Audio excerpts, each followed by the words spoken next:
Welcome to day 3 of Student Life Fair. I'm Yu Xuan from Chinese Drama, and we hope everyone is having a great morning so far. Today, at the CFA TV platform, we'll be introducing to you various performing arts groups under NUS Centre for the Arts and the Cultural Activities Club. Whether you are keen to join a performing arts group to enrich your university life or catch a performance on campus, there will always be something here for you. Some of you may be wondering what Centre for the Arts CFA is. A unique art centre within NUS which comprises of the NUS Museum and NUS Barber House, the University Cultural Centre, also the parent organisation of 21 student arts excellence groups in music, dance, theatre, film and production. To help you gain insights into how the CFA groups are, we'll be sharing stories from the group members and tutors, and catch a glimpse of how the group's regular trainings, rehearsals and performances are like. During the show, if you have any questions for us, feel free to chat with us on TeamUp. You can click on the link in the description and log in using your NUS account. Members from the respective CFA groups are on standby to answer any of your questions. Be sure to check out the group's information at our website cfa.nus.edu.sg. For our opening segment, you'll be hearing from NUS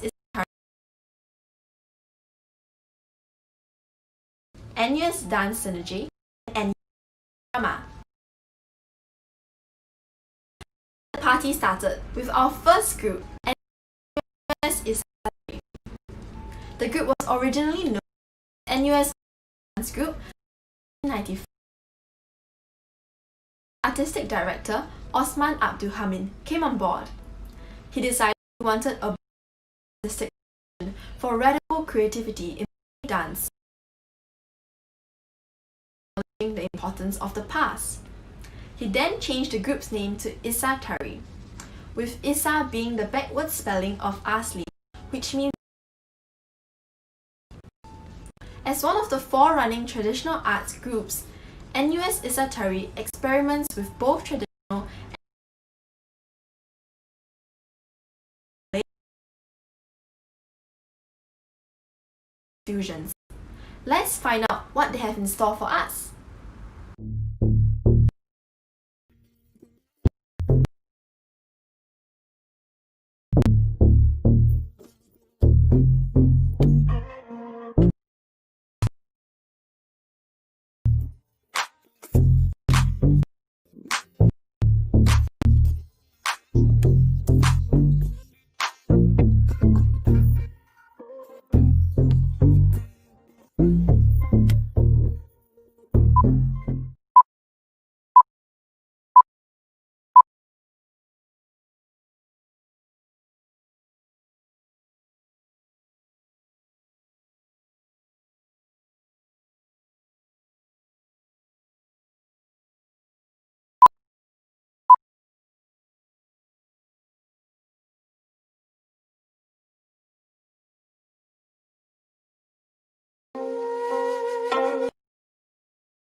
Jangan tak dihiraukan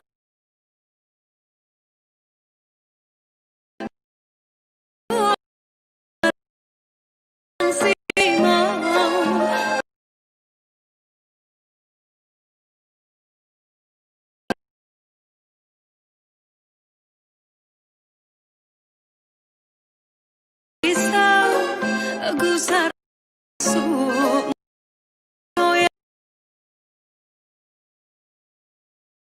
dulu tunggu dituntut diam sekarang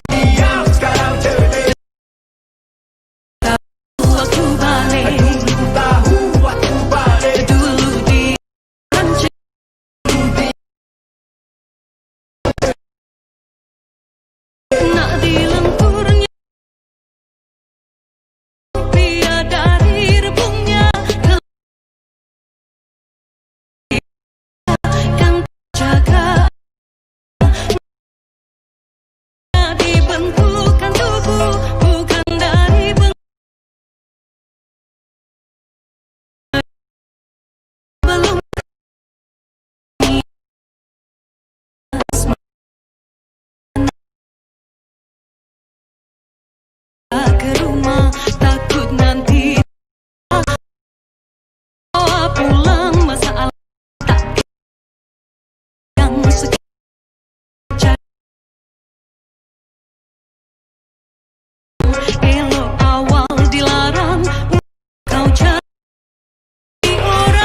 lapar sehari asalkan kau tahu.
Hello everyone! Welcome to day 3 of E-Student Life Fair. I'm Yushen from Chinese Drama, and we hope everyone is having a great morning so far. Today, at this CFA TV platform, we'll be introducing to you various performing arts groups under NUS Center for the Arts and the Culture Activities Club. Whether you are keen to join a performing arts group to enrich your university life, or catch a performance on campus, there will always be something here for you. Some of you may be wondering what Center for the Arts CFA is. CFA is a unique arts center within NUS which comprises of the NUS Museum and NUS Barber House, the University Culture Center, but most of all, it is also the parent organization of 21 student arts excellence groups: music, dance, theatre, film, and production. To help you gain insights into how the CFA groups are, we'll be sharing stories from the group members and tutors, and catch a glimpse of how the group's regular trainings, rehearsals, and performances are like. During the show, if you have any questions for us, feel free to chat with us on TeamUp. You can click on the link in the description and log in using your NUS account. Members from the respective CFA groups are on standby to answer any of your questions. Be sure to check out the group's information at our website, cfa.nus.edu.sg. For our opening segment, you'll be hearing from NUS Isatari, NUS Wind Symphony, NUS Dance Synergy, and NUS Chinese Drama. Now, let's get the party started with our first group, NUS Isatari. The group was originally known as NUS Malay Dance Group until 1995 when its artistic director, Osman Abdul Hamid, came on board. He decided he wanted a bold new artistic direction for radical creativity in Malay dance, while still acknowledging the importance of the past. He then changed the group's name to Isatari, with Isa being the backward spelling of Asli, which means native. As one of the forerunning traditional arts groups, NUS Isatari experiments with both traditional and contemporary Malay dance and specializes in dance fusions. Find out what they have in store for us.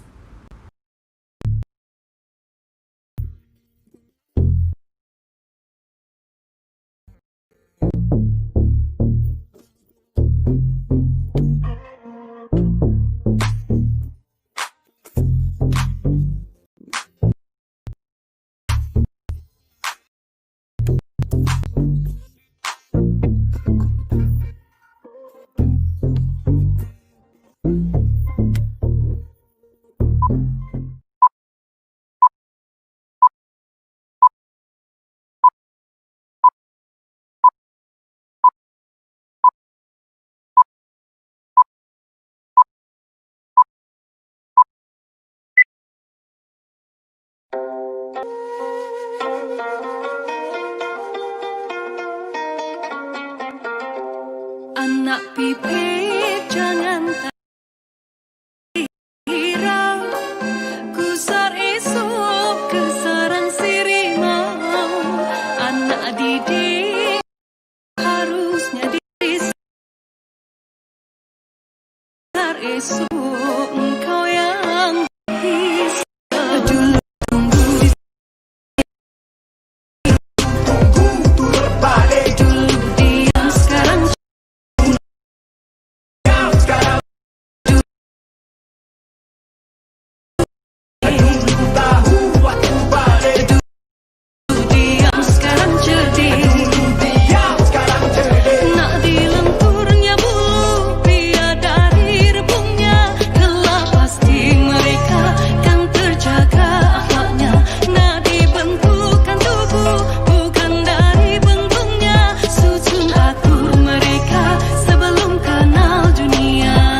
berjaya mendadak jangan. Pastikan jika malu bertanya sesat jalan. Biar lapar sehari asalkan kenyang bertahun. Biar bergerut dahi asalkan minda beralun. Kedua semua nasihat cepat tua. Ketua perlu jua nasihat sampai tua. Masuk semua benua, berlusuk dalam luar. Hormat tanpa bersua, walau dah sempua. Liga lain liga lain cara. Elak ke liga dalam rasa media masa. Dahulu kena lidah badan kan binasa. Sekarang kena mata jemari berbicara. Cara bicara yang keempat, semua telinga harus peka. Nenek moyang yang nasihat majoriti ramai leka. Terlena dibuai mimpi di dunia cereka. Hanyut dihempas ombak tinggi kah lupa mereka. 5. Usah dikira kanan kiri. Cermin untuk diri. Kena hidup tiada siri. Kena hidup tiada sisi. Bila hati mula hitam lupakan kisah silam. Nilam usah disiram. Kusiram yang keenam biar bekat dalam hati. Ingati putus urat dan tenaga urat besi. Korbannya bukan calan, tak hilang dimakan hari. Bajakan jasa-jasa mereka dengan budi-budi. Bibir jangan tak dihirau. Gusar esok kesarang sirimau. Anak didik harusnya dirisau. Gusar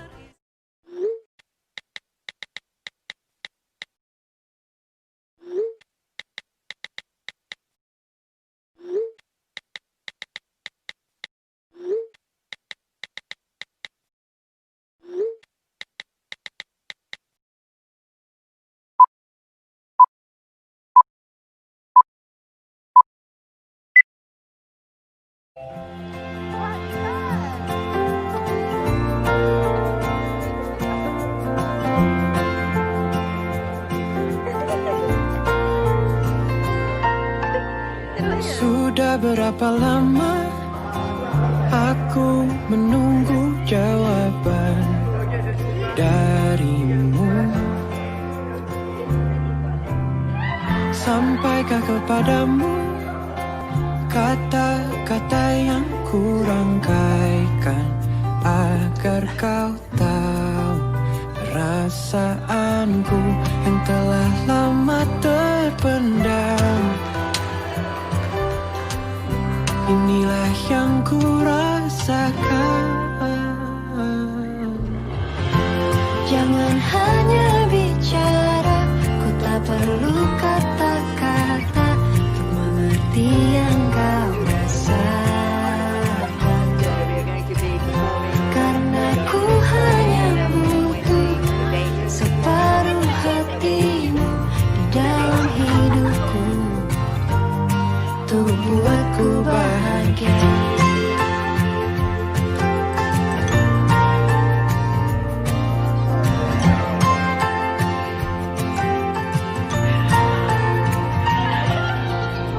Sebut yang kau inginkan, apapun itu kan ku berikan untukmu. Andai kau bersamaku di tempat dan waktu yang sama, kau akan tahu perasaanku yang telah lama terpendam. Inilah yang ku rasakan. Jangan hanya bicara, ku tak perlu kata-kata. 3, 2, 1. Cut. Karena ku hanya butuh separuh hatimu di dalam hidupku untuk buatku bahagia.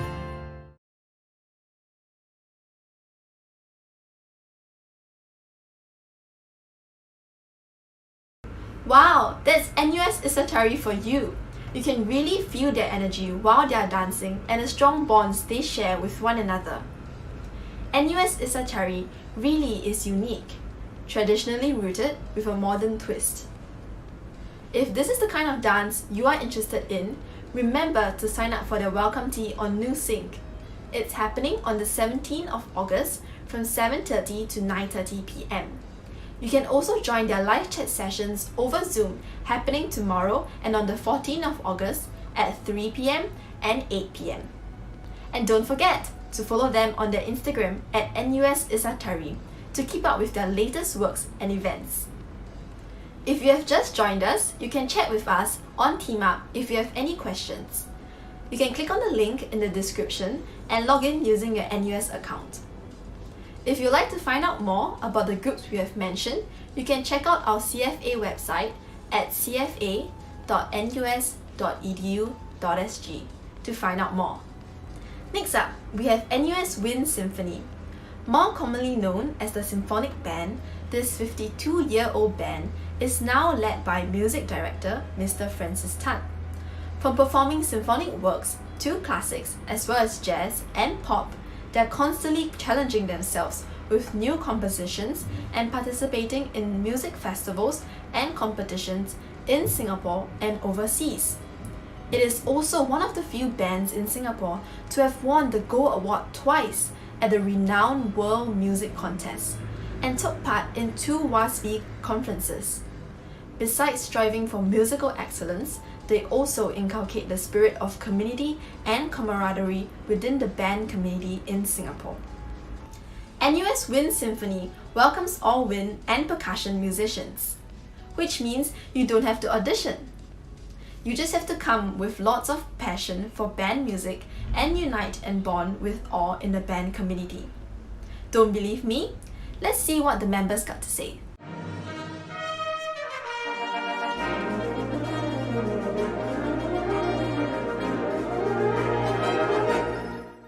NUS Wind Symphony is the wind orchestra or wind band in NUS, consisting of woodwinds, brass, percussion, and double bass.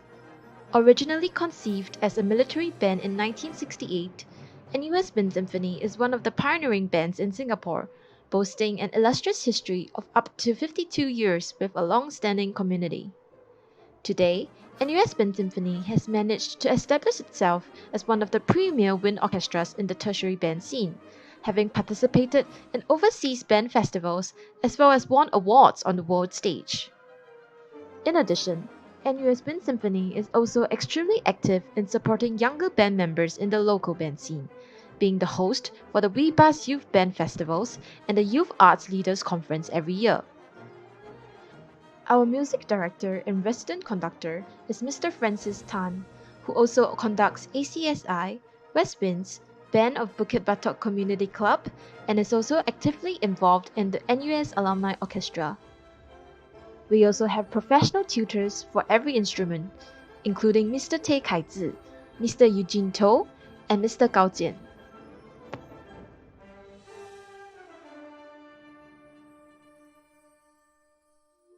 Hi, I'm Yong Tat, and I'm the current president for NUS Wind Symphony. Our mission in NUS Wind Sim is to nurture our musicians through a holistic program that encourages the spirit for excellence and passion for wind band music and its community. The holistic program, as mentioned, is actually made up of different events that help our members grow in different aspects. We have master classes and workshops to help widen musicians' knowledge about the music world. We usually have band camps in January to help members form unforgettable memories with other band members. We also have our annual concerts, Da Capo and In Tempo, that help musicians develop their own playing style and also provide a platform to showcase their level of musical excellence. We are actually one of the few music groups that do not require potential members to audition in. We will instead allow our SLs to make the correct call during our open practice and welcome tea.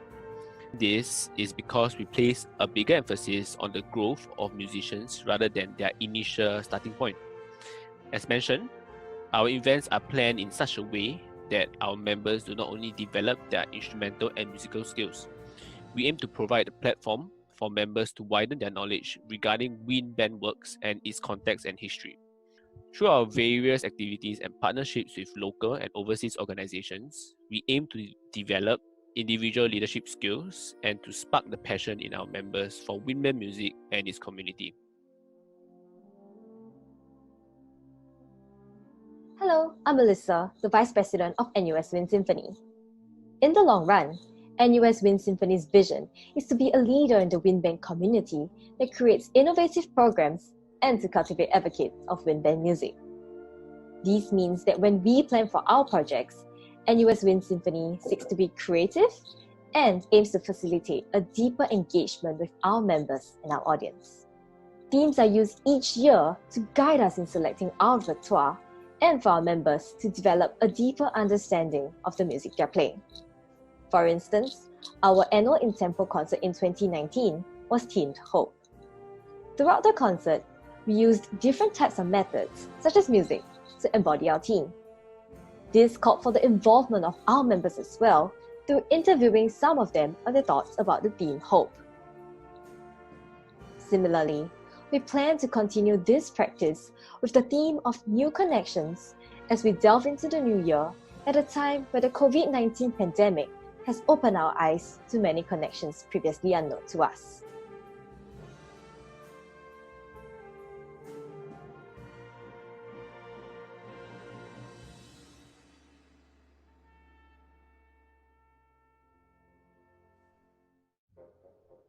Despite not having auditions, NUS Wind Symphony places a strong emphasis on musical excellence by striving towards high-quality performances for every concert.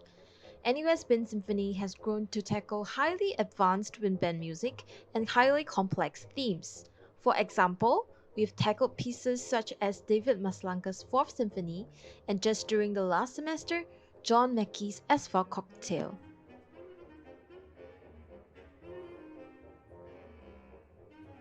My favorite piece that I played with WinSim may be James Barnes' Third Symphony, specifically the second and the third movement. The second movement is because it's very playful, and I think a lot of the solo parts in there are very creative and it's very catchy, and it's very exciting to play together because the solo just get passed around to all the different sections and it's quite fun. And then the third movement is, I really like it a lot because it's very sweet, it's very nostalgic, but it's also very bitter.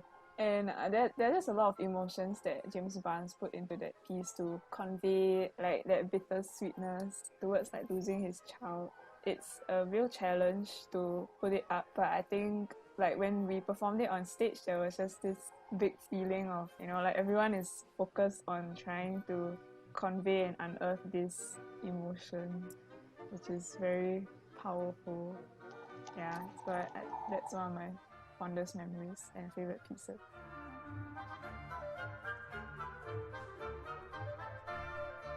On top of local concerts, NUS Wind Symphony has also gone further to even participate in overseas competitions to challenge our musicians and to represent Singapore on the world stage.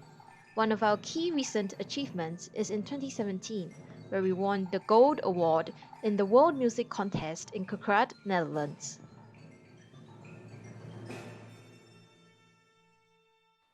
I think some of the main way that we kind of did that was through the pieces, because I think at that time when I joined, I really just came from JC, so I had no idea sort of what was the standard like in university.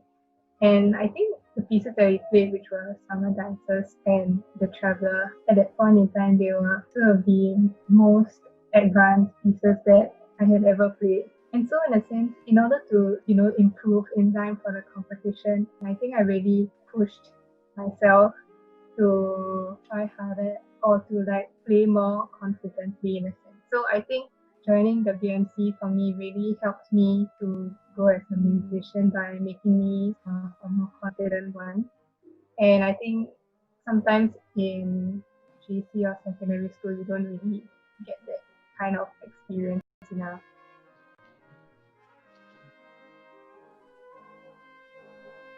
NUS Wind Symphony also seeks to differentiate itself by exploring new repertoire and new curriculum for our members. Some notable unique experiences we offer include being the demo band for conducting workshops organized by WeBass and masterclasses with famous composers such as Eiji Suzuki. So NUS WinSim offers various masterclasses, especially in their band camp, which happens every year, and they are things that I never got to experience before in secondary school or JC. A lot of new things, or at least they were new to me, that I didn't even know were a thing in band. Like I think about overtones and even conducting styles also. I think like even though I'm not a conductor, it is quite eye-opening to learn from the conductors that led the masterclass, because when you know how conductors work, then as a band member, I learned how to follow the conductor also. Yeah, like all these experiences in WinSim are very unique, and it's like a coherent band curriculum that really expanded my skill set and my horizons. Yeah, like in uni now, I really do feel like I have expanded in my knowledge of band and music than I did before. To many, NUS Wind Symphony is more than just a band. It is a family where long-lasting bonds and friendships are formed. Just 2 years ago, NUS Vincent celebrated its Golden Jubilee of 50 years by having a joint concert with NUS Vincent alumni. Also, we do not just connect with our alumni, we also connect with younger band members through band festivals and leadership conferences. When I was in the band, it was my family on the campus. It was where I go to relax. After postings in the walls, after lectures, that's where I would like to be, among friends.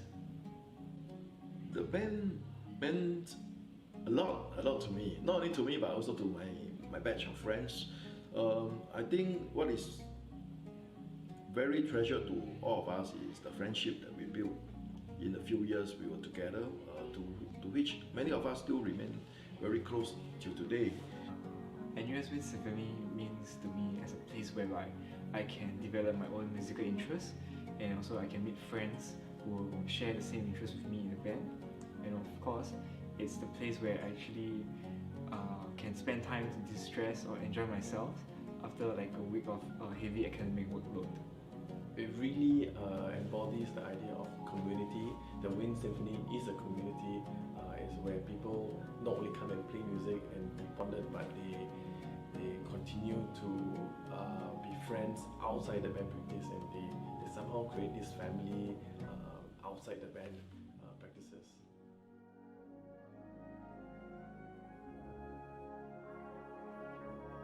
If you are a musician who has played in band in secondary school, JC or poly, and wish to develop your musicianship further, explore new repertoires, and make more friends, we welcome you to join our NUS WinSim family.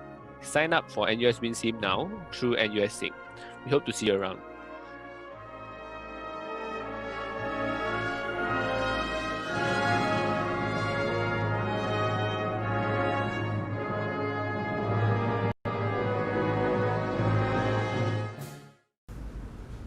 What a passionate group!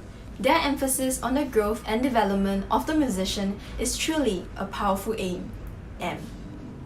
You can also chat with them over Zoom with their live chat sessions happening tomorrow and on the 13th and 14th of August at 11 am, 3 pm, 5 pm, and 8 pm.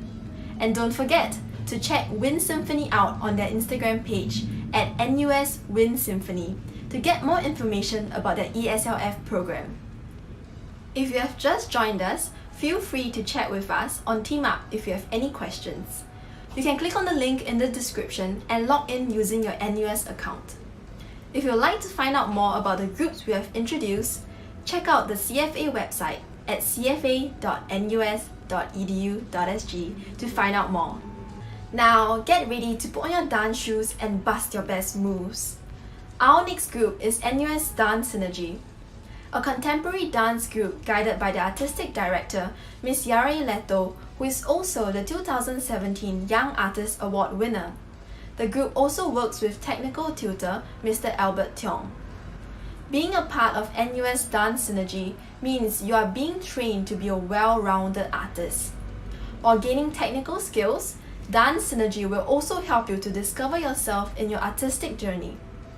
Synergizers also love giving back to the community through their community outreach and engagement projects.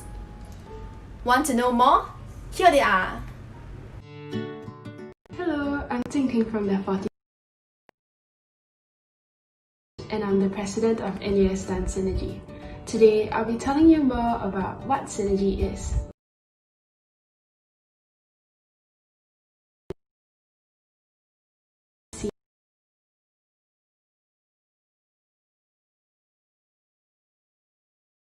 TV, which stands for Mission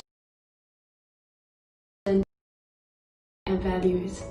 As you can see, Synergy aims to nurture a community of socially engaged dancers, committed to refining their craft through exploration and experimentation. Our synergizers train twice weekly at our technique classes, which are separated into the elementary and the intermediate level.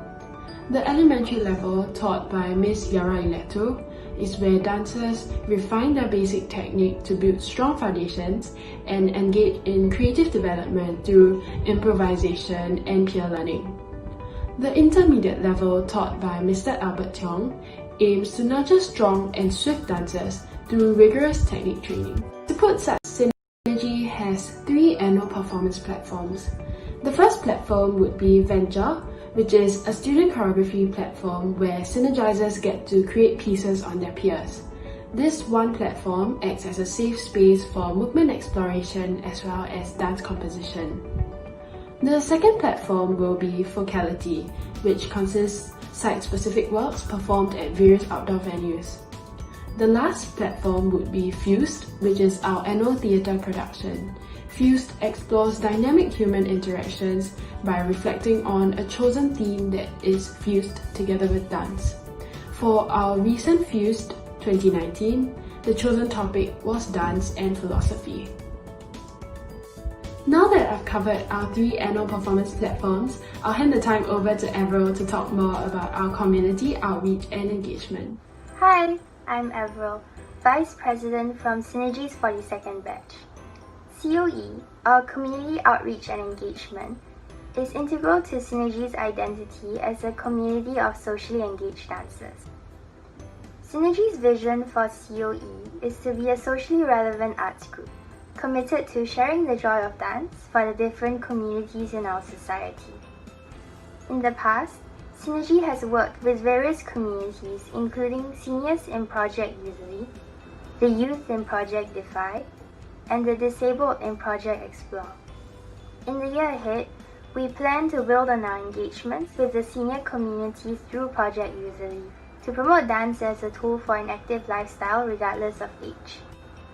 In this aspect, Synergizers also now have the option to engage the senior community in a semester-long Design Your Own module project, ensuring sustained continuity and quality of outreach to the senior community, with the option for students to be credited with modular credits for their time and work invested. Other than these 2 aspects, being in Synergy is about more than just dance. We hope to give all Synergizers a holistic artistic experience through opportunities to crew backstage, for example as a photographer, stage manager, or as part of the front of house team, giving them insight into what it takes to run a full production.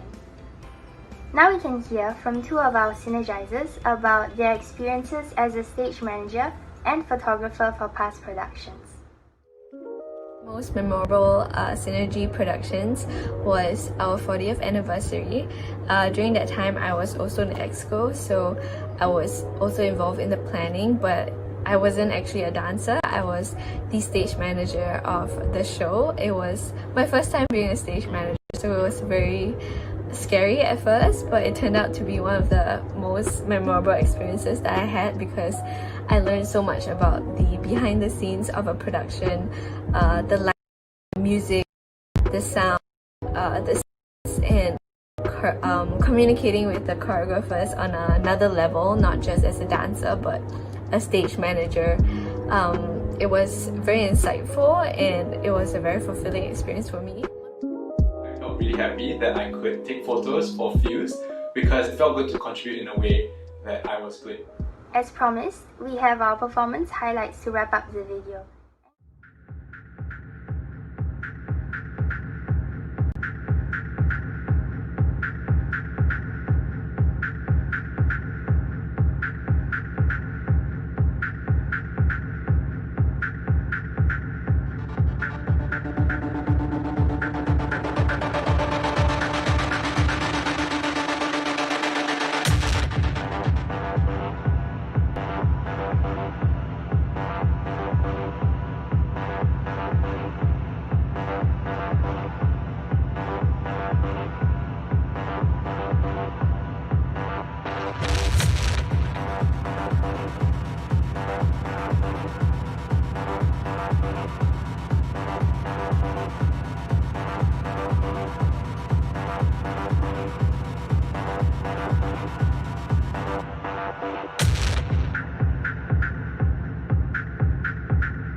hope that you have gained greater insight into what being in Synergy is all about. Join Synergy for a whole new experience. Sign up for our open class on the 15th of August and our auditions on the 22nd and 23rd of August. You can use the links below or head over to our Instagram at NUS Dance Synergy to sign up. We will also be having live chats on Zoom on the 13th and 14th of August where you can ask us anything you want to know about Synergy. We hope to see you there. Thank you!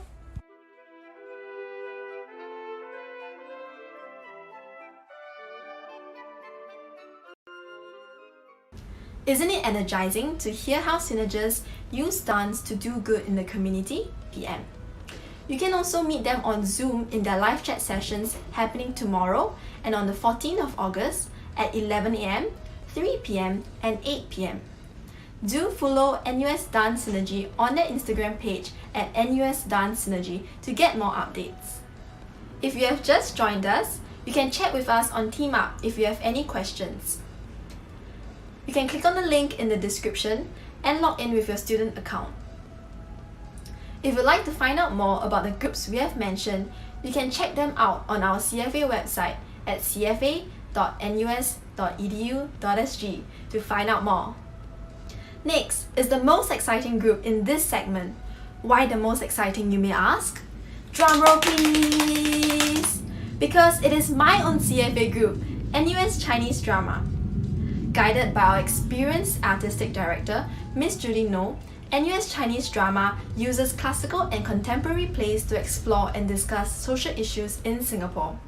There are just so many opportunities for all members to explore different areas of theatre production, both on stage through acting and backstage through components like script writing, costume design, and stage management. But what I love most about our training sessions is the warm and supportive culture of the group. It is a nurturing environment for everyone, with or without theatre experience. We have fun learning, discovering, and expressing ourselves together. Enough of me talking. Let's hear from Judy and the other Chinese drama members themselves. Let's go! In 3, 2, 1, action!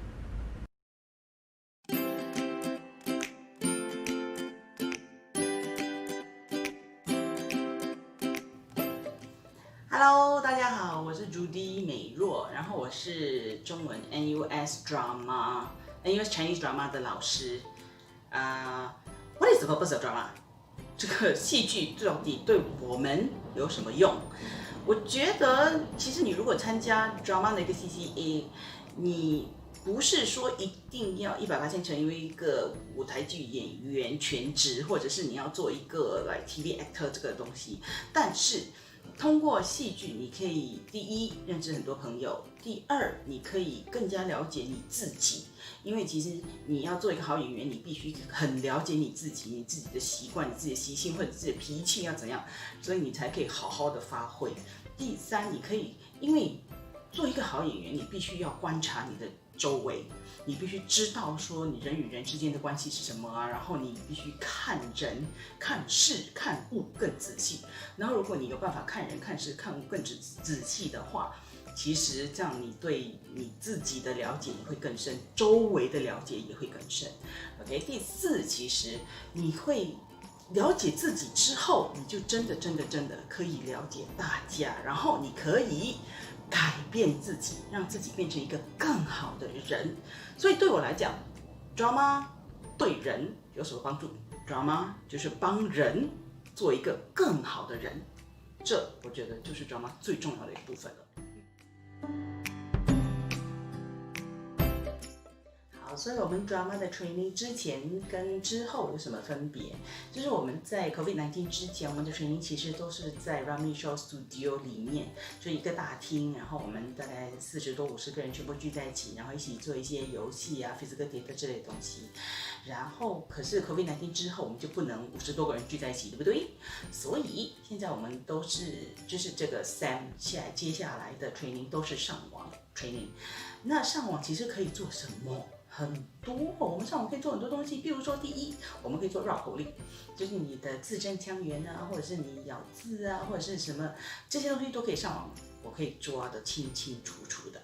第二，我们可以剧本分析，因为其实剧本分析你可以看剧本，因为除非你是文科的学生，要不然你应该没有做过剧本分析，所以我们可以真正的了解这剧本到底在讲什么，是在那个编剧在剧本里面有留什么蛛丝马迹，让我们去观察或了解这个人物的东西。第三，我们可以做人物分析，然后这个人物分析其实到这边就可以大家站起来可以动，因为大家可以录小小的视频。然后这些小小的视频呢，就可以放上网，然后我们可以大家看啊，然后可以批评啊，或者会交换，互相看一下大家演的这个角色怎样子。所以这个是可以上网大家一起做的。然后其实第四，我们可以做的就是游戏。上网可以玩什么 drama 游戏嘞？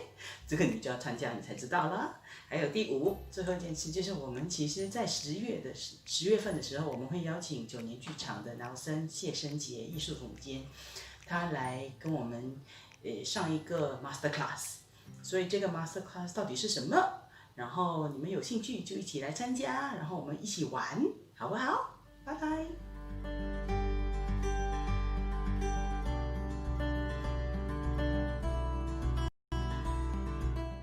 Hello everyone, my name is Gao Jin and currently I'm a year 2 student in NUS Business School, and this is my second year in NUS Chinese drama.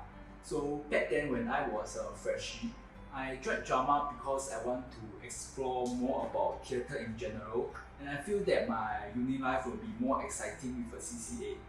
And after I have joined drama, I really like this culture of drama where everyone was so united and bonded. It's like a big family. And the trainings in drama are always something that I am looking forward to because they are really interesting and relaxing. And at the same time, you will get to know many different people from different backgrounds. I would say that all of our productions will mainly revolve around our 3 core values. The first one is what we call 真 in Chinese, which means seeking to reflect the authenticity of life. The second one is 善, which means treating the people around us with compassion so as to impact their lives positively. And the last one is 美, which means really understanding and appreciating the beauty of theatre craft. Hello everyone, my name is Liu Chang. I graduated in 2019 and I'm currently a research engineer here in NUS. I joined Chinese drama in my year 4 and have spent 2 years here. I always have a strong passion for drama and really love the moment when performing on stage. During the training sessions here, I enjoyed learning new techniques, reading new scripts, and interacting with friends. I feel proud when we come together and create a great production of our own. Chinese drama also allows me to reflect on some social issues that might be ignored by majorities in daily life. The production we delivered is not about epic love stories or heartbreaking tragedies. It is about life that us, normal people, experienced and cherished. Hello， 你们好，我的名字叫潘玉婷，今年是我在 drama 的第2年。人生如戏，戏如人生。于我而言，一场好的话剧是对于生活的反思与理解。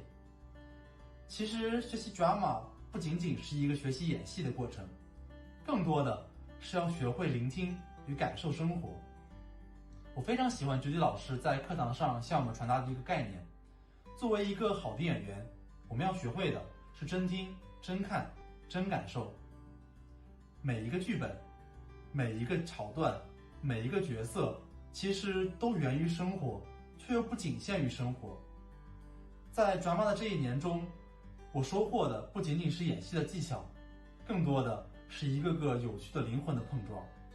如果说你热爱生活，还是一个戏精的话，那么请加入我们，加入国大 drama。Hello everyone, my name is Xin Yao. I'm a year 2 nursing student. I joined Chinese drama back in year 1 because I have been in a sports CCA since secondary school, and hence I wanted a change. And watching the Chinese drama annual productions back in JC really inspired me to find out more about it. One thing I like about Chinese drama is that everyone here is very open and kind, and this creates a very safe space for us to discuss different topics and for us to express different opinions. During each session, we not only learn about the theatre itself, but we also have so much fun and we build bonds with each other. So join Chinese drama.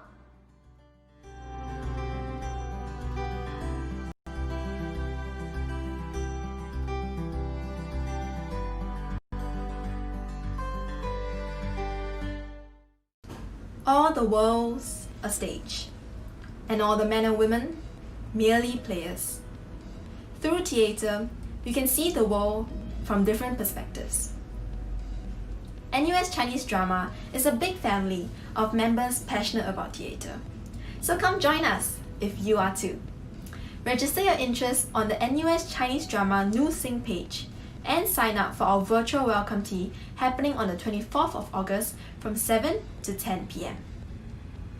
You can also chat with us through our live chat sessions happening tomorrow and on the 14th of August at 11 a.m., 3 p.m. and 8 p.m. Stalk us on Instagram at NUS Chinese Drama to get more information about our e-SLF program. Thank you for joining me in the past hour. If any of the groups have caught your attention, you can check out our calendar and the CFA website at cfa.nus.edu.sg to see each group's specific calendar and join their live chats, watch parties, welcome teas, and many more. Have more questions for us? Stay on to find out more about the other CFA groups or join us this evening at 7 to 10 p.m. where all the Centre for the Arts and Cultural Activities Club groups will come together for a live panel chat. You'll be able to meet and interact with all the NUS arts groups in one single place. It will be happening over Zoom and will also be broadcast live on YouTube. Also, as part of this special Student Life Fair, we will be choosing lucky winners to receive our CFA tote bags.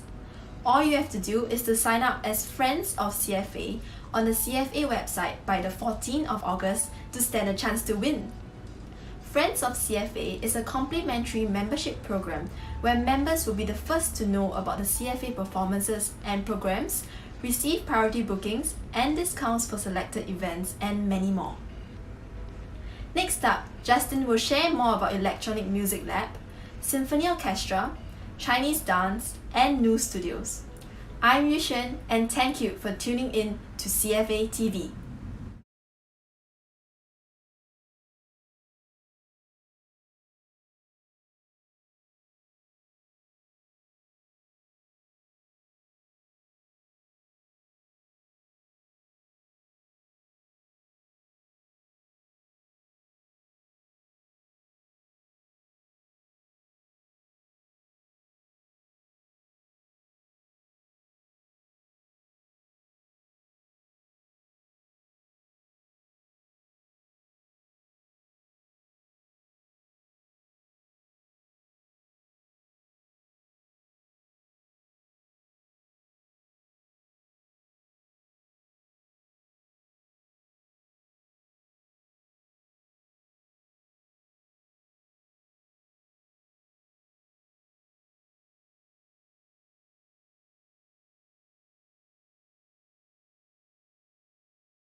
Hi everyone, I'm Justin, the past president of NUS Symphony Orchestra.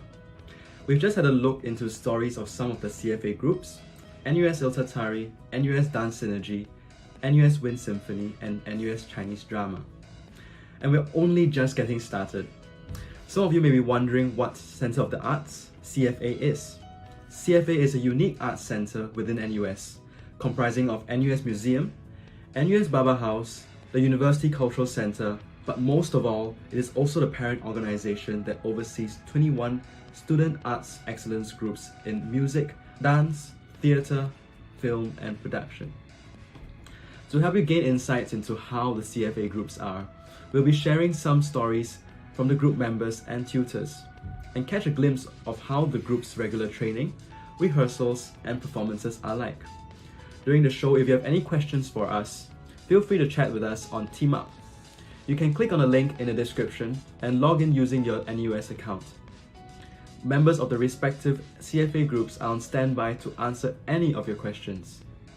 Be sure to also check out the group's information at our website, cfa.nus.edu.sg.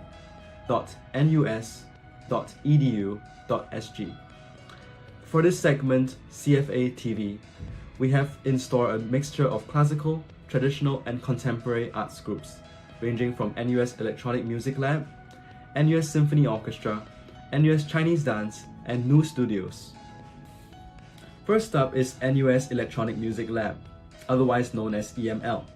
EML members invest their time and energy into composing, performing and promoting original electronic music. Where no two artists produce the same style of electronic music, some make deep dark techno while others make sugary sweet synth pop. EML is open to all students, whether you're someone with no experience in music or you're a fan of electronic music. EML is the place for you. Through this kaleidoscopic melding of their different styles, they inspire each other to create a whole much greater than the sum of its parts.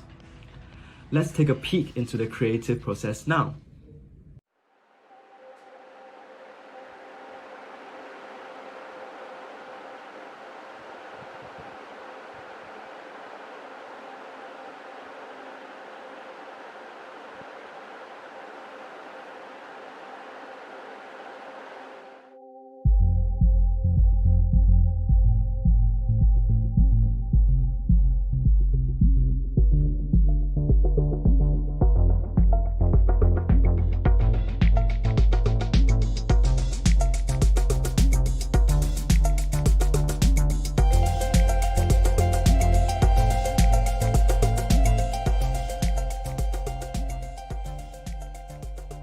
Hi there, my name is Irang and I'm the current president of NUS Electronic Music Lab, also known as EML. Today I'm going to be talking to you about who we are, what we do, and why you should join us. EML was founded in 1985. We are a unique music performance group that creates, performs, and promotes original electronic music. Members have opportunities to compose and produce original electronic music, remix tracks, and develop their sound engineering and production skills using the club's own equipment and state-of-the-art digital audio workstation software, namely Ableton Live. EML is mentored by Ableton certified trainer Mr. Benjamin Ang, one half of Singaporean synth-pop duo Cosmic Armchair, and himself an EML member back during his student days. Now let us pump the brakes for a moment. If you're new to the world of electronic music, you would probably still have lots of questions like, what is an Ableton Live? What is a remix? And what on earth do you folks exactly do at EML? Now, to help answer some of these questions and more, I'd like to welcome our Vice President Sean to give a little demonstration. Hi, I'm Sean and I'm the Vice President of EML. Today I'm going to give you guys a quick preview of what music making is like. There's many ways to do it, so here's one way that you can make music. Step 1. Record your instrument.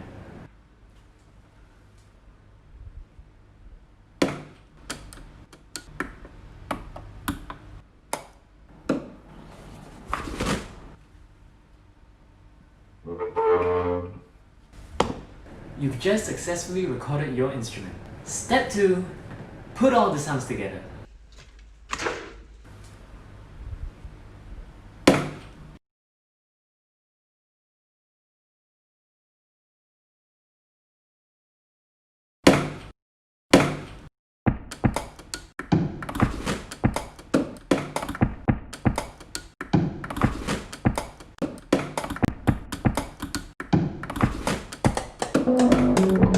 Step 3.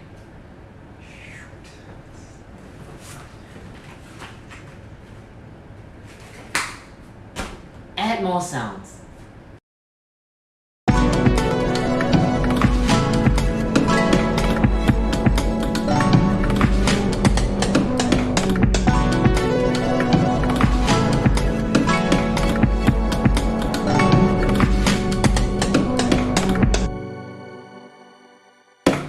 Congratulations, you've just made music.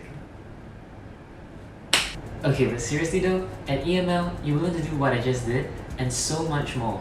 We will equip you with the skills to help you be on your way to making the music that you love. Alright, and that was a quick preview of what music making is like. Back to you, Ira. Now that you have a better idea of who we are and what we do, let us take a closer look at some of our seniors' past performances.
Collectively, EML's musical output spans a diverse range of genres, ranging from house, trance, electronica, breakbeat, drum and bass, synthwave, vaporwave, and many, many more. Here at EML, we never restrict ourselves to any one genre, and instead explore any genre that we can find that inspires us to make better music.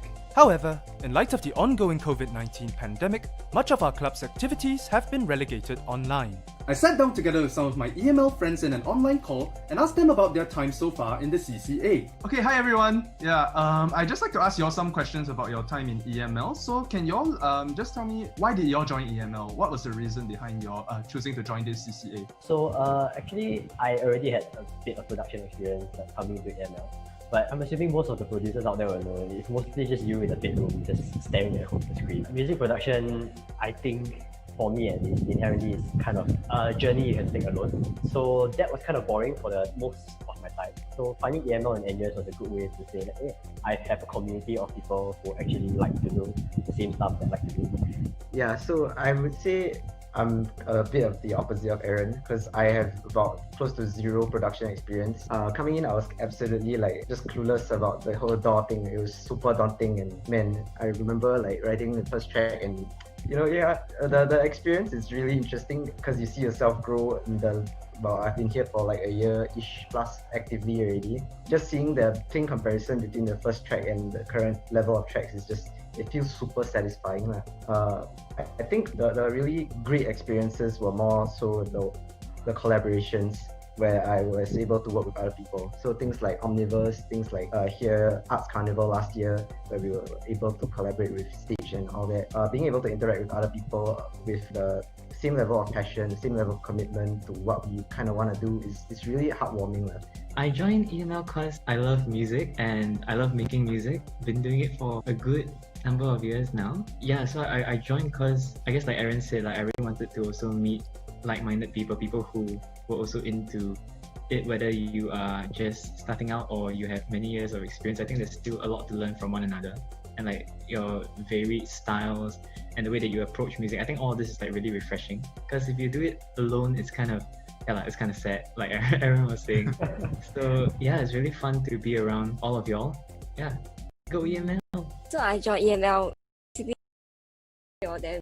Before this, I was in music CCA also, so I wanted to try something more different. So I started producing on my own. But I also want to have a community that embraces your kind of music and style and everything, and it makes you feel more confident. And I did in fact learn a lot more things than learning by myself. So it's a good platform. Now, EML prides itself in being a community of open-minded music enthusiasts and creatives. Whether you have been producing music on your own for a very long time or have never touched a keyboard in your life, so long as you have the heart to learn and the heart to grow, EML would like to welcome you into our community with with open arms. Our CCA and how to join us, visit us at our website at nuseml.com and follow our Instagram at eMusicLab. Also, do check out the web link and QR code beside me to sign up for our upcoming recruitment events. Thank you very much for watching, and we do hope to see you at our upcoming events. See you!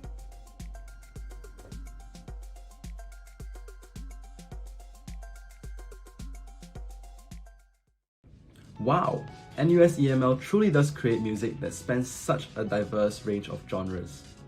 The EML experience really is about having the space to be unique individuals, while also being bonded in a community that loves sharing knowledge and collaborating with not just their own members, but also with various other CFA groups.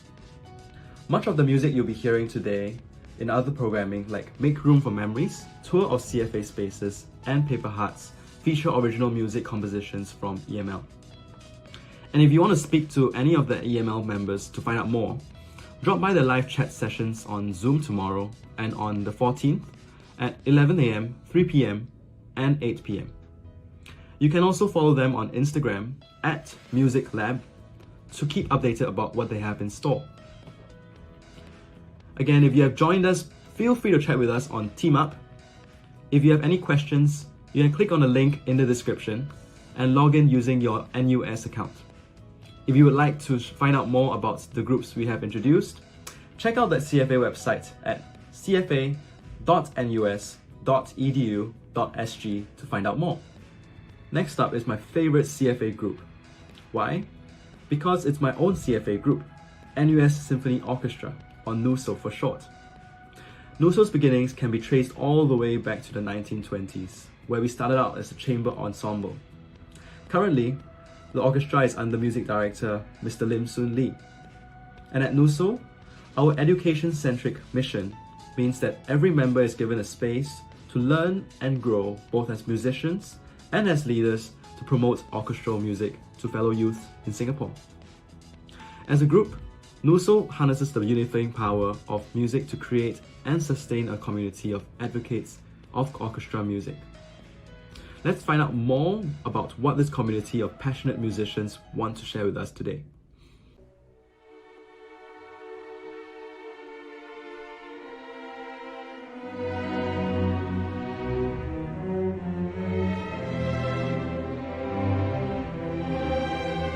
Hello, I'm Avery, the Vice President of NUSO for the upcoming academic year.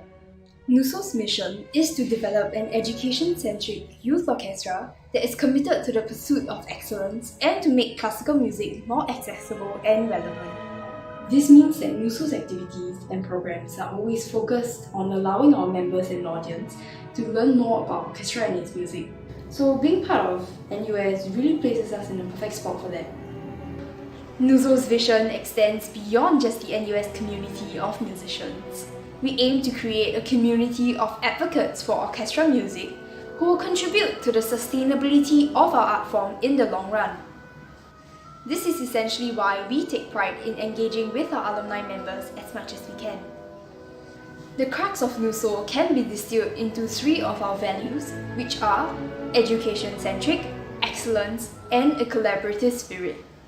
So, key opportunities in NUSO, just to list a few, are our miniatures concert series happening usually each January, a Botanic Gardens concert, which usually happens in September, as well as our annual March concert, and sometimes overseas performance opportunities. In NUSO, there are plenty of opportunities that expose our members to both a diverse range of musical genres as well as a variety of performance experiences. For example, our miniatures concert series gives our members the opportunity to perform in self-initiated ensemble groups.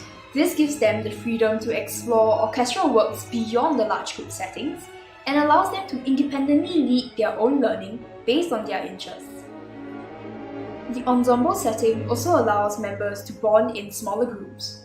When I had the opportunity to perform in a brass ensemble piece last semester, I felt that it really allowed me to bond with my section mates because it gave me the chance to work more closely with them, and the pre-rehearsal dinners in smaller groups were also cozier, which allowed me to really enjoy myself. Regularly, NUSO also presents outreach concerts in public spaces such as botanic gardens. In these outreach concerts, the pieces we play will usually be more popular and will also be some pop song covers. So this really just helps us to reach out to our audience members and share with them our love for music. There are also plenty of leadership opportunities in NUSO.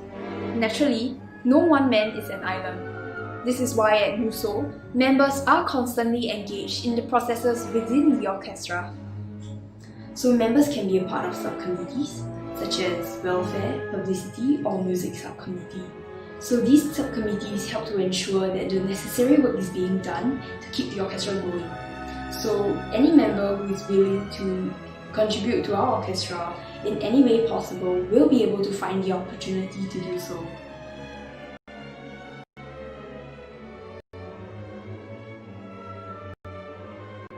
At NUSO, we work with and are by our team dedicated professional tutors who share with us their expertise and allow us to learn and grow in our time in NUSO. Most importantly, we cannot forget about our dedicated music director, Mr. Lim Soon Lee. Mr. Lim is a very passionate educator who not only helps us to learn, but also learns alongside us. So to me, as the EXCO team continues to work with him through our various projects, his humility and open-mindedness really helps to make the learning experience in NUSO very unique and very meaningful. Hi, I'm Lim Soon Lee, the conductor for NUS Symphony Orchestra, NUSO. I have been with the NUSO for 26 years. I enjoy conducting NUSO because we share the passion of music, the love of music, and we always work as a team.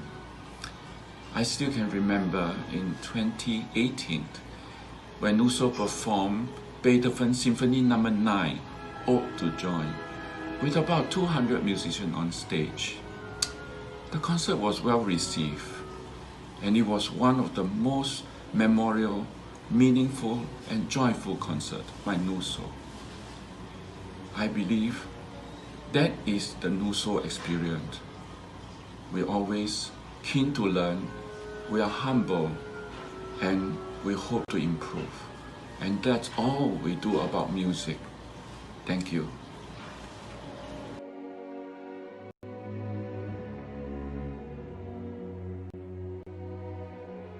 Awesome. Enriching. Enriching. Coming.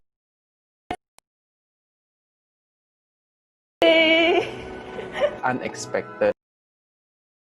Opportunity.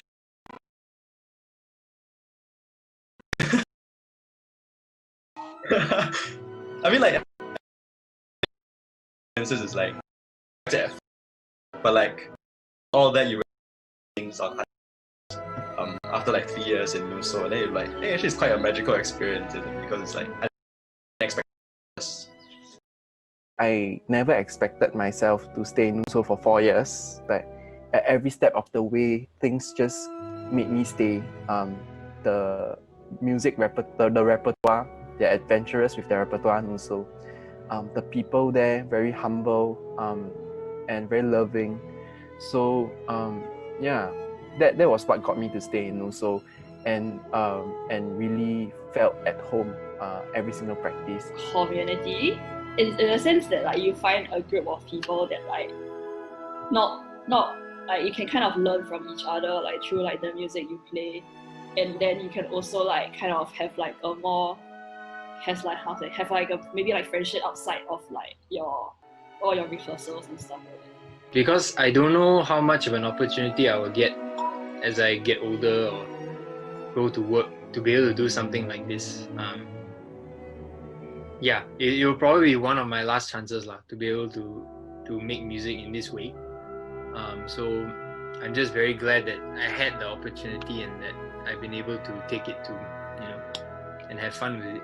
It forced me to become a better musician, to know my part better. In a sense, it transferred to my other skills also, in terms like in external band or when I play in hall.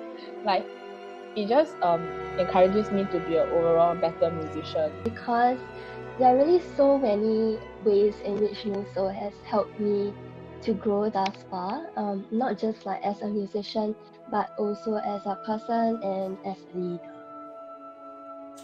I would say the community in NUSO is diverse, yet cohesive and quite cozy also. So for me, I've always been fascinated by the diversity and variety of skills and personalities that I can find in the NUSO community. So even beyond just the chemistry that comes with making music together, my friends in NUSO have really value-added my experiences because they make NUSO into a space where I can feel at home.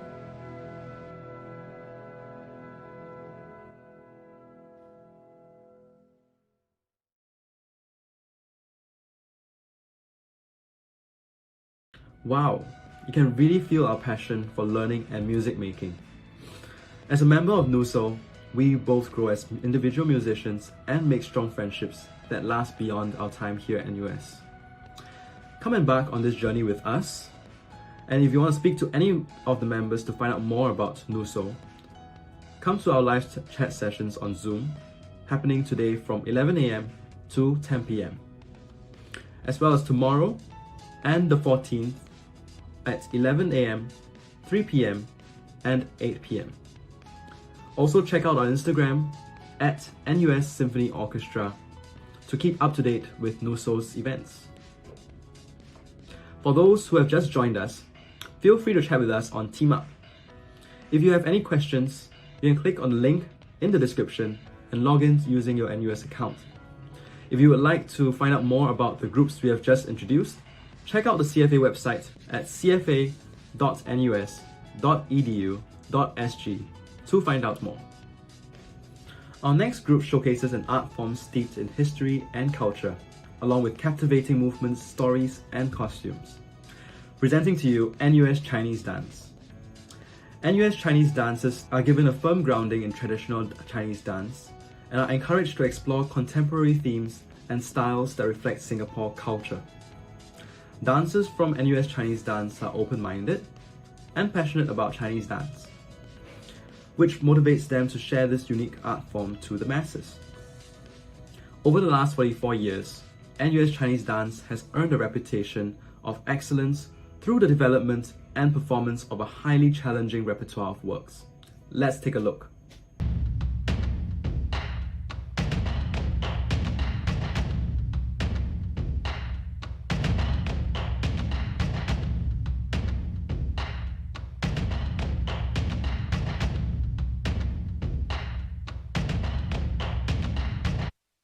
NUS Chinese Dance aims to cultivate creativity and open-mindedness through the exploration of repertoires that are relevant and reflective of the Singapore context while maintaining traditional Chinese dance foundations. As part of NUS Chinese Dance's goal to raise the standards of Chinese dance literacy in our members, dancers are given a firm grounding in traditional Chinese dance aesthetics through Shen Yun, Wu Zi, and Ba Gan. Shen Yun is considered to be a very important foundational skill that we seek to continuously cultivate in our dances. It is a unique aspect of Chinese dance that emphasizes on a dancer's internal breathing and feeling of a music piece.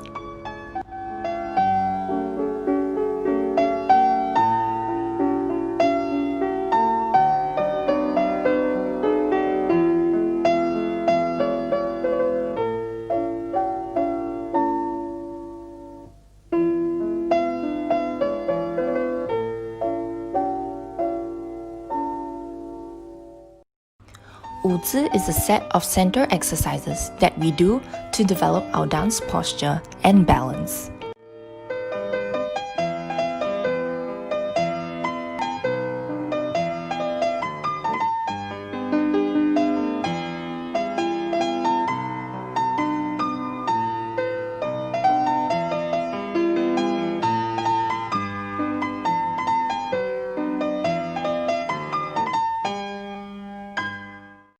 Ba Gan, or bar work, incorporates the use of a bar for exercises that trains a dancer's strength, balance, flexibility, and coordination.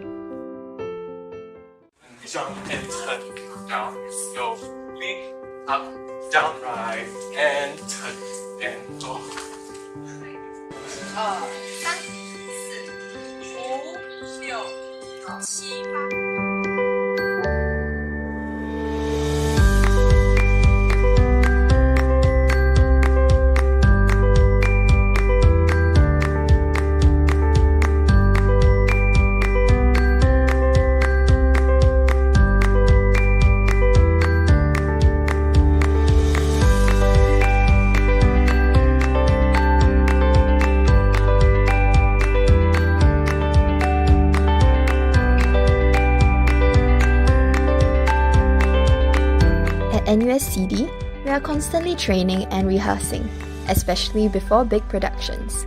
That might sound daunting and tiring, but most importantly, we are always having lots of fun together. Spending hours in the studio, dancing, and learning alongside one another is truly inspiring.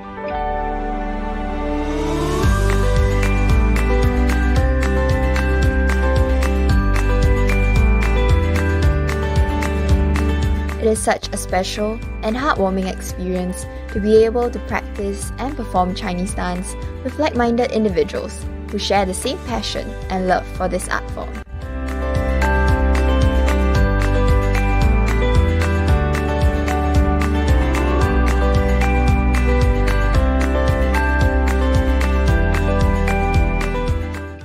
NUS Chinese Dance has earned a reputation for excellence as an accomplished dance group through the development and performance of a highly challenging repertoire of works. Chinese dance is usually categorized into two types: ethnic 民族民间舞 and classical 古典舞. NUSCD members are exposed to both types of dances. Chinese ethnic dance generally refers to the dance forms passed down among the many minority ethnic groups within China.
These are just two of the many Chinese ethnic dances that dancers are exposed to in NUSCD.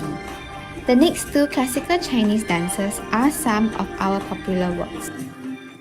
Classical Chinese dance entails systematic training in movements and postures, as well as developing techniques specific to Chinese dance.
Through a combination of performances within NUS and various external engagements, NUS Chinese Dance aims to foster expertise and experience not just in Chinese dance, but an appreciation for Chinese culture and to bring this unique art form to the masses.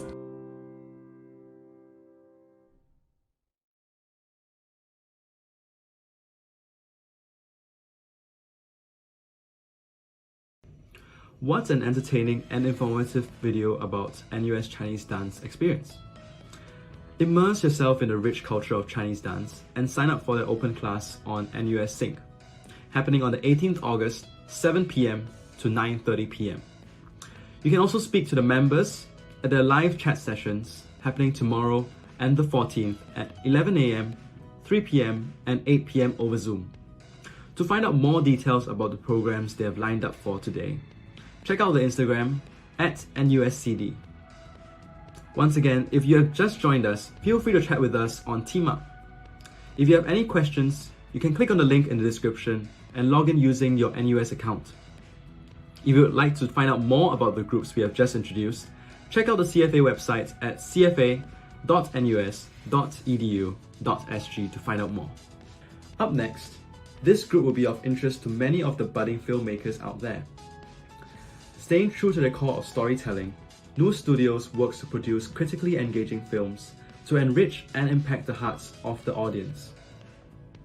From the conception of a story to scripting, filming, editing, and marketing, NUS Studios prides itself on teaching members an important life skill: how to be better storytellers. They are not afraid to fail and learn to work hard until they succeed. Beyond the strong community and the impact that films have had on the makers and the audiences, NUS Studios have produced more than 22 short films, some of which have participated in local and international film festivals. It's time to find out more about them.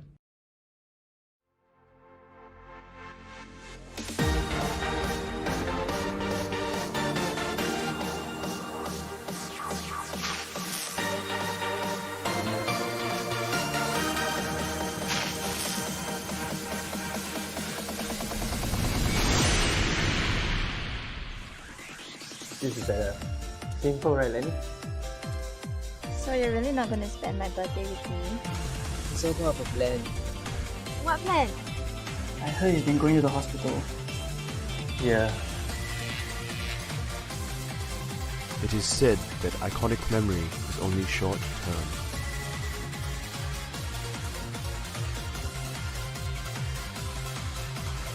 But what if it endures? Too many of us blindly subscribe to what they want us to think, what they want us to do. We're lions, trapped in a zoo for so long that we forget what it's like to be out in the wild. There are no such things as humans. Whatever I want, it's perfect.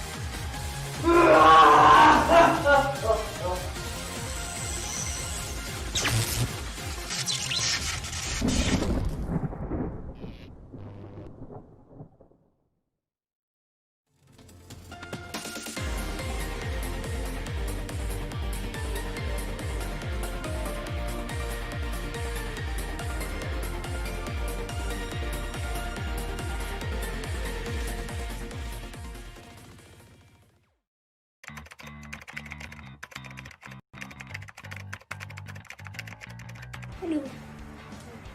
NUS Studios allows me to express my creative self through film. NUS Studios is a land full of opportunities. NUS Studios is where I can have fun and improve my filmmaking skills together with like-minded friends. I've enjoyed watching films since I was young, and I wanted to learn more about what's actually going on behind the screens, and that's why I joined NUS Studios. In NUS Studios, I'm really happy to have found a community of like-minded individuals who share the same passion for film as I do. I feel that NUS Studios is like a community. It's a very closely knitted community than just another regular CCA, and it's also a place where members just really share and learn knowledge from one another. The experience of joining NUS Studios has been so fulfilling that I don't really know how to describe it, but you get involved in doing a lot of different things, such as planning a film competition, planning activities for film school and like making film productions, and most importantly making friends that I think will last for a very long time. I think NUS Studios is a very safe place for you to make films, learn about films, and also make friends who are equally as passionate about filmmaking as you.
Action.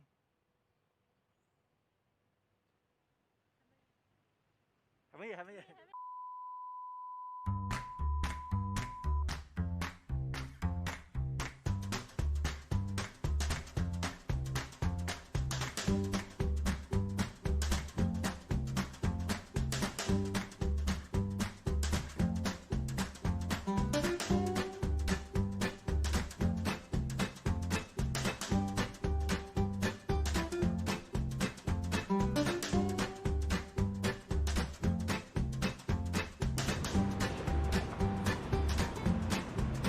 Do a thing. Oh, yeah.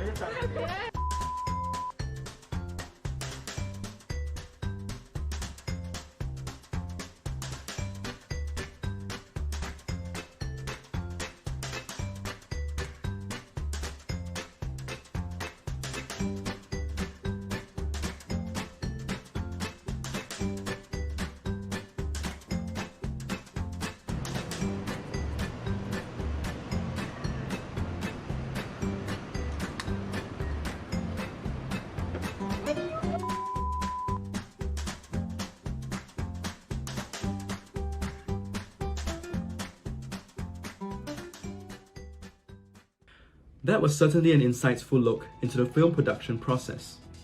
With NUS Studios, you not only get to make films from scratch, but you also get to build deep friendships. To learn more about NUS Studios and start your journey on storytelling, register for the welcome tea on NUS Sync, happening on the 17th of August from 7 PM to 8:30 PM. You can also drop by their live chat sessions tomorrow and on the 14th at 11 AM, 3 PM and 8 PM. Follow them on Instagram, NUS Studios Film, to find out more about all the exciting events they have planned for the rest of the year. And that's a wrap for this segment of CFA TV. But remember, the exploration does not stop. Up next, we have a special segment called Make Room for Memories, Tour of CFA Spaces. Join Melia from ExxonMobil Campus Concert Crew, or EMCC for short, as she takes you on a tour of the various spaces CFA groups use for their rehearsals and performances. Hear from the students themselves as they share their fondest memories with their CFA groups in UCC, CFA Studios, and UTown. Right after Make Room for Memories, Amir from NUS Choir will be bringing you more quality content via the third segment of CFA TV, featuring the groups NUS Piano Ensemble, NUS Choir, NUS Indian Dance, and ExxonMobil Concert Crew. So stay tuned for that as well. Thank you for joining me in the past hour. If any of the groups have caught your attention, you can check out the calendar on CFA at the website cfa.nus.edu.sg to see each group's specific schedule and join their live chats, watch parties, welcome teas, and many more. Have more questions for us? Stay on to find out more about the other CFA groups, or join us this evening from 7 to 10 p.m, where all the NUS Center for the Arts and Cultural Activities Club groups will come together for a live panel chat. You'll also be able to meet and interact with all the NUS arts groups in one single place. It'll be happening over Zoom, and it'll also be broadcasted live on YouTube. Also, as part of this special Student Life Fair, we'll be choosing lucky winners to receive our CFA tote bags. All you have to do is to sign up as friends of CFA on the CFA website by the 14th of August to stand the chance to win. Friends of CFA is a complimentary membership program where members will be the first to know about CFA performances and programs and receive priority booking and discounts for selected events and so much more. Thank you for joining us today at CFA TV. Please enjoy Make Room for Memories, tour of CFA spaces that is coming up next. This is Justin from NUSO, signing off.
Hello, I'm Amelia from ExxonMobil Campus Concerts crew.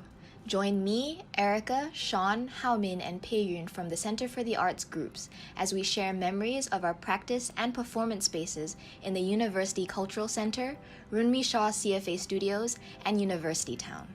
Here are our stories. Hello, I'm Erica from NUS Dance Ensemble. I'm Sean from Electronic Music Lab, or EML. Hi, I'm Haomin from Chinese Drama. Hi, I'm Pei Yun from NUS Chinese Orchestra. Erica, tell us about your first impressions of the University Cultural Center. I have been at the University Cultural Center, or UCC, since I was 5, way before I even became an NUS student. Most memories in UCC dance studios where we train are really good, except that one time when I sprained my ankle and didn't know whether I could perform in dance ensembles in the next wave. Being on stage in UCC Hall after my injury healed really made me appreciate the opportunity to perform so much more. As a dancer, I want to be exposed to different dance genres, so I support other CFA dance groups like Blast, Synergy, Indian dance, il-satari, and Chinese dance whenever they perform. I also love music at theatre, and especially the collaborations among CFA groups. Yes, I love watching and being part of these collaborations. EMCC is one of the groups who frequently works across genres to collaborate with both the CFA staff and CFA groups. As an EMCC crew member, I'm usually in the wings or backstage in close proximity to the performers. I do love the excitement in the air as I watch them prepare in those quiet moments of anticipation just before they step onto the stage in front of their audience. Sean, can you share what it's like in EML working with other CFA groups? EML uses Studio 4 in CFA Studios. Our group focuses on developing relationships through music production, both within members and also with other CFA groups. EML has scored a play with NUS Stage and created the music for Dance Synergy. In fact, the track that you're listening to right now is created by Eron, EML's president. I started making music around 13, but many of our members are new to music production, In our studio, we have synthesizers, mixers, and studio standard speakers that most people don't have at home, so the sound is incredible and it's wonderful to feel and hear, especially for our new members who have not had this kind of experience before. Yes, in CFA groups, it really is a time to try something completely different. Hao-min, can you tell us more about Chinese drama? I'm introverted, but I love the feeling of live theatre. So when I came to NUS, I decided to take a leap of faith and applied for both new stage and Chinese drama. Ultimately, I was selected by Chinese drama. Here, we usually train and rehearse in CFA Studios auditorium. Most people enter the theatre world thinking they would be acting, but there are actually a lot more skills to learn. In Practice Room 5, Chinese drama had a series of workshops where professionals came to teach us about lighting, stage management, and script writing. My favourite part was the props creation workshops, where I learned to make chicken using newspapers. After our practices, I enjoy seeing other groups around CFA Studios. I play the guitar, so it's nice to hear the sound of guitar when I pass by Guitar Ensemble, playing and jamming in the lobby area of CFA Studios. Oh yes, I have seen music groups improvising and playing together around campus, including UTown. Pei-yun, what about NUS Chinese Orchestra?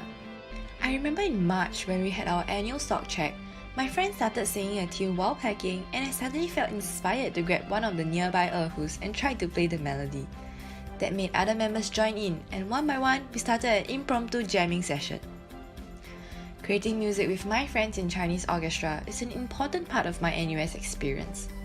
It doesn't matter that we all have different backgrounds or study in different faculties.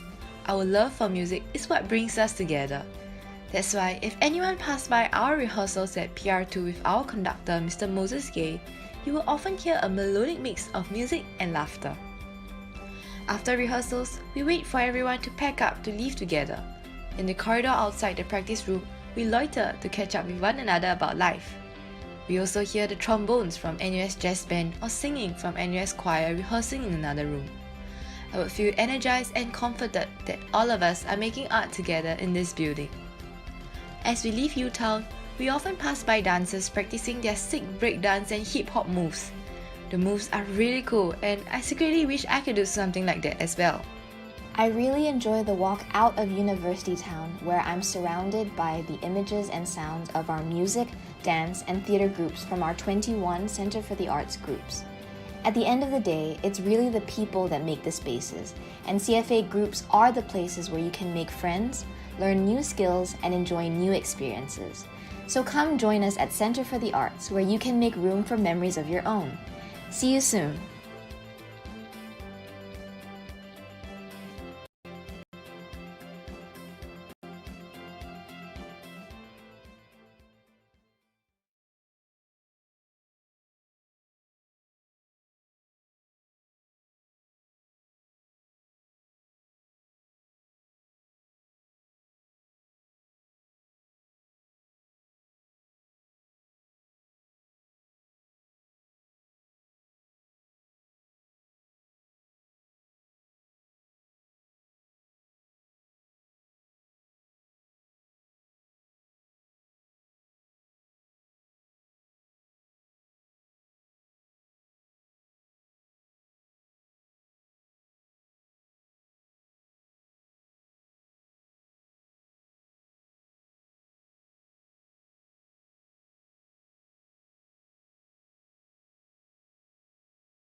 Hello everyone, my name is Amir, the past president of the NUS Choir, and I'll be your host for this segment of CFA TV.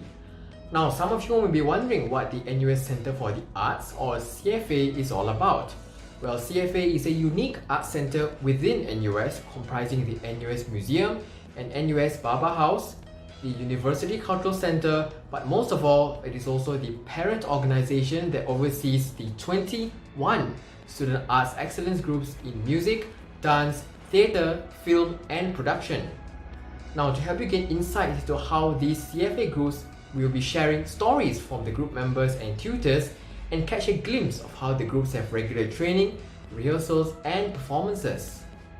During the show, if you have any questions for us, feel free to chat with us on TeamUp. You can click on the link in the description and log in using your NUS account. Members from the respective CFA groups are on standby to answer any of your questions. Be sure to also check out the group's information at our website cfa.nus.edu.sg. So grab some lunch and join me as we learn more about the NUS Piano Ensemble, the NUS Choir, NUS Inner Dance, and ExxonMobil Concert Crew. Now first, starting off, we have the NUS Piano Ensemble, often referred to as NUS PE. Under the leadership of Music Director Timothy Koo, NUS PE specializes in piano ensemble repertoire, duet, duo, piano for 4 hands, and sometimes 8 hands. Its quirky tagline, "No one plays alone," has attracted many accomplished pianists who seek to develop beyond solo performances, giving them fresh challenges in piano duets and ensemble work. Let's listen to what the NUS Piano Ensemble has to share with us. Hello everyone. Due to the current pandemic, the NUS Piano Ensemble deeply regrets not being able to meet you all in person. In spite of that, we have managed to piece together pre-recorded interviews from the past. We hope you enjoy the video.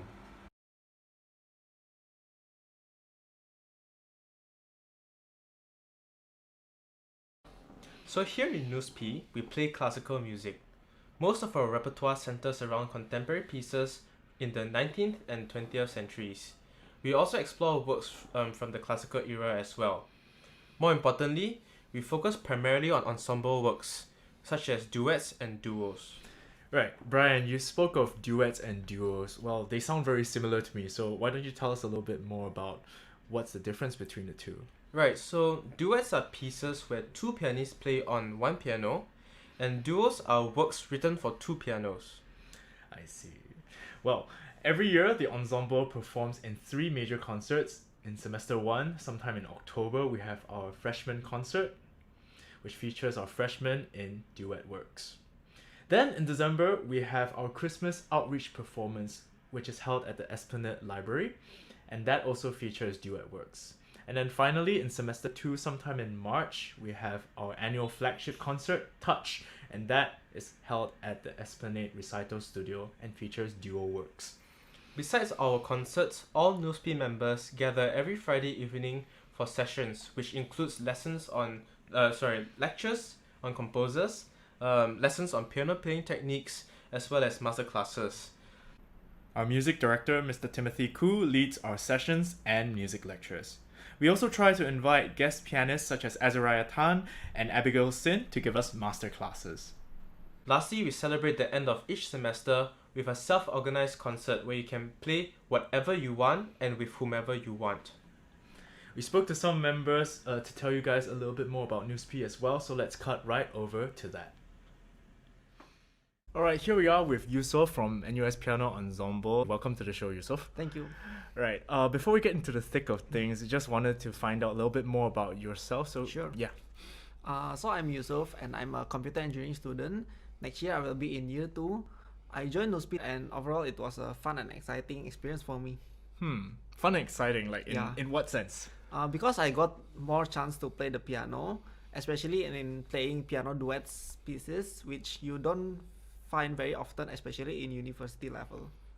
Actually, I agree. A lot of us play piano at solo, but there's not that much of us playing like at the ensemble level.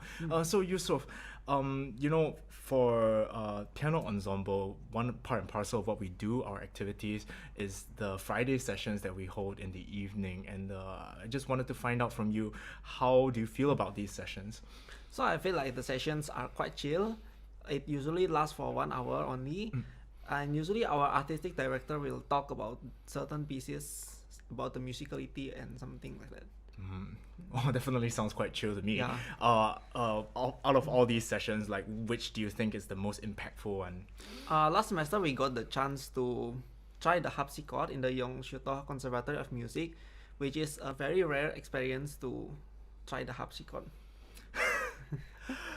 Wow, harpsichord, something that I've never tried myself. Like, definitely a rare experience. Hopefully we'll get more experiences this in the future as well. Okay, one more thing. For our freshman concert, like we've said before that you're a freshman, and every single newspaper member kind of goes through a freshman concert as a rite of passage in some way. And could you tell us a little bit more about your experience with the freshman concert? Sure. So freshman concert is my first concert with NUSP. And aside from learning a lot of things in terms of musicality and technicality, I also learned a lot more about the whole production of the concert itself, like starting from the preparation, backstage management, and the rehearsals itself. Wow. Anyway, thank you so much for your insight. It's been a pleasure to have you here. Do you have anything else you want to say before we end off to our friends here at the Student Life Fair? So for those of you who are interested in, like to play the piano and interested to explore more duets or duos pieces, please come and join us. Right, thank you very much, Yusuf. You're welcome. So we're here with Rochelle, who is a senior at NUS Piano Ensemble. Can you tell us more about why you decided to join NUSP?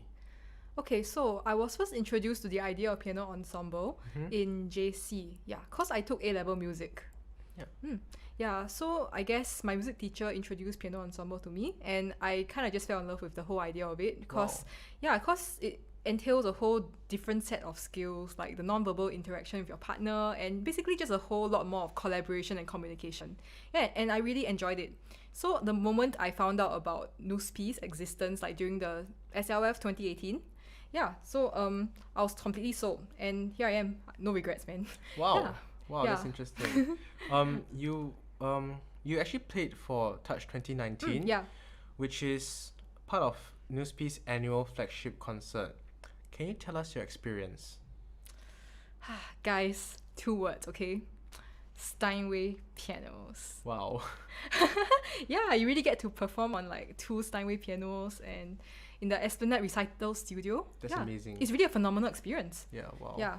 But okay, on a more serious note, right? Like, I guess it's really quite different and really quite special when you perform in pairs rather than alone, because instead of it being my turn when it's time to perform, it becomes our turn. Wow. Yeah, so you really go through a lot of your partner, like from the coaching sessions, you see your partner and yourself at the highest and lowest. Yeah, and you basically form a very special bond with your partner. Yeah, and a whole lot of very enjoyable memories.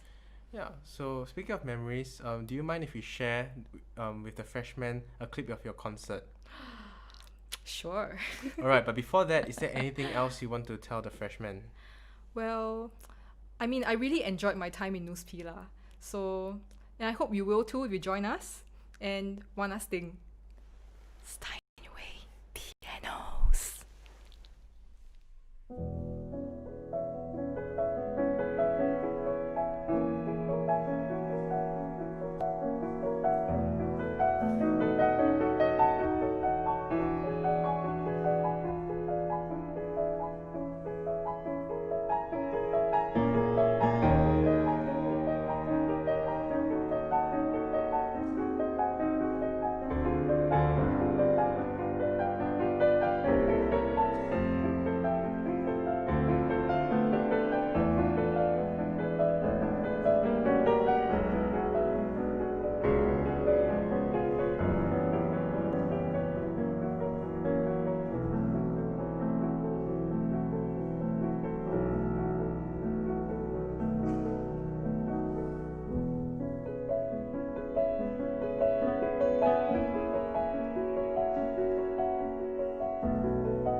Those were very genuine and interesting interviews about the NUS Piano Ensemble. From the video, you can tell the NUS Piano Ensemble is a close community of music lovers. If you love piano classical music and collaborative works, don't forget to register for their online welcome tea on NUS Sync, scheduled on the 17th of August. Or if you want to meet them over Zoom, you can join their members at their live chat sessions tomorrow and on the 14th of August at 11 AM, 3 PM and 8 PM. To find out what else they have for e-SLF, check out their Instagram page at nus.pianoensemble. Now, if you have just joined us, feel free to chat with us on NUS Teams Up.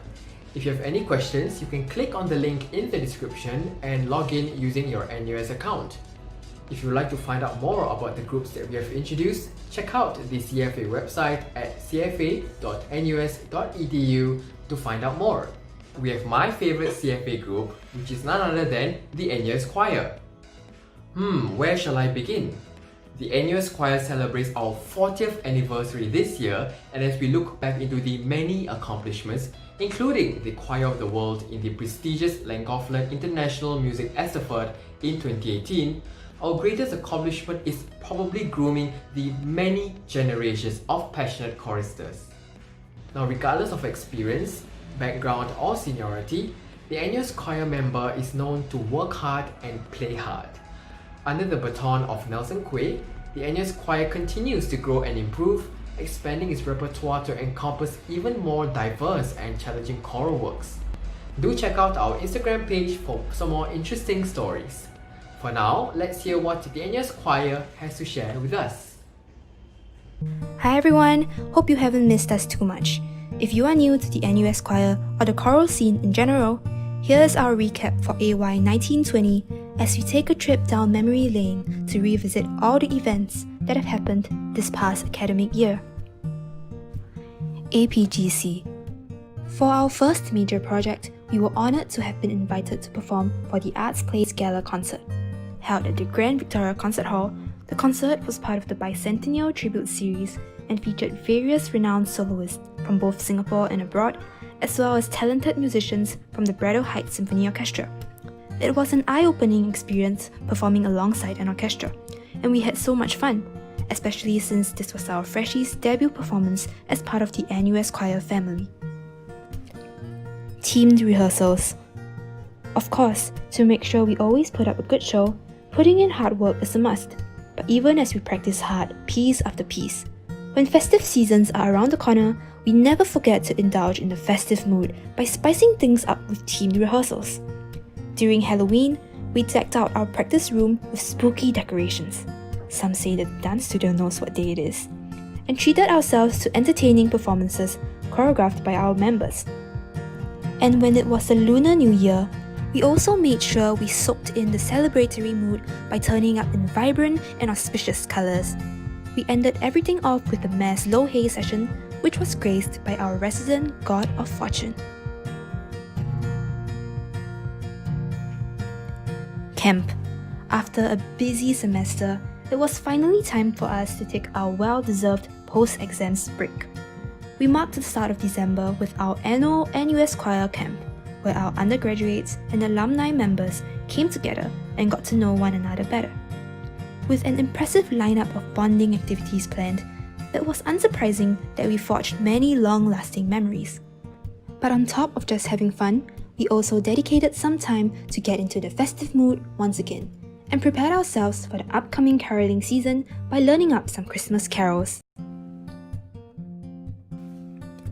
Caroling plus homecoming.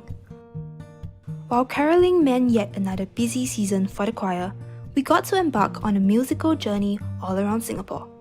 From shopping malls to neighbourhoods to hotels, we had the opportunity to indulge in performing Christmas carols and spread the festive Christmas spirit, which we only get to do once every year. Seeing the blissful faces of our audiences never fails to motivate us and make us love Christmas even more. A long-standing and iconic tradition of the choir, Christmas caroling is perhaps one of our most anticipated events of the year. We look forward to yet another fun-filled caroling season this end 2020. December is also another special time of the year, as it is when the NUS Choir has its annual homecoming, a reunion event where past and present members of the choir gather together and catch up over festive food, exciting games, and interactive activities. 2019 was extra special as we marked the transition into our 40th anniversary year. We renewed our commitment to the choir and geared ourselves up for what was to be a grand 40th anniversary concert in 2020. Homecoming also marked the end of a hectic but fulfilling caroling season, of which a celebration was definitely in order. More importantly, it was a time for us to look back at the past year to reflect and recognize how much we had achieved. We can't wait to get back together for Homecoming 2020.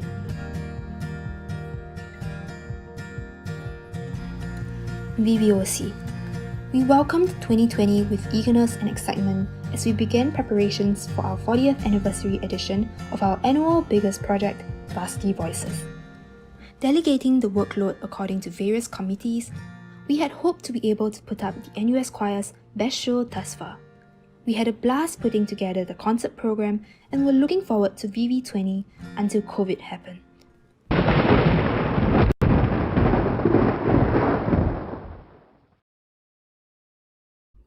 All the hard work and effort put into practices leading up to our concert went down the drain. Unfortunately, that meant our much anticipated summer trip to Greece also had to come to naught. Hopefully, once this is all over, we can take our voices overseas again soon. Handover plus a new committee.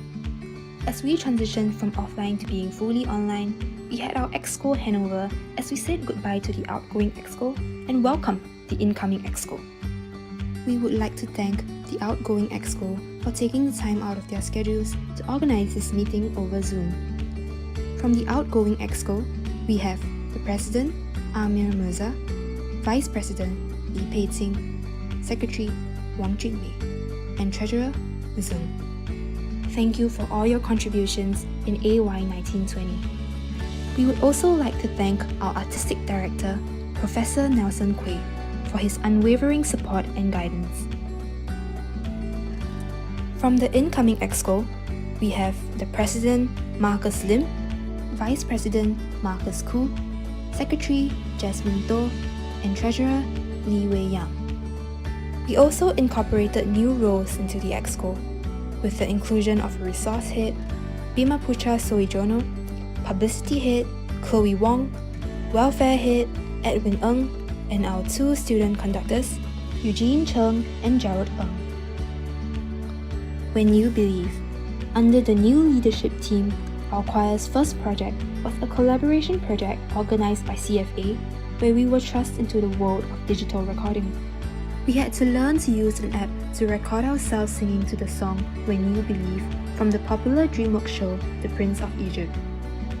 Despite the initial steep learning curve, we eventually managed to work it through, producing our inaugural virtual choir piece, which we are very proud of. Who would have thought that even with the whole COVID situation, we were able to gain a new skill? What started out as something so foreign became a useful new skill that we could see ourselves using for future projects. And that's a wrap of AY 1920. This year has presented a lot of new challenges for us, and we can't wait to see what AY 2021 will bring. We hope you enjoyed this video montage that we put together. For the current and outgoing members, we hope this sparked some good memories. And for the incoming freshmen, we hope to see you at e-SLF soon and welcome you into the NUS Choir family. For more updates and online content, do like our Facebook page, the NUS Choir, follow us on Instagram at the NUS Choir, and subscribe to our YouTube channel.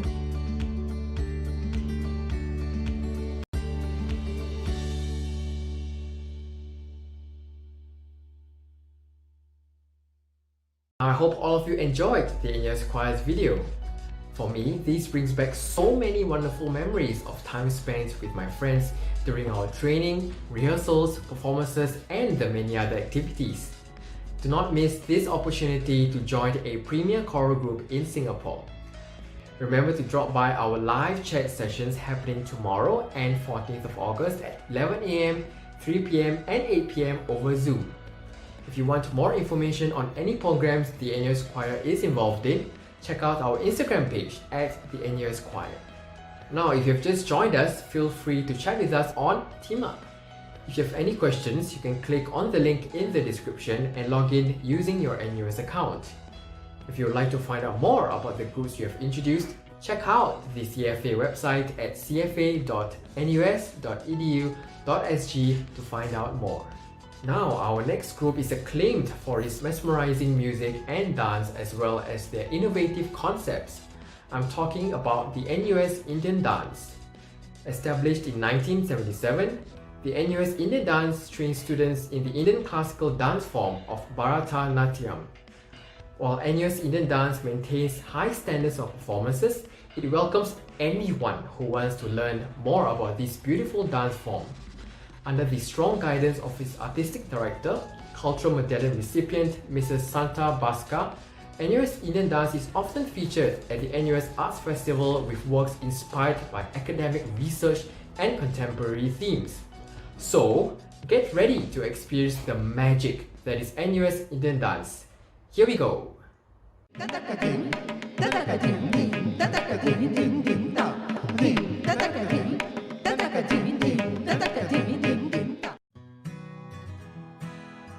Hello everyone, welcome to NUS Indian Dance. We are a traditional arts group under the Centre of the Arts, pursuing excellence in the Indian classical dance form Bharatanatyam.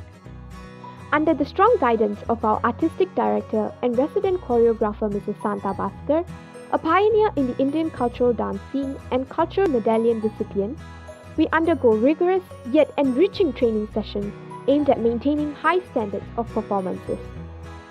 NUS Indian Dance is known for its openness to exploring non-traditional themes and working with researchers and academics to demonstrate the enduring power of Bharatanatyam and Indian dance to embrace the different aspects of human experience. Some such examples will be 28, which dealt with mathematics, Maya Yatra, which was a collaboration with the geography department, and Sambhavna, which captured the complexity of quantum physics through Indian dance. Through regular training, dancers not only hone their dance skills, but develop a deeper sense of self-confidence and cultural identity and become a close-knit group of highly committed dancers that welcome dancers into a dance family where growth and learning is encouraged. Some of the important values NUS Indian Dance reinforces are commitment, discipline, and perseverance. With continued hard work and discipline, the scope for learning in Indian dance is never limited.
Hi Auntie Bhaskar, how are you doing today?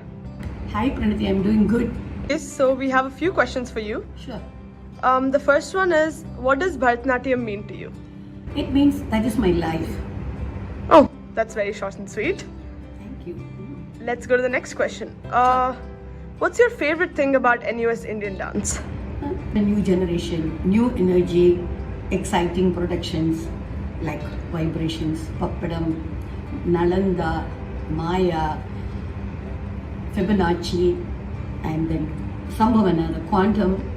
They are all exciting productions that only Center for the Arts NUS can produce. That's exactly why I joined NUS Indian Dance. Yeah, of course. Thank you. Okay, the next question is, what do you think about our dancers?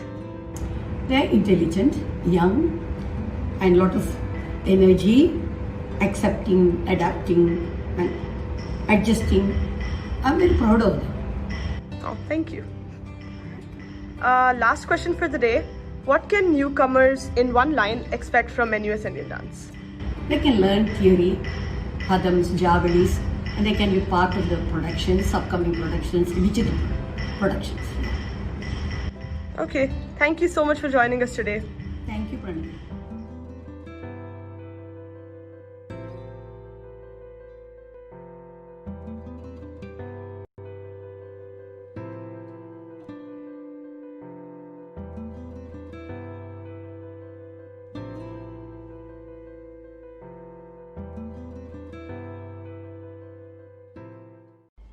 Wow, just look at the wonderful performances and beautiful costumes.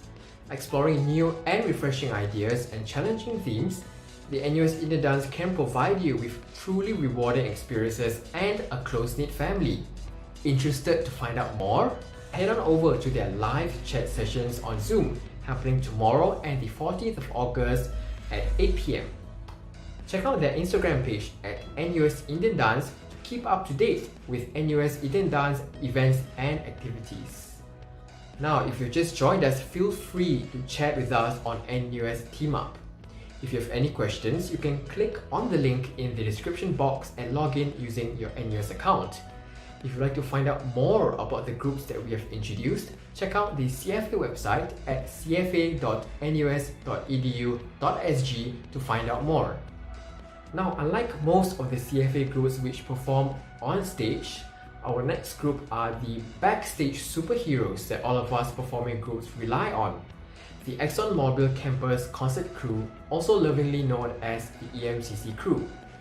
The EMCC Crew is a team of students who support our arts events and productions by taking on the production and publicity roles, firmly driven by the underlying belief that no professional stage production is complete without excellent support and behind the scenes in lighting, stage management, sound, and backstage crew.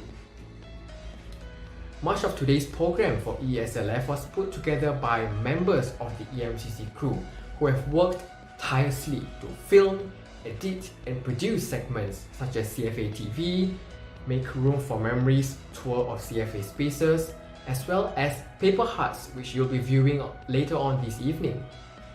EMCC Crew is more than just a club that supports the technical aspects of stage performances and behind the scenes. They take pride in providing training and developing the team of student crew who always give their fullest effort in every show, helping to bring exciting performances and smiles to audiences and performers wherever we go. We rely on them to make us shine on stage, so now let's shine a light on all that they have done. Here is EMCC Crew in the spotlight. Hi, we are from the ExxonMobil Campus Concerts Crew. The ExxonMobil Campus Concerts was established in 1986 as a student initiative to entertain and share creative projects. Then came along the ExxonMobil Campus Concerts Crew, also known as the EMCC Crew, a group of passionate students who helped out behind the scenes for this arts outreach program, holding a drive to engage the NUS community with the arts. The ExxonMobil Campus Concerts is a free admission performance series that aims to spotlight creative arts projects and to provide a platform for any artist who has a story to tell. The EMCC Crew supports these productions behind the scenes, engaging in a variety of backstage work like production managing, stage managing, light and sound design, photography and videography, and front of house duties. Over the years, we have supported and interacted with a variety of arts showcases, from music, dance to theatre productions. The EMCC Crew have also expanded our scope to the performing groups within the NUS community, offering our support where needed for their respective productions. At EMCC, our members learn the ins and outs of backstage work through trainings and on-the-job learning to ensure the best possible performances. In recent years, we have also branched into publicity, where our members take on roles in social media management, branding, and graphic design to provide an increased awareness towards the EMCC performance series and to further build EMCC's brand. The EMCC Crew is a platform for a unique perspective of how productions are carried out, giving a holistic view of what happens from the start to the end. Here, we believe that there is a place in the arts for everyone, be it on stage or off stage, and warmly welcome anyone from any background to join us as long as they have an interest and passion in the arts. Now, let's hear from some of our members. Here in EMCC, we support the various arts events that are held in NUS, such as the Here Arts Carnival, the NUS Arts Festival, as well as our EMCC season shows. We are involved in production management, so we will draft up production schedules, and we will coordinate with the performers during the show. As a production manager, I helped to ensure the performance needs were met in terms of the manpower they needed to support their show, booking up venues for rehearsal, and handling of show setup so that the performers would be able to focus solely on their craft. We also get to do a bit of lighting and sound design, as we do work with production services from UCC for some of the shows. For example, I did some lighting work for Discovery, and I also did sound for Zeitgeist by NUS Harmonica Orchestra. I had supported shows as the stage crew, helping to set up the stage for performances and ensured that everything was where it needed to be. As an EMCC member, so far I've done FOH roles, which stand for front of house. As FOH, you are the first point of contact for audience members, and you usually would handle registration and inquiries. What I enjoy doing most in AMCC is actually FOH. Meeting and speaking with new people who are passionate about the arts is very fulfilling. Sometimes in FOH, you'll make conversation with audience members, and it's very heartening to know that even people who are not from NUS at all are coming to watch our shows. That time when I went for a miniatures, which is the Beethoven concert, I went there and really nervous because I didn't have any experience beforehand, but the seniors were very patient, friendly, and they just guided us along the way. They just briefed us during the performance and make sure that we were all confident and ready to embrace and welcome the audience for the performance of the day. So that was a really interesting experience because I felt like I already knew the seniors way before the event happened. So it felt like we were a part of a big family. I remember two events that I participated in the previous year, the Discovery Show and the Androline Trio, that were both held in the U-Town Dance Studio. For these two events, there was a lot of work put in the day before, as we had to carry chairs and stools into the venue as there were no seats available inside. However, after the show, it was good to know that our effort was worth it, and it was fulfilling to know that the audience truly enjoyed the show. When I see performers so committed and passionate about their craft, that too spurs me in my work backstage such that the audience would be able to appreciate and enjoy the full extent of their work. My involvement behind the scenes has definitely given me a different viewpoint to production processes, and I now hold great appreciation and admiration for the people who work tirelessly to help shine a spotlight on others. Personally, I enjoy doing lighting design the most during my time in EMCC. The sense of achievement and satisfaction for putting up a good show with great lighting design is just indescribable. Being a lighting designer is not just simply lighting up the stage for shows, but instead it requires great imagination and creativity to bring out the life of the story of the show. However, working together with a team is still the greatest joy I have from doing productions with my EMCC friends. I mean, what is happier than doing something you like with friends who share the same passion as you? One of my biggest takeaways from EMCC is the support system from our seniors. Definitely the people that I have met, the friendships I've made here, and the skills I've learned here. These invaluable things last for a lifetime, and I wouldn't trade it for anything else at all. The creative and upbeat energy along with the different learning experiences I've gained is something I'm really grateful for. I'm especially grateful for the open community within EMCC where members with no prior experience are welcomed and that more experienced members are always ready to lend a hand or to share about their experiences and knowledge in production processes. As a freshie, I was very lost in general, but my seniors would always be very willing to answer any questions I had, be it EMCC related or academics. Now that I'm part of the Exco, I understand how much work they put in to provide opportunities for especially the freshies and to simply run the club. So thank you to the seniors who have been supporting the club and our members.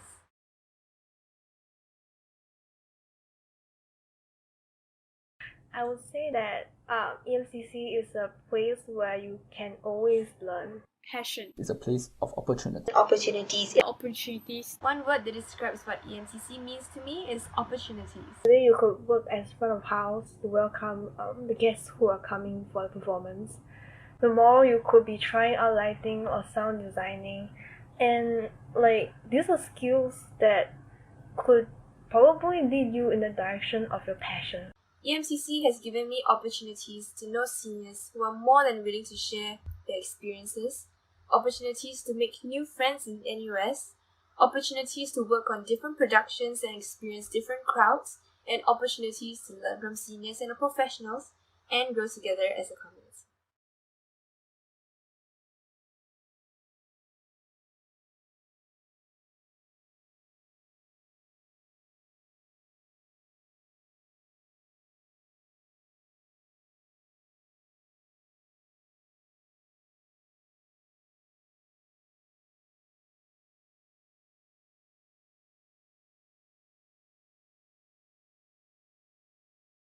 truly is a group where everyone has opportunities to learn.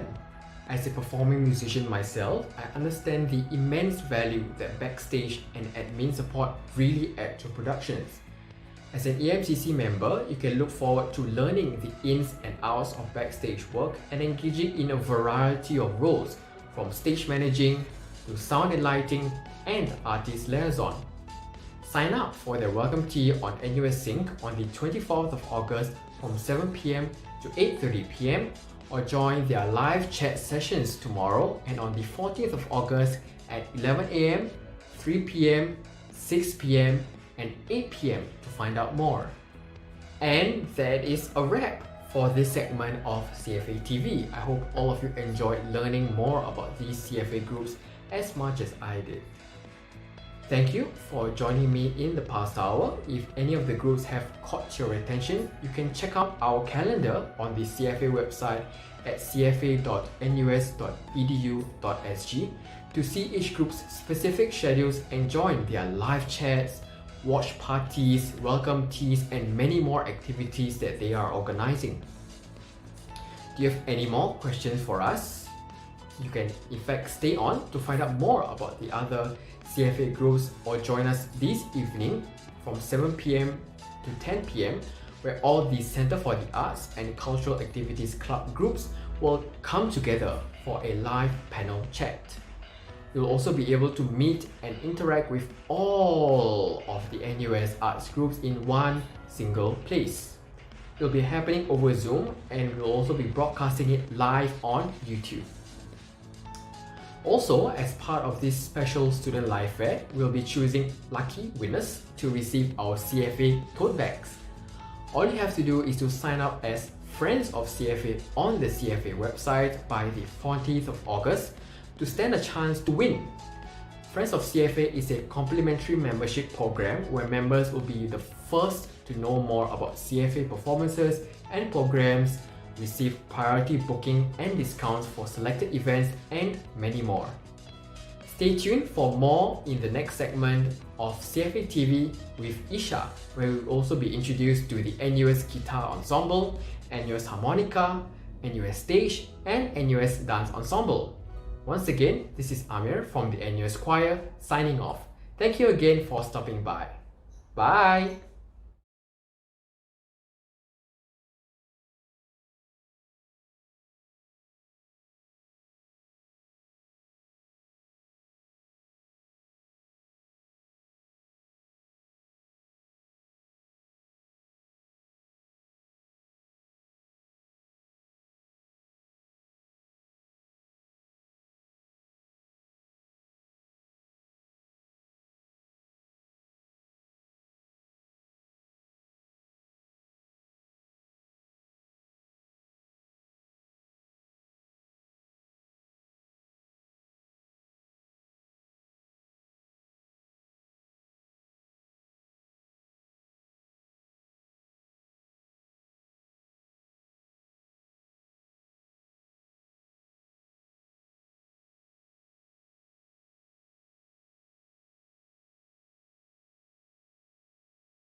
Hello everyone, I'm your host Isha and I will be guiding you through Block 4 of CFA TV.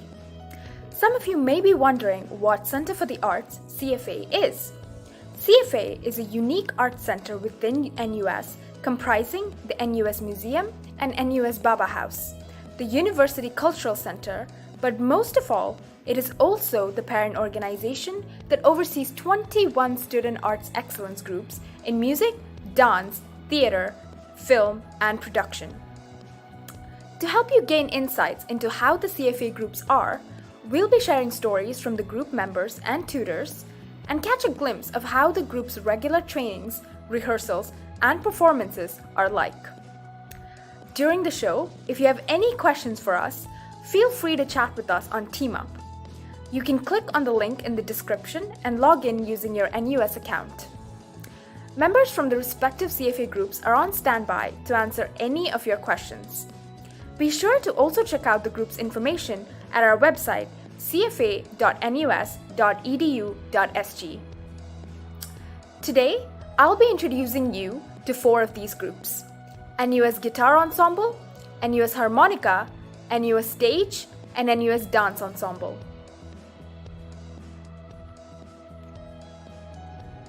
First up, we have NUS Guitar Ensemble, also known as Genus.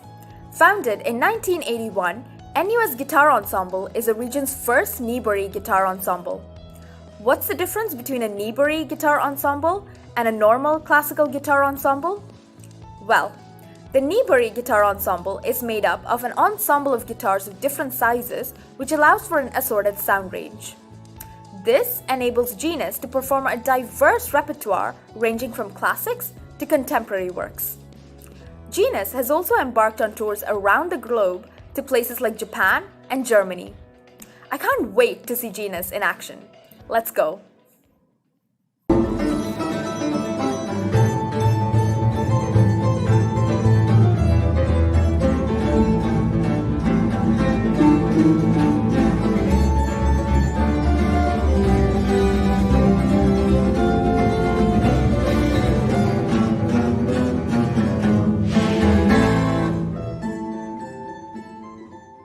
Genus is an Neighbourly ensemble. That means we use a family of guitars to create varying pitches, creating endless exciting musical possibilities for the instrument. Conducted by artistic director Robert Castiles, Genus has a 39-year history, being the first Neighbourly ensemble in Southeast Asia.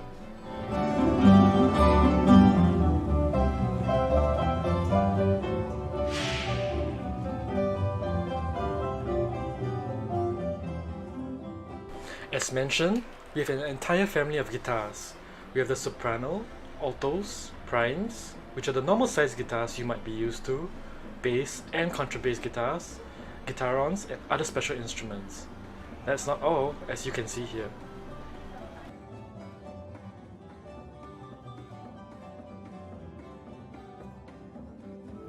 Hello, welcome to Prime. I'm Jalyn. Okay, this is a prime guitar, so it's in standard tuning, and usually we play accompaniment, but besides accompaniment, we also play things like harmony and counter melodies. So it's a very dynamic and fun section. Hello, I'm Nat. This is a bass guitar, and it's tuned a fourth lower than the standard prime guitar. Usually we play the bass lines of the piece, but sometimes we get nice melodies too. This is the guitaron, and it's played in upright position.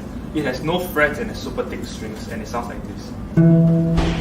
Hi guys, I'm Sujay. I'm from Auto 2. I'm the Auto 2 section leader, and these are my Auto 2 mates, including the one behind the camera. So this is an auto guitar, as you can see. It's smaller than a prime, and so it's pitched higher, so about a fifth higher. So in Auto 2, we are unfortunately not as lucky as Auto 1s, and we get to play a lot of the counter melodies and embellishments and other things that don't really sound like what you hear in the end, but it does add to the final product. So yeah, so that's Auto 2. Thank you. Hi, I'm Zach. I'm Auto 1 SL. So please join us if you like the melodies of all the pieces we play.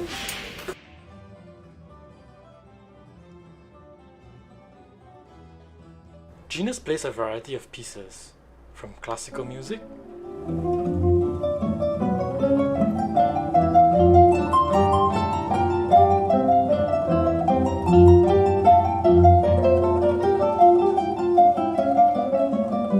to your favorite movie soundtracks.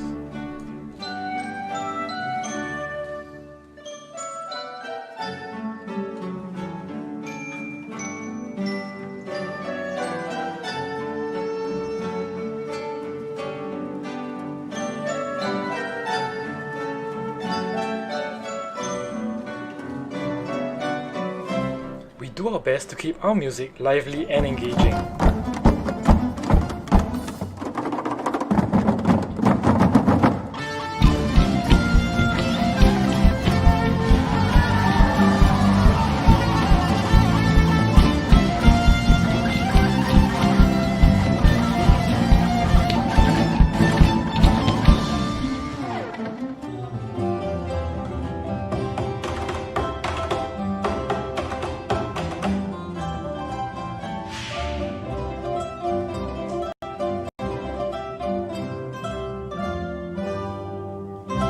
Firstly, it is the experience of being able to make music together with other people.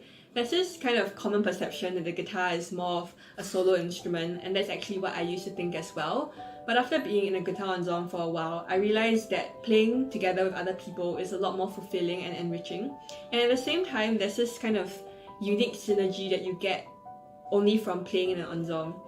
Yeah, but ultimately, what's more important is that Genus is not just an ensemble or performing arts group. To me, it is also a community. I find that the people here are genuinely very supportive, and we're always willing to help one another out. Even though the environment can get quite challenging sometimes, I have never felt that it was competitive, because I think like music has this ability to bring everyone together towards a kind of a common collective goal. Yeah, and of course, we also have a lot of fun outside of practices, a lot of memorable experiences. So when I come to Genus, I feel like I can really take a break from the usual academic stress. Hello, my name is Roy, and it has been 3 years since I joined Genus. And what makes me keep coming to Genus is because Genus is like a family to me. So since I'm an international student, I stay away from my actual family, so I feel lonely quite a lot of times. But when I come for practices, I get to meet amazing friends and have a lot of fun together, and that makes me feel like I belong to somewhere. So that sense of belonging and the warmth that I feel from my section makes me keep coming to Genus. So that's a good thing. And what makes me happy in Genus is good music. So it sounds quite bad when you play alone in a section, but when all the sections come together and make good harmony, it makes me feel satisfied and happy. So that's it. Thank you.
entertaining, and informative video by Genus. The performances are incredible, but what drew me the most were the fun-loving people and the wonderful friendships in the group.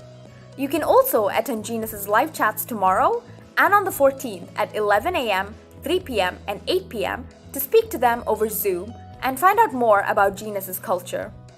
And remember to follow them on Instagram at NUS Guitar Ensemble to keep updated on all their activities. If you've just joined us, feel free to chat with us on TeamUp if you have any questions. You can click on the link in the description and log in using your NUS account. If you would like to find out more about their groups we have introduced, check out the CFA website at cfa.nus.edu.sg to find out more.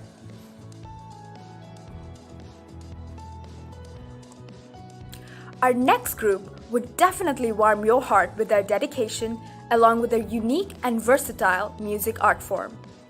NUS Harmonica, or NUS HO, was founded in 1981 and has a well-established history in the harmonica scene. They won medals at the Asia Pacific Harmonica Festival and performed in national events such as the Singapore Youth Olympic Games city celebrations. If you are interested in learning the harmonica but don't have a music background, fret not, because NUS HO welcomes beginners and aims to make music education accessible to all of its members. Many of Harmonica's members only picked up the harmonica when they joined the group and has grown to become amazing players. But that's enough talk from me. Let's sit back and explore the world of NUS Harmonica.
In NUS Harmonica, we have structured member music programs, or MMPs, tailored to members with different levels of music experience. This ranges from MMP1 for beginners to MMP3 for more advanced members. For newcomers, MMP1 provides lessons in music theory and fundamental harmonica techniques. Music theory will include skills like sight reading and listening, while harmonica techniques includes playing notes as staccato or legato. Our most important annual production is the Soiree concert series in March. It is a concert held in a theatre setting where mostly classical pieces are performed. Each concert features an interesting and different theme. For example, our last production, Soiree 2019 Tessellations, was an exploration of patterns and symmetry in music. Let's take a look at some highlights from our past Soiree concerts.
Another major production for NUSHO is the Impressions concert series in October. Unlike soiree, Impressions is usually held in a more casual and intimate setting. We also perform more diverse genres of music such as pop music, folk music, and even anime music. This year, NUSHO will be having a collaboration with Genus. We will be performing a few duet pieces for harmonica and guitar, so if you're interested to find out how these two instruments sound together, do check out the videos on our Instagram page. We are also planning another collaboration with Genus in the near future, so do stay tuned.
Wow!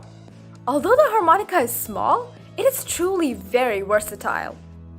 If you're interested to join this tight-knit community to learn to play the harmonica, hop over to register for their welcome tea on NUS Sync on 17th August from 7:30 p.m. to 9:30 p.m. You can also join them over Zoom for their live chat sessions tomorrow and on the 14th at 11 a.m., 3 p.m. and 8 p.m. And check out their IG at NUS Harmonica for information about their upcoming events. If you've just joined us, feel free to chat with us on TeamUp if you have any questions.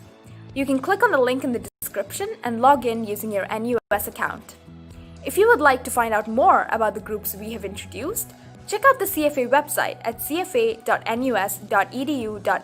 to find out more.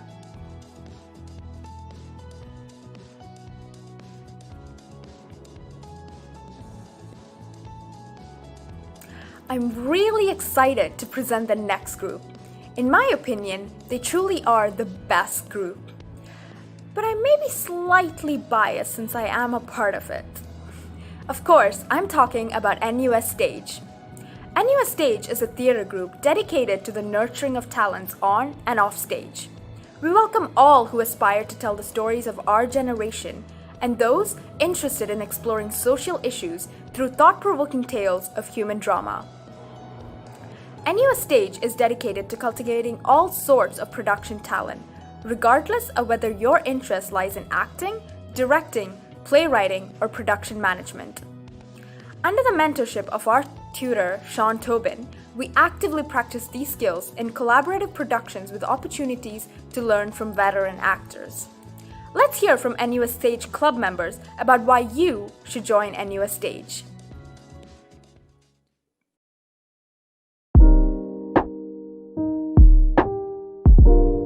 What I like most about theatre is that you're using your entire body, your hands, your brain, even your voice, everything about yourself to make something, to make an art. Life, it's fully present and everything feels real. Or maybe because it is real, you can feel time and space literally unfolding in that moment. And real consequences, actual drama are happening right in front of you. And there's nothing more powerful or evocative and affecting as that. No two individuals will find themselves having the same experience, even though they could be involved in the same play and be in the same venue. It is simply unique in that sense. There is always something for you in theatre, no matter who you are and what you do. Furthermore, theatre is also magical in the sense that it allows you to escape from your daily life while also kind of offering another perspective of your life and society from a higher point.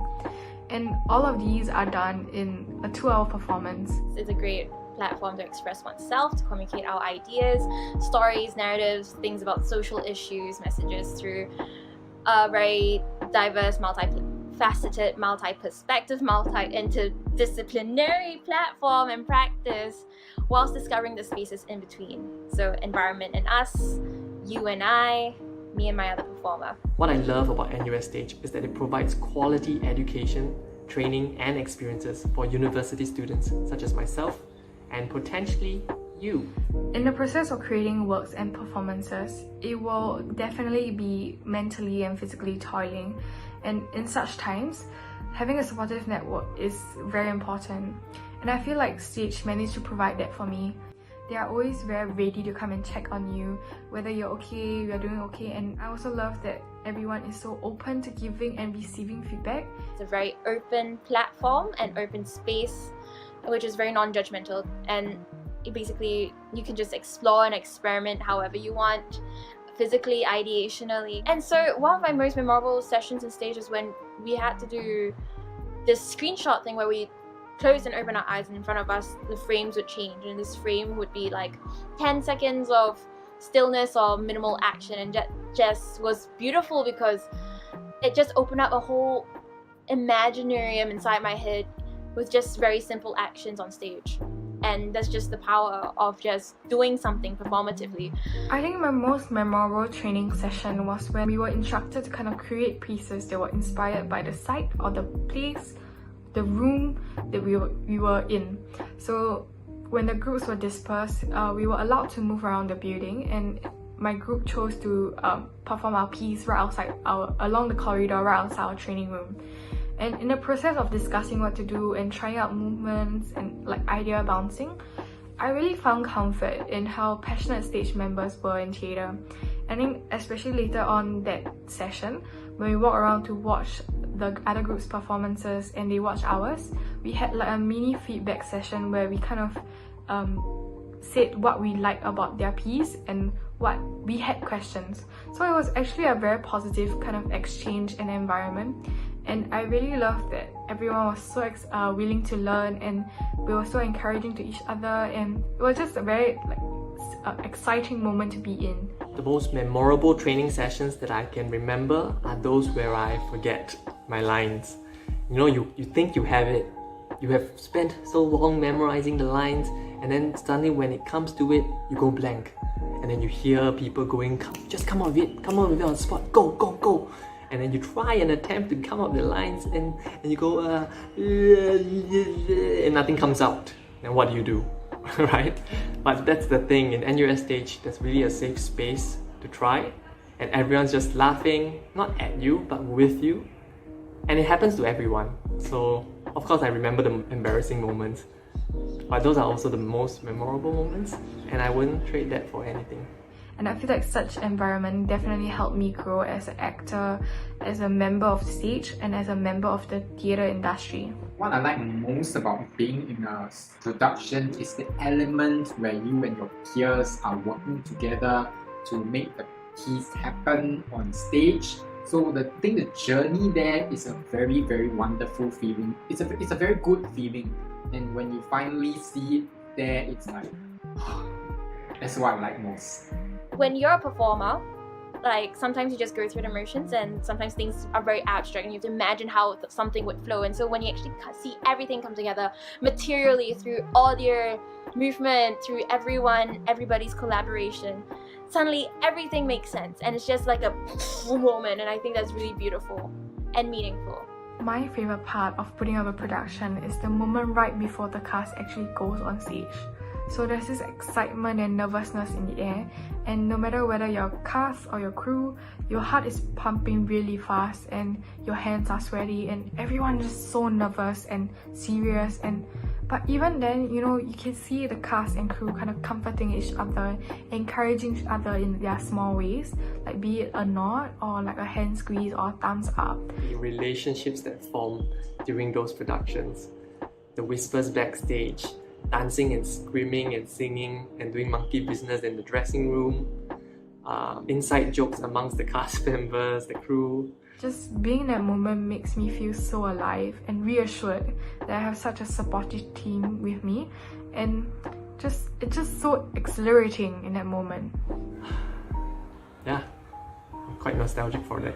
Come join us. Come join us. Come join us. Come join us. We love to see you in NUS stage.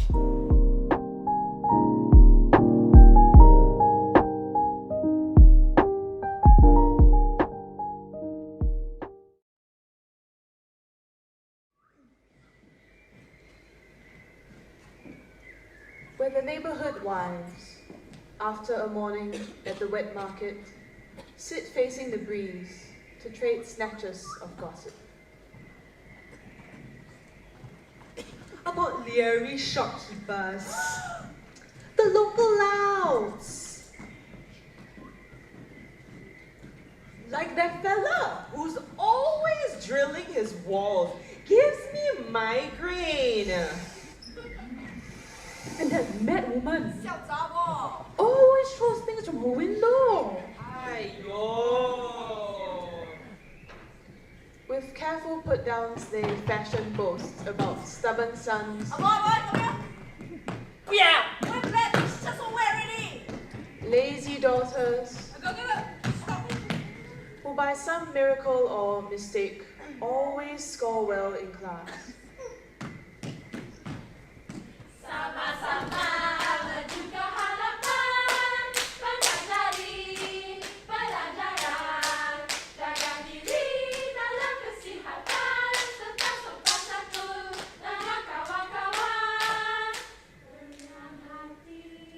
When words falter, gestures take over.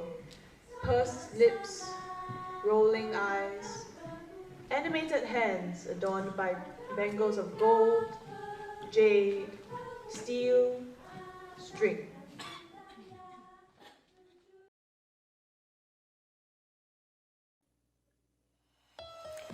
Theatre is a mirror, a sharp reflection of society, and a powerful tool that can allow us to see the past, present, and future through a different perspective.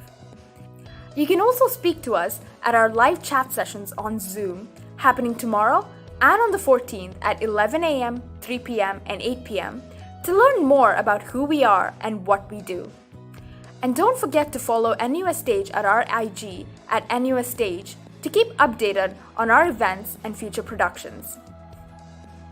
If you have just joined us, feel free to chat with us on TeamUp if you have any questions. You can click on the link in the description and log in using your NUS account. If you would like to find out more about the groups we've introduced, check out the CFA website at cfa.nus.edu.sg to find out more. Our next dance group has been called Confident, Energetic, and Unique.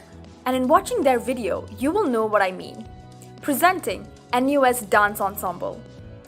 Founded in 1992, NUS Dance Ensemble is a Southeast Asian contemporary dance group who prides itself in showcasing the importance of their roots and culture, as well as highlighting social issues through championing original works. In NUS dance ensembles, dancers grow to become versatile, knowledgeable, and inquisitive. Under the guidance of founder and artistic director Zaini Muhammad Tahir, NUS dance ensemble members grow to possess an appreciation for the integration of contemporary techniques with Southeast Asian influences. Let's have a look at NUS dance ensemble.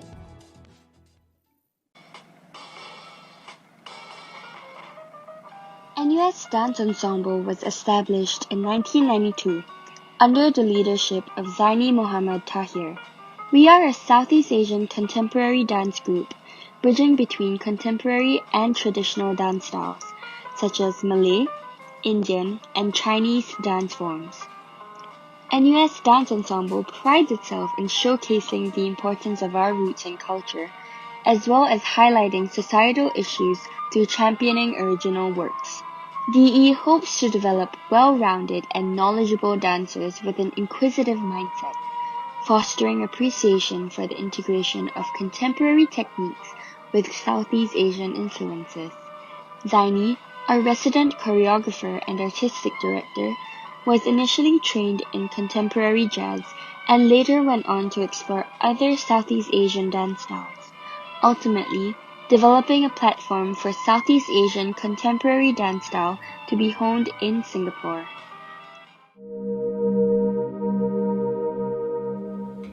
NUSDE has 2 productions annually, namely Avocation and The Next Wave. Avocation is a platform for younger artists to develop as independent choreographers, providing exposure to the rest of the company and exploring the various specific styles and body movements of different choreographers.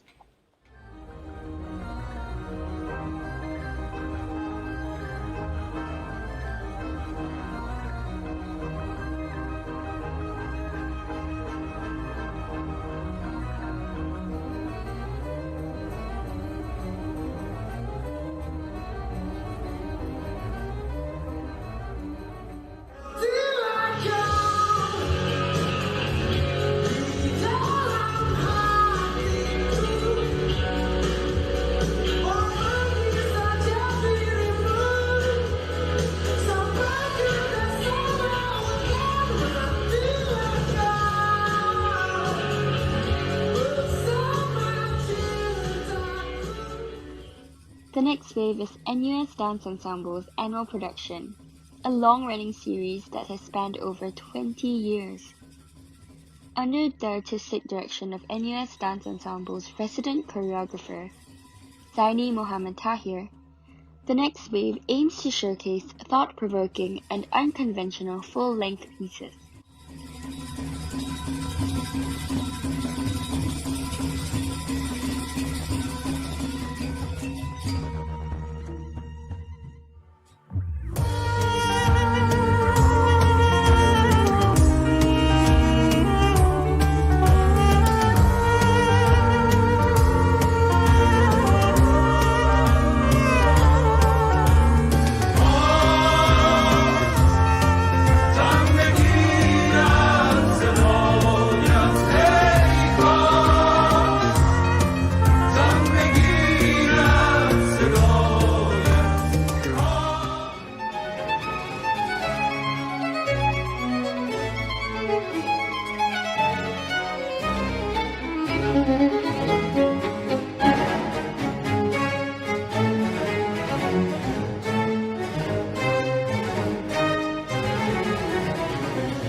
Dance late at 19, and then of course I was kind of well versed with the ballet and jazz and contemporary. A few years later, when I've had the opportunity to go to Indonesia and to understand my roots, that was quite a turning point. So I think by giving myself an opportunity to head to that direction where trying to research and find out more about the past and yet trying to use that to tread my way to the future in this modern society of Singapore. I think that can be quite an interesting angle, I thought, and when we started Dance Ensemble. And I think after 28 years, the tension and the issues and the concerns are still there. We're still finding ourselves, finding our position where we are in this kind of crossroads. You know, Southeast Asia rich in tradition, and yet Singapore being so modern and so sleek and so high-tech. So I think we'll always be relevant. I think it's always been challenging because trying to know your roots take a lot of commitment, absolutely. You know, and dancers in NUS only around for a few years, so I don't think they're able to understand what I want them to understand. And here we are, and we're not even in the culture, you know. Everything in Singapore is borrowed, whether Malay, Chinese, and Indian. So then the big question is that who are we? Where, what's our guide? Yeah, but I think we'll persevere because there's always something interesting about our roots, which I always find, you know, and even after 28 years, I'm still learning. And as long as something good for us to learn, I'll always be there. I think 3 things actually, in order of importance. Number 1 is a large degree of openness, receptiveness, because in DE, we are always compounded by different things. You know, one day I bring in a new instructor to teach you Malay dance and Chinese dance and so on. So we are put in a flux, and the concept of being open is extremely, extremely important. You know. Number 2, I think this dancer needs to be strong, not physically. What I'm saying is that mentally, because again, we are going to be bombarded with a lot of challenges. I've seen so many for the past 20 over years where dancers with almost zero training becoming very confident, successful dancer because they are so brave. And number 3, of course, if you've got technique, good. But I think how I define technique is the ability to understand the body. So it doesn't mean that technique is ballet.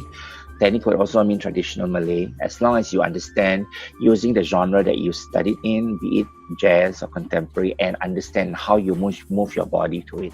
So that's why in the audition, normally the 2 parts, I will give choreography, my kind, and then the other one is as important, or sometimes even more important, I'll make them do improvisation, which can be quite unnerving, but I think that's where I see the true sense of who the dancer is.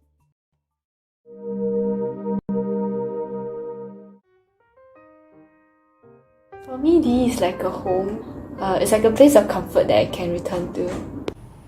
Crazy, yet exquisite.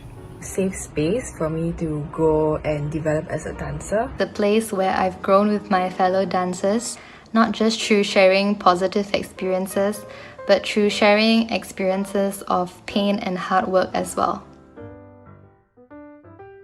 During dance camp, because dance camp is very intense and all of us were like pushing each other on. It was my fondest memory because it made me feel like DE was a family. Would be my first ever TNW concert and my kind of introduction as a freshie. It would have to be tech classes, though they can be very tiring. Having your friends there to support one another makes it worthwhile and enjoyable. Do follow us on our social media platforms.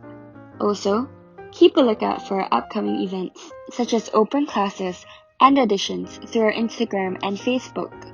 If you have any further queries, feel free to reach out to us through these platforms as well. Come be a part of NUS Dance Ensemble. We hope to see you soon! Wow! NUS Dance Ensemble truly strives to champion the redefinition of Asian contemporary dance. And remember to check them out on Instagram at NUS Dance Ensemble 3 to keep up to date on their events this year. Time really does fly when we're enjoying ourselves. That is all the time we have left for CFA TV Block 4. I hope you had fun and gained more insights about the CFA groups like I did. Thank you for joining me in the past hour. If any of the groups have caught your attention, you can check out our calendar on the CFA website at cfa.nus.edu.sg to see each group's specific schedule and join their live chats, watch parties, welcome teas, and many more. Have more questions for us? Stay on to find out more about the other CFA groups or join us this evening at 7 to 10 p.m. where all the Center for the Arts and Cultural Activities Club groups will come together for a live panel chats. You'll be able to meet and interact with all of the NUS arts groups in one single place. It'll be happening over Zoom and will also be broadcast live on YouTube. Also, as part of this special student life fair, we'll be choosing lucky winners to receive our CFA tote bags. All you have to do is to sign up as Friends of CFA on the CFA website by 14th August to stand a chance to win. Friends of CFA is a complimentary membership program where members will be the first to know about CFA programs and performances, receive priority booking and discounts for selected events, and many more. Thank you to those who have joined us. Coming up next is Amanda, who will be introducing NUS Jazz Band, NUS Lion Dance, NUS Chinese Orchestra, NUS Indian Instrumental Ensemble, and NUS Dance Blast. This is Isha, signing off.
Jobina, the program lead for this year's Here Arts Carnival.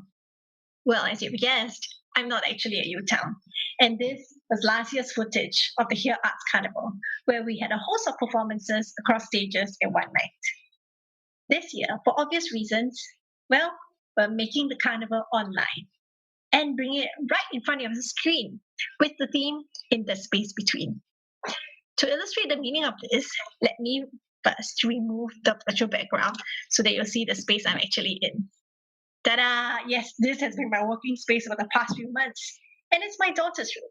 So let me use some items in the room to illustrate the theme. In these challenging times, many people have stood in the gap for us to keep Singapore safe and secure. So we've lined up several arts projects where we can show them that we care. Get to know new friends and let the arts be that space in between.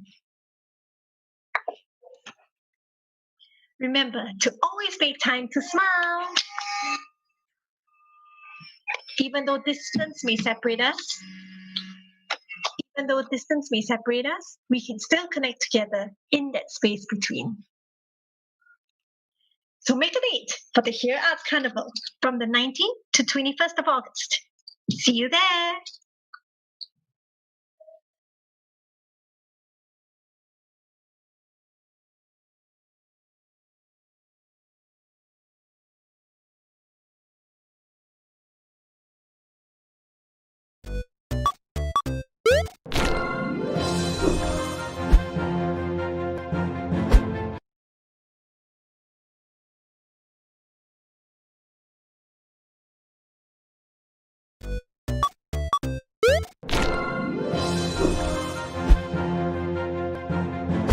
Welcome to the world of the arts.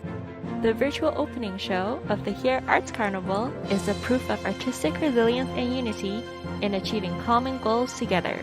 Join me, Jessica, and my band of NUS artists as we reach out and touch your soul across the digital divide.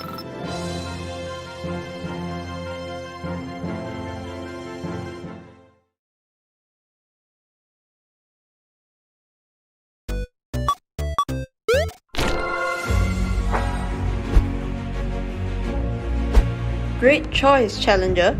I wanted to give people an artistic and meaningful way of thanking our NUS heroes. Join me, Choi Min, in building Rebirth, a phoenix that takes flight on the wings of our thank you messages to frontline workers.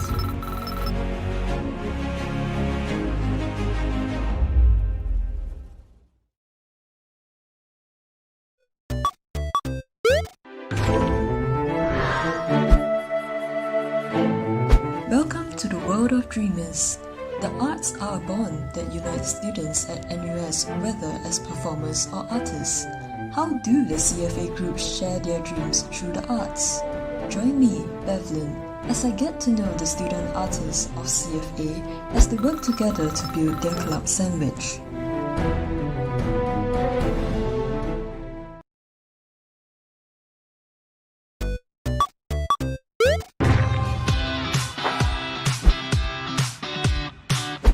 Open Circuit was inspired by our attempts to beat the boredom of Circuit Breaker.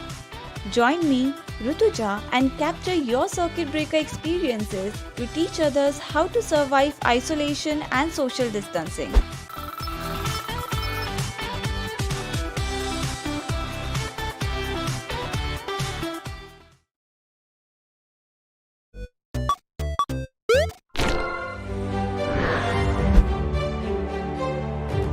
Welcome to the world of perspectives. Build a Bridge was inspired by a quest to see our lives through different eyes. Join me, Tara, as we explore how artists from all walks of life express themselves and speak their stories in conversation through the arts.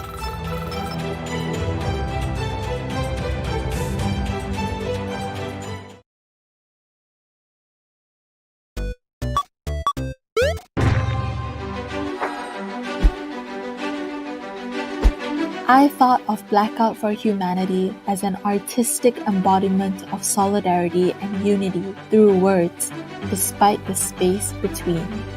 Join me, Azreen, by revealing poems of hope and solidarity from texts of knowledge and delight.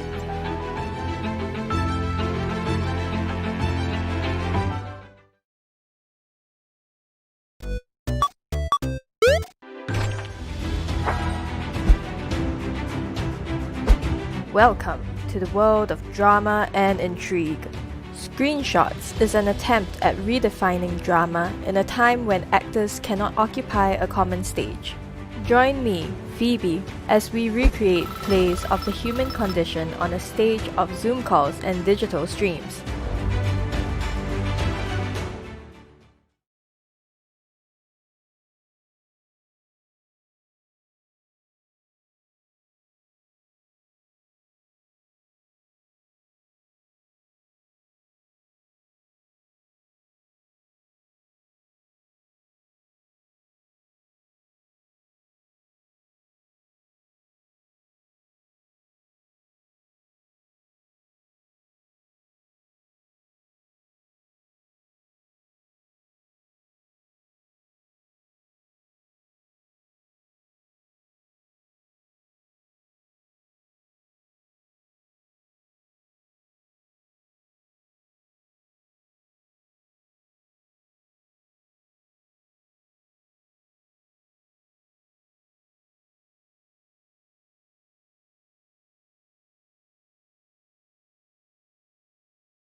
Hello everyone, I'm your host Amanda from NUS Dance Plus, and I'll be introducing our last 5 NUS Centre for the Arts groups on CFA TV.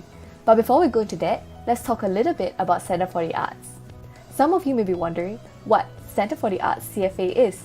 CFA is a unique arts centre within NUS, which comprises the NUS Museum and NUS Baba House, the University Cultural Centre, and most importantly, it is also the parent organisation that oversees 21 student arts excellence groups in music, dance, theatre, film and production. To help you gain insights into how the CFA groups are, we'll be sharing stories from the group's members and tutors, and catch a glimpse of how their regular trainings, rehearsals and performances are like. During the show, if you have any questions for us, feel free to chat with us on Team Up. You can click on the link in the description and log in using your NUS account. Members from the respective CFA groups will be on standby to answer any of your questions. And be sure to also check out the group's information on our website at cfa.nus.edu.sg. Today I'll be introducing to you 5 CFA groups: NUS Jazz Band, NUS Lion Dance, NUS Chinese Orchestra, NUS Indian Instrumental Ensemble, and NUS Dance Plus. First up, we have NUS Jazz Band. As the famous American jazz saxophonist Ornette Coleman said, "Jazz is the only music where the same note can be played night after night, but differently each time. In the same way, NUS Jazz Band hopes to provide its members with a space in which they may freely explore and make meaning of their music through weekly practices under the tutelage of prominent figures in the jazz arena. Whether it's bossa or blues, swing or soul, join NUS Jazz Band in exploring this rich world of music. Let's find out what Jazz Band has in offer for us today.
First went for the student life fair, and I remembered, if I'm not wrong, it was Morel that was singing, and that blew me back, together with the instrumentalist, and subsequently all the other experiences, you know, like the welcome tea.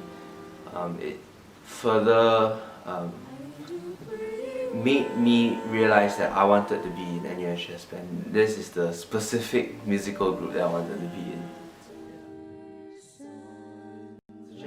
Holiday, and that's where I spent a whole week at the Aarhus Jazz Festival, and that was the one defining experience for me that really showed me that jazz was the specific genre that I was going to be really interested in.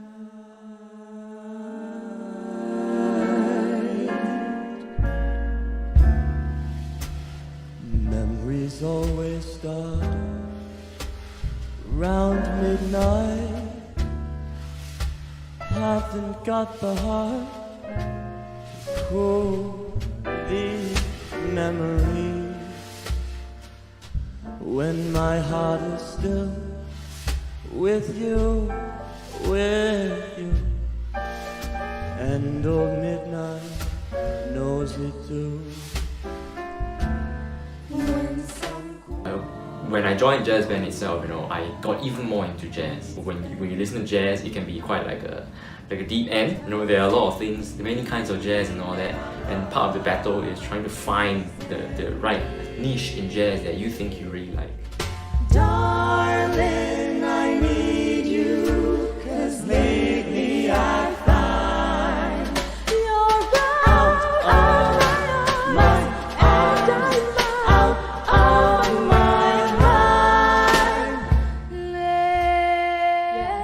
Okay, so actually the first time I actually started skating live, right, was quite recent. It was in the showcase last year. Yeah, I did have it, like getting to be a habit with me. And that was the first time I actually started skating live with a trick, like a drum trick with me. So that was very exhilarating, I think. Like, we were practicing and leading up to it, but on the final day it's always like different, like you sing something completely different.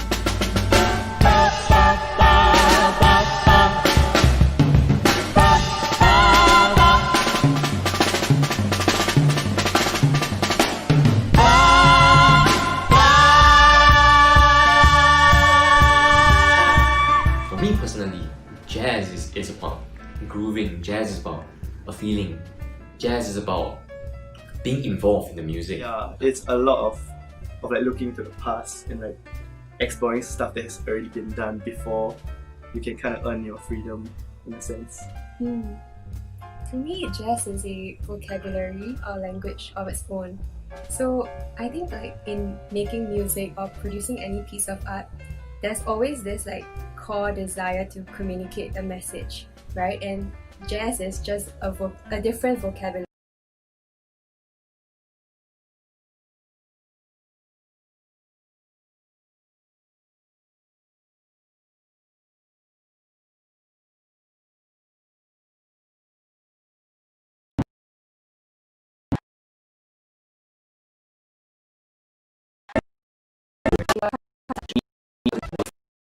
Find the right niche in jazz that you think you really like.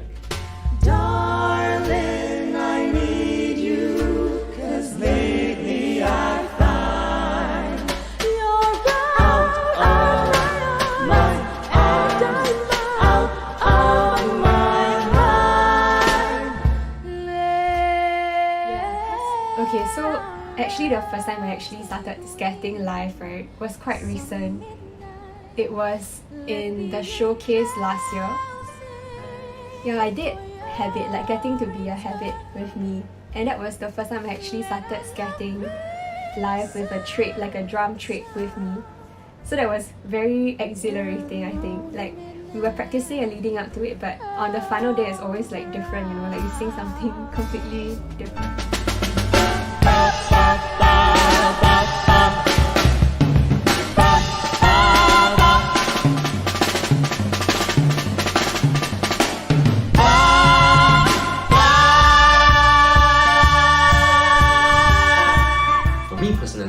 Jazz is about grooving, jazz is about a feeling, jazz is about being involved in the music. Yeah, it's a lot of like looking to the past and like exploring stuff that has already been done before you can kind of earn your freedom in a sense.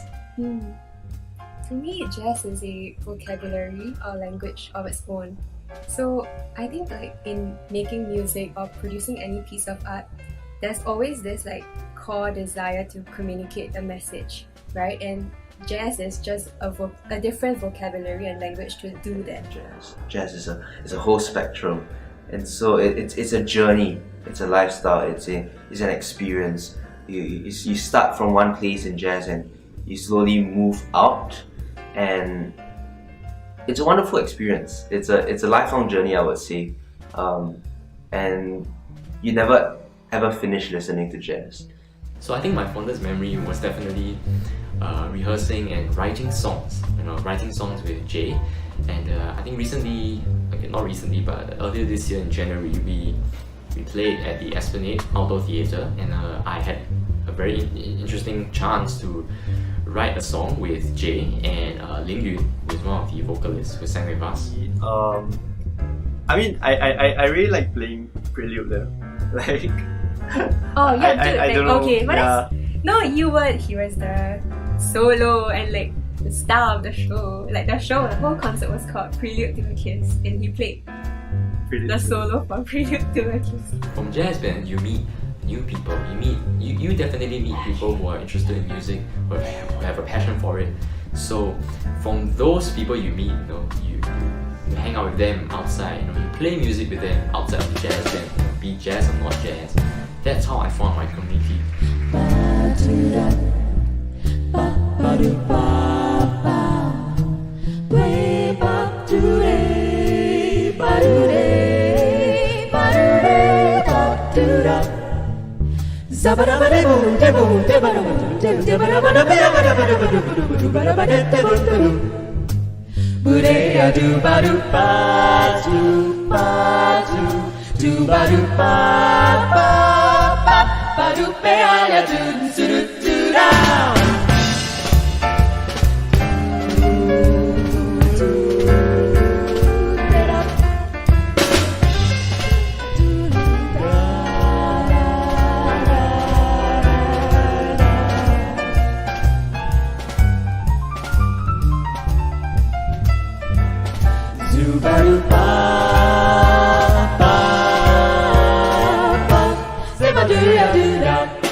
Working with the NUS Jazz Band is really enriching for me because it's never just a one-way street where I'm providing information and that's the end of it. We learn and discover new things together, and everyone's so curious about the music. It also pushes me to deepen my own understanding of it. For everyone who is joining us as a new member, we welcome you and we're really looking forward to getting to know you and making music with you. That's all. See you tomorrow. Our love take way some midnight, round midnight. Let the angels sing for your returning. Let our love be safe and sound. When old midnight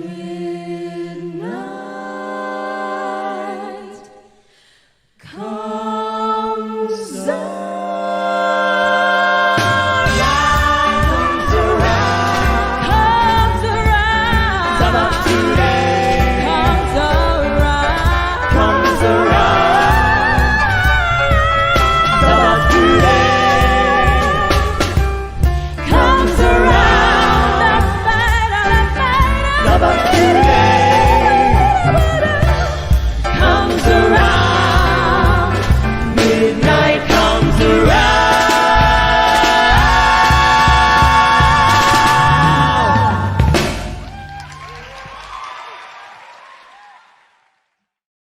What a beautiful rendition of Round Midnight, and what fascinating testimonials from the members of NUS Jazz Band about what jazz means to them. Interest. You can also drop by their live chat sessions over Zoom, happening tomorrow and on the 14th at 11 AM, 3 PM and 8 PM. Follow them on Instagram at NUS Jazz Band to get more updates on other activities they have planned for e-SLF and their future events. If you've just joined us, feel free to chat with us on TeamUp if you have any questions. You can click on the link in the description and log in with your NUS account. If you would like to find out more about the groups we've introduced, you can head over to our CFA website at cfa.nus.edu.sg to find out more. Next up, we have NUS Lion Dance. Formed in 1985 by a group of 5 undergraduates with a deep interest in this traditional art form, this group has gone on to become nationally recognized. They were featured on Channel News Asia in 2016 and have won numerous national championships. NUS Lion Dance is a warm and welcoming community for anyone, especially those new to lion dance. You can pick up new skills in music, movement, and train your mind and body. Joining NUS Lion Dance will help you develop an appreciation for lion dance. It offers a unique space for NUS students to experience the life and training of lion dance troupes. The group aims to promote lion dance as a cultural form and to spread awareness and appreciation of the art within and beyond NUS. NUS Lion Dance is mentored by Master Hugh Yun Cheong, an expert lion dance performer and trainer. Stay tuned to learn more about lion dance and to get a glimpse into the lives of members in NUS Lion Dance.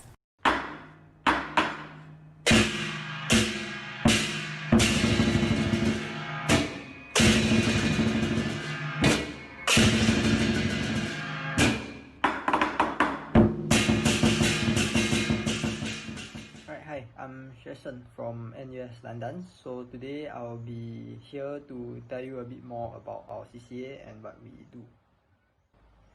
Okay, what is lion dance? So maybe I'll start by explaining or addressing one common misconception that people have about lion dance.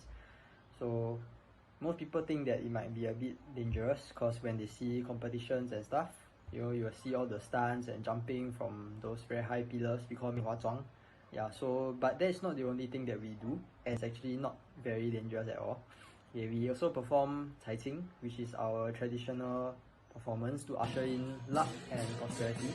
Yeah, and it's also a showcase of our expression and movement.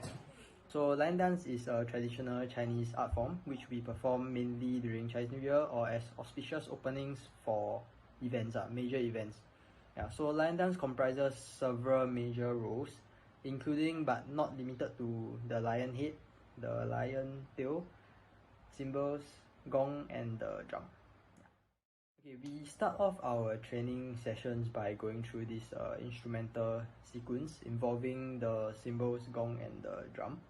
Yeah, so after that, the members will just break off into smaller groups to specialize in whichever role that you are interested in. Yeah, so everyone will learn symbols first, yeah, so that they can play in this sequence, and following which you are allowed to choose whichever role you wish to learn. Yeah, so we do not force people to say, oh, I want you to have a certain role because we like manpower. No, we don't do that. So you just learn what you are interested in.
Okay, our busiest period would be during Chinese New Year, so a period we call 初十. Yeah, so during this period we'll travel around Singapore in a lorry and perform for our clients, usually in a back-to-back fashion. So we have one performance, then we'll straight away go to our next performance. Yeah, so it's from morning till about evening. Freshmen do participate in this 初十 event by playing the symbols, since they are kind of easy to master. Yeah, so it's a very tiring, of course, but enriching experience that you probably will not get anywhere else.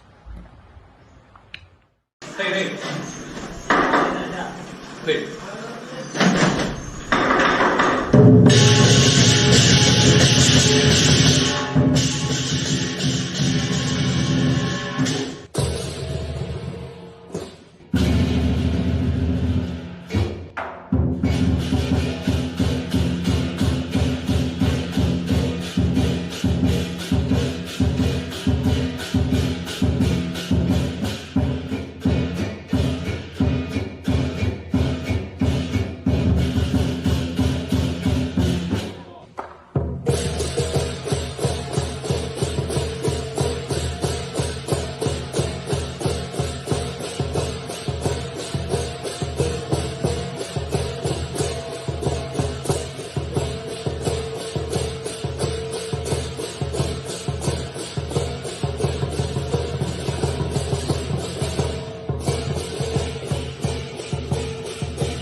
Who knew being part of line dance involved learning all these different skills? To learn more about the group, drop by their live chat sessions over Zoom, happening tomorrow and on the 14th at 11 AM, 3 PM and 8 PM. You can also follow them on Instagram at NUS Lion Dance. If you've just joined us, feel free to chat with us on Team Up if you have any questions. You can click on the link in the description and log in with your NUS account. If you would like to find out more about the groups we've introduced, you can head over to our CFA website at cfa.nus.edu.sg to find out more. Next, we have NUS Chinese Orchestra, otherwise known as NUSCO. NUSCO is a fun and vibrant community comprising of members passionate about Chinese orchestral music. They are guided by Artistic Director Mr. Moses Gay, along with a team of professional tutors. NUSCO wishes to revitalize the local Chinese orchestra scene through exploring a range of classical and contemporary repertoire and refining their skills and concepts through exchanges with local and international counterparts. They are committed to connecting this traditional art form with younger audiences and to make Chinese orchestral music a part of everyone's lives. Let's see what NUSCO has in store for us today. I am Pei Yun, Phoebe, Yi Jian, Joy, Min Yi, Ray, I'm from the Faculty of Science, Engineering, FASS, School of Computing, Medicine, Pharmacy, Nursing, Business. I play Gao Hu, 二胡、中胡、中阮、琵琶、扬琴、 percussion, 笛子、 zona, 手、筝。 cello, contrabasso. I've been playing the pipa for 6 years, 7 years, 8 years, 9 years, 10 years, 12 years, 13 years, 14 years. Ooh, I've been playing for 15 years. I joined CO because I really missed the feeling of being in an orchestra. I wanted to explore different avenues to Continue playing music, improve my skills, Challenge myself. contribute ideas. Work with Moses, who's a fantastic conductor. Learn more about Chinese music. So to gain more orchestra experiences, to contribute to the COC and find like-minded people who share the same passion as me, Continuing to join in the fun. to play music with friends. So that I have something to look forward to after classes every week. Because I love Chinese orchestral music. And that is what we hope to inspire in those around us to appreciate CO music and continue supporting the CO scene with the help of our tutors and artistic director. Hello, I'm Moses Gay, the Artistic Director of NUSCO. Working with me is also an excellent team of tutors dedicated to Chinese orchestra, and together we support our musicians to put up wonderful performances over the years. Just last year, we went on an exciting tour to Taiwan performing at the Hsinchu Music Festival in July. It was truly an honor to bring NUSCO there, and it was also a very fun tour around Taiwan. We also had a blast at Sem 1 Outreach Concert at our Tampines Hub in September, and we challenged new heights at Kaleidoscope. It is an ensemble-based showcase that we put up in February. Continue to listen to hear some recollection from our members. So, going into Taiwan, I was the PP for Zhonghu, so it's a overseas performance lah. So I had some pressure because like you need to make sure that my members are up to standard, being able to step on this international stage. But I'm glad to say that we have done well lah. And the experience there was very interesting because like it's quite rare that you get a very big group of friends going around, exploring around. Yeah, it was a very memorable time, and now it's immortalized on YouTube, so you can watch it. The Sem 1 Outreach concert at our Tampines Hub last September was a really unique experience for me. I have to play 7 pieces and learn all of them in just 1 month. Of course, it was kind of stressful being thrust into that situation right after joining the CCA, but my seniors and my section mates were all very helpful, and I'm really grateful for their support. On the concert day itself, because the stage was really small and close to the audience seat, the audience was really visible, and that got me kind of nervous. However, the concert went really well, and there was a lot of audience interaction in between the pieces, where Moses would introduce the different sections of the orchestra. When we finished our encore piece, the audience was clapping and cheering really loudly. The feeling of pride I felt back then was Priceless, and I don't think I'll ever forget it. For me, Kaleidoscope was a very new experience. Although I've had experiences with performing with a guzheng ensemble in my previous school, but this was the first time that I could get so up close with the audience while performing. To the point that before the song started, when my friends called my name from their audience seat, I could hear them and I started laughing. But most importantly, it was the end product of all the Guzheng members' hard work from practicing since August last year. We met up at 6 PM for dinner and then walked to the practice room together, and that was our weekly routine. And on the nights leading up to the performance, we even stayed late in the practice room just to perfect that one piece, even though we will be super tired by the end. But to us, it will all be worth it if we manage to put up a good performance for the audience. Unfortunately, we were unable to hold our last production of the year. So up until the end of February, we were still thinking long and hard on how we could continue practices while ensuring the safety of our members.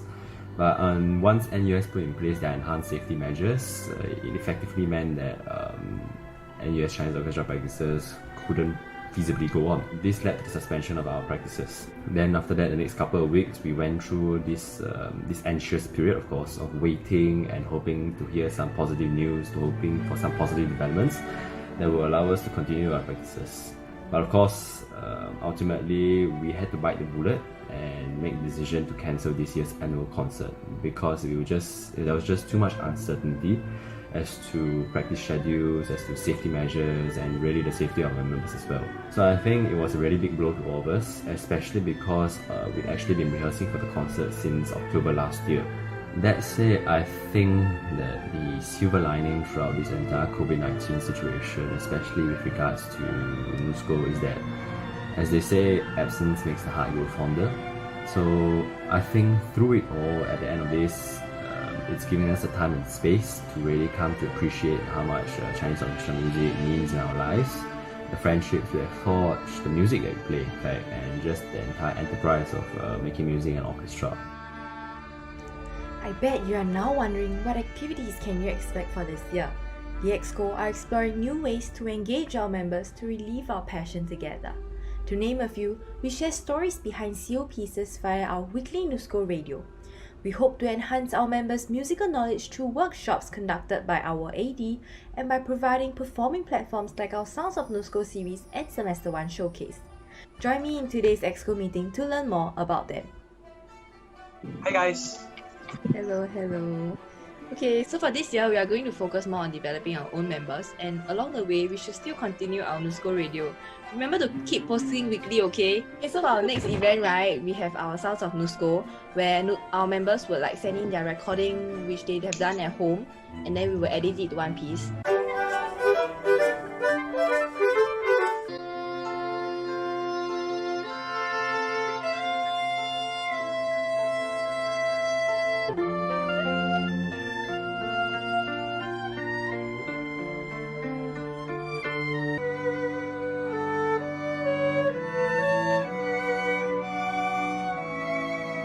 Always remember the objective of every single event that we're doing. Arts at home is not arts at home. Next, our workshops. Last week, theory workshop feedback have been pretty good, with some members saying they want to learn even more.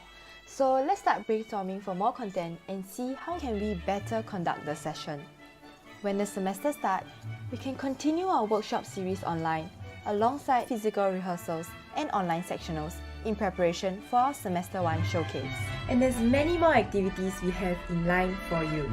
We hope you are as excited as us for the upcoming year. Although different, it will definitely be a special one. NUSCO remains as a platform for us to connect with one another. To end off, allow us to share with you what NUSCO means to us.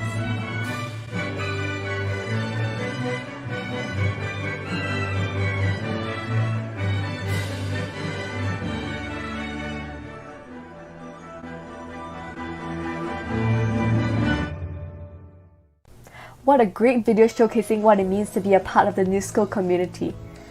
If you would like to find out more from their members, join their welcome tea on the 17th August from 7:30 to 9:30 PM. You can register on NUS Sync. You can also reach out to their members at their live chat sessions over Zoom happening tomorrow and on the 14th at 11 AM, 3 PM and 8 PM. And as always, don't forget to follow them on Instagram at NUS Chinese Orchestra to learn more about their upcoming events and activities. If you've just joined us, feel free to chat with us on Team Up if you have any questions. You can click on the link in the description and log in with your NUS account. If you would like to find out more about the groups we've introduced, you can head over to our CFA website at cfa.nus.edu.sg to find out more. Next up, we have another group that wants to make traditional music relevant and cool with our youth. It's NUS Indian Instrumental Ensemble, also known as IIE. Besides sharing the cultural heritage through a diverse repertoire of traditional music, IIE also explores contemporary style music, fusing both Western and Eastern instrumentation and influences. With both instrumental and vocal sections, IIE's range of instrumentation makes way for the group to perform a wide range of repertoire, from the Hindustani music of North India to the Carnatic music of South India. So let's get the ragas flowing. Here is Indian Instrumental Ensemble. Hello there, and welcome to NUS Indian Instrumental Ensemble. My name is Anushka, and I am the Marketing and Publicity Head for the academic year 2021. We hope you've had a great time so far, and we're so glad to have you here. Now, you might start wondering, what is NUS Indian Instrumental Ensemble? Well, we're a group of musicians dedicated to bringing Indian music to the masses and to spread our cultural heritage. Founded in 1987, NUS Indian Instrumental Ensemble, also known as NUS IIE, has explored a variety of themes, from traditional Indian music to exploring the combination of Western and Eastern instrumentation and influences. We also use the platforms given to us by NUS Centre for the Arts to explore contemporary issues through our traditional art forms. Now, IIE primarily consists of 4 different sections: ethnic plucked strings, violin, Indian percussion, and vocals. But do not fret, all instruments are welcome. We have pianists, flautists, and more in our ensemble. We work with music from all over India, from Carnatic and Hindustani music to folk songs, as well as fusion music. Regardless of where your passion lies in this broad spectrum of Indian music, you are always welcome to join us. Now, we have a small snippet from a piece from our concert, I Am. Performed in 2018, this concert won the Production of the Year at the prestigious Tan Yan Kiam Arts Awards. We hope you enjoy.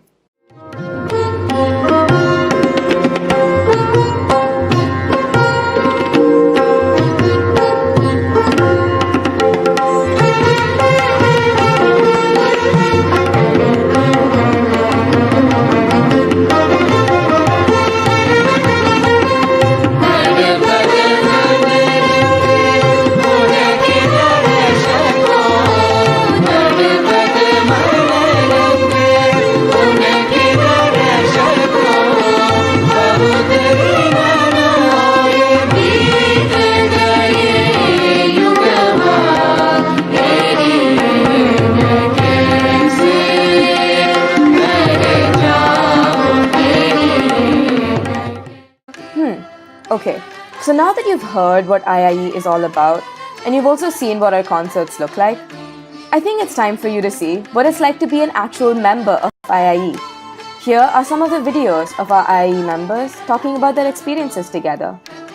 Hi, I'm Divya, the president of NUS IIE. I joined IIE because I wanted to get back in touch with the Carnatic music and playing the veena, which I'd left for my A-levels. I didn't really get a chance when I was in year 1, but in year 2 I got an opportunity to perform with NUS IIE for their internal showcase, where I did this really interesting piece. I'd never done Indian music like that before. It was a really great experience. I had so much fun and I learned so much from it. So yeah, I'm really glad to be back this year. Hi everyone, my name is Charan and I joined IIE last year as a percussionist.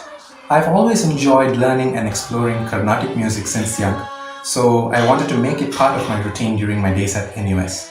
But more than that, I wanted to use my knowledge that my music teachers had imparted to me to work with artists of other musical backgrounds, to just share the splendor of Indian classical music with the NUS community and beyond.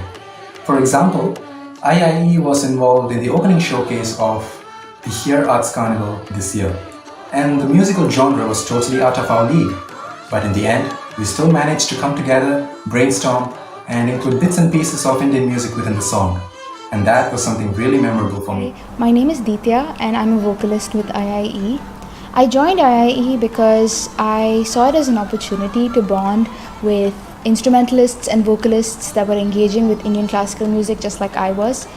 I have been a part of the Here Arts Carnival showcase and was able to collaborate with musicians from many different music groups in NUS, which I thought was absolutely amazing.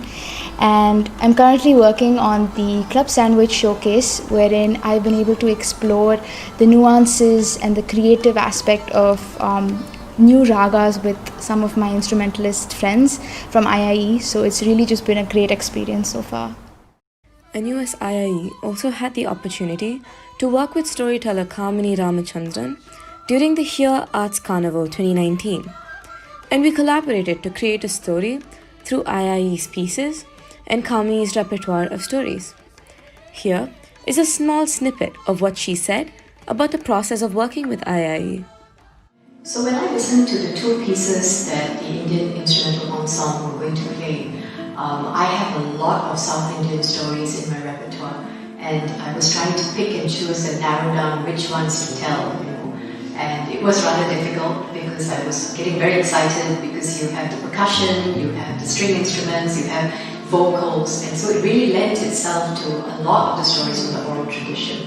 And so the story that I finally selected was a South Indian tale about telling stories and singing songs, and what happens when you don't tell and when you don't sing, and the story of the song gets upset.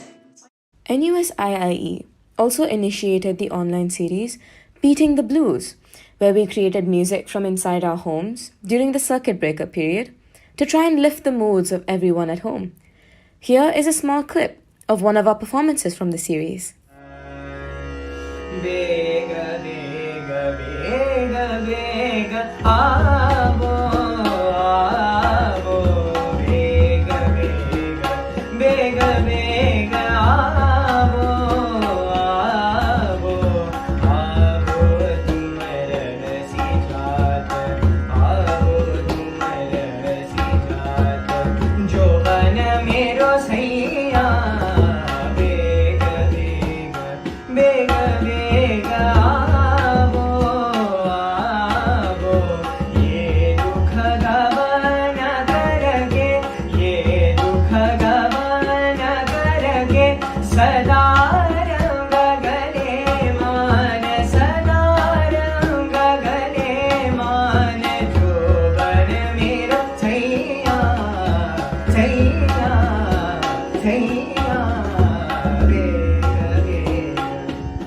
Hi everyone, Anushka here.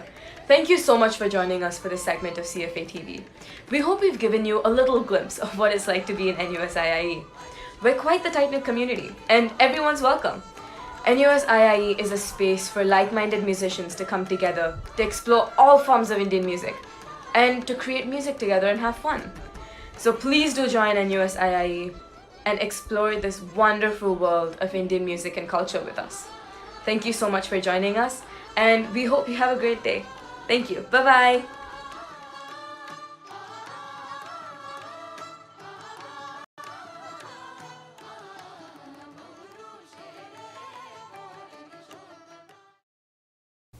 Who knew that the violin was used in the Carnatic music of South India as well?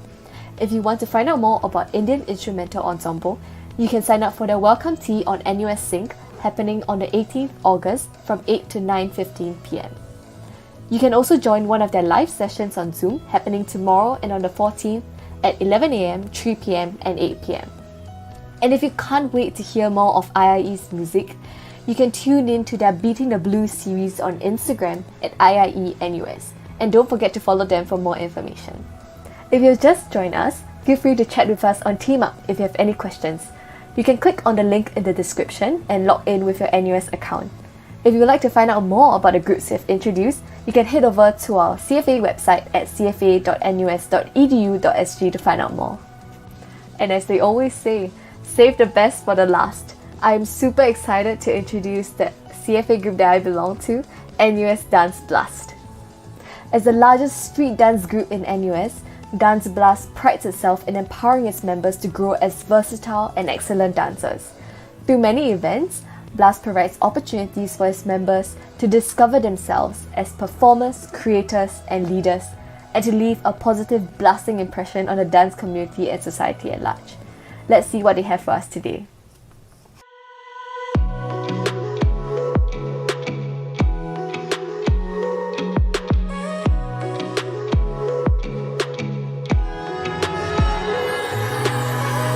Hey yo, what's up? Welcome to NUS Dance Blast. I'm Amanda, the president of Blast. Okay, I'm not sure about you, but last year when I first heard about Blast, I was a little bit confused about what Blast is all about. But now I know, so no worries, let me share with you. Dance Blast is a collegiate club that does street dance and open choreography, which is also formerly known as urban dance. We were founded in 2001 and this year is actually our 20th anniversary. Oh my god, it's gonna get exciting. Blast is a family of dancers with diverse backgrounds. At its core, it is a club that wants to empower its members to grow as versatile and excellent dancers, and collectively, everyone comes together to leave a positive, blasting impression on the dance community and society at large. Okay, to give you all a bit of context, I personally didn't have much exposure in street dance before joining. I was actually contemporary trained, but I also realized that after coming to Blast that a lot of my friends and other members had very different dance experiences or even little to no experience before they joined Blast. So I think as long as you're willing to challenge yourself and you are passionate about learning and exploring more in street dance or open choreography, you're welcome to join us. Ah yes, you want to know about commitment. Blast trains every week on Wednesday nights and Saturday mornings, and the classes will be conducted by our dance captains, alumni, and experienced instructors. So, if you want to have a taster of what our weekly classes will be like, you can go ahead and sign up for our welcome tea, which will happen in 2 weeks' time on the 26th of August, where you'll be taking a class by our dance captains, Seikit and Grace. Or if you already know that you want to join Blast, you can go ahead and sign up for our auditions, which will happen on the same week on the 29th of August. Ah yes, okay, other than trainings, Blast also has a lot of other events that our members will take part in throughout the year. So the first event that you attend as a freshie will be Blast Exposure Day, BED, which is basically an orientation day camp, and that is where you get to meet your fellow freshies and like make friends and yeah, just get to know Blast better, because that is where we will be explaining to you our mission, vision, values, or MVVs for short. And yeah, you'll just be dancing together and getting to know the seniors better and everything.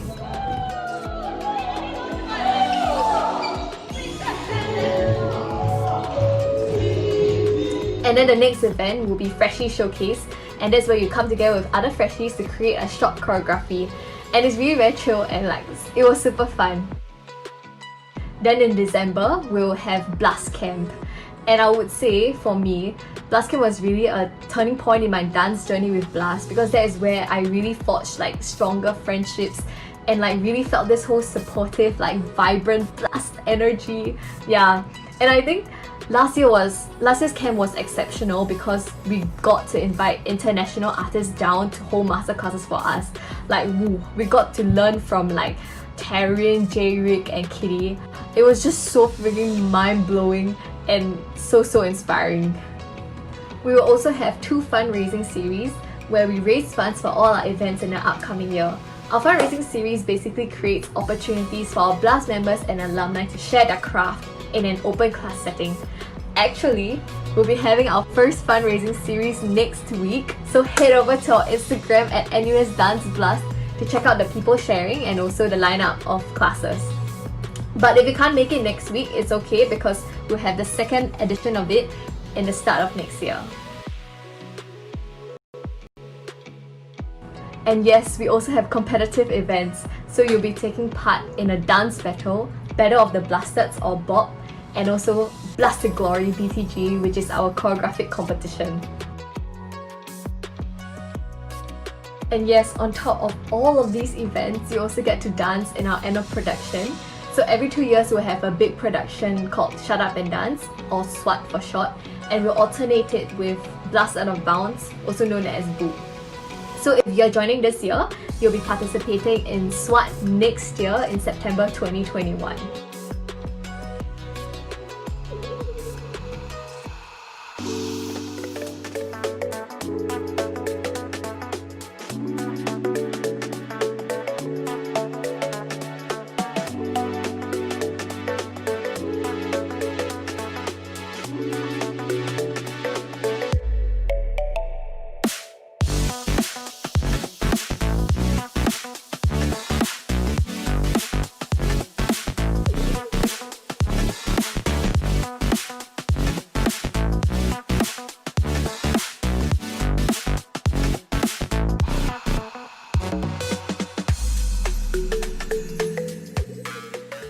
Our production is really where you see like the whole Blast family, from the current Blast members to all alumni, like bring together this collective experience and bring a production to life.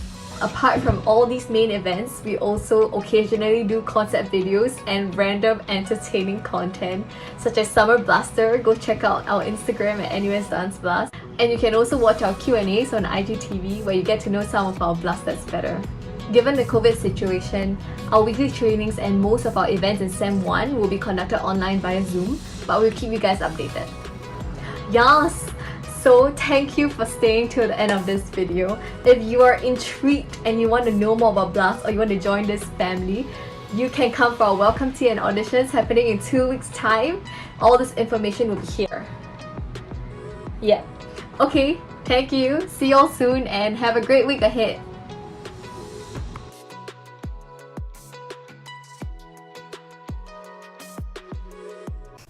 Hello again. Now that you've had a quick insight into the events that are happening for Blast, I hope to see you at our welcome tea on the 26th of August. Remember to sign up on NUS Sync to let us know that you're coming. If you can't wait to see us, you can catch us at our live chat sessions on Zoom happening tomorrow and on the 14th at 11 AM, 3 PM and 8 PM. Or you can also follow us at NUS Dance Blast on Instagram to watch more of our cool videos and to stay in touch.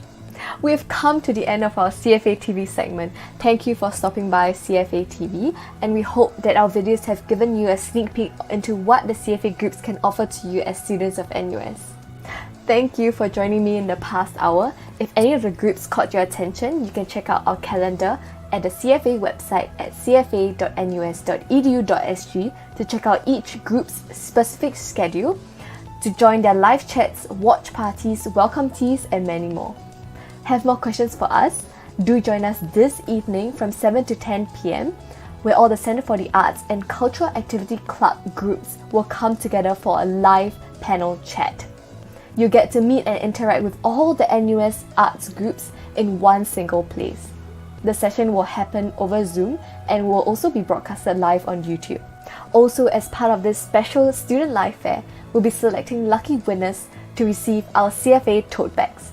All you have to do is sign up as Friends of CFA on our CFA website by 14th of August to stand a chance to win. Friends of CFA is a complimentary membership program where members will be the first to know about CFA performances and programs, receive priority booking and discounts for selected events, and many more.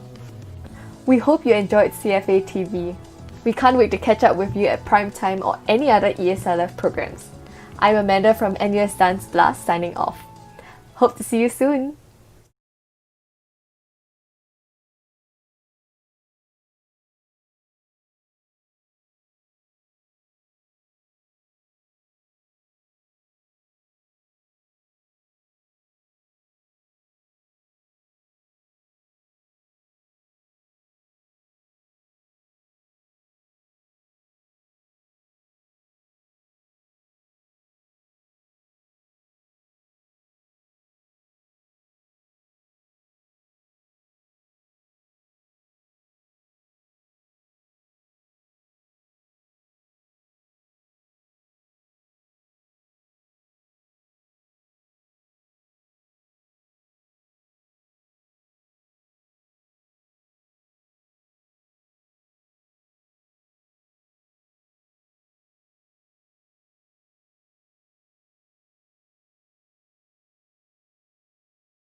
Hello and welcome to Club Sandwich. I'm Abu and I'll be your host for tonight.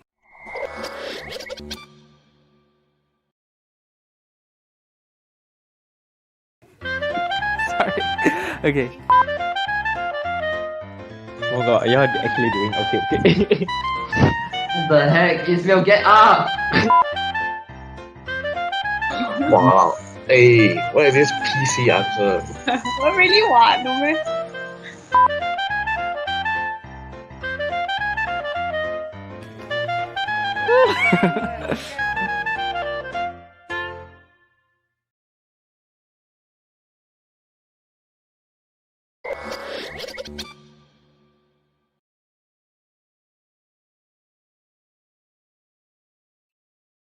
Hi, I'm Jobina, the program lead for this year's Here Arts Carnival.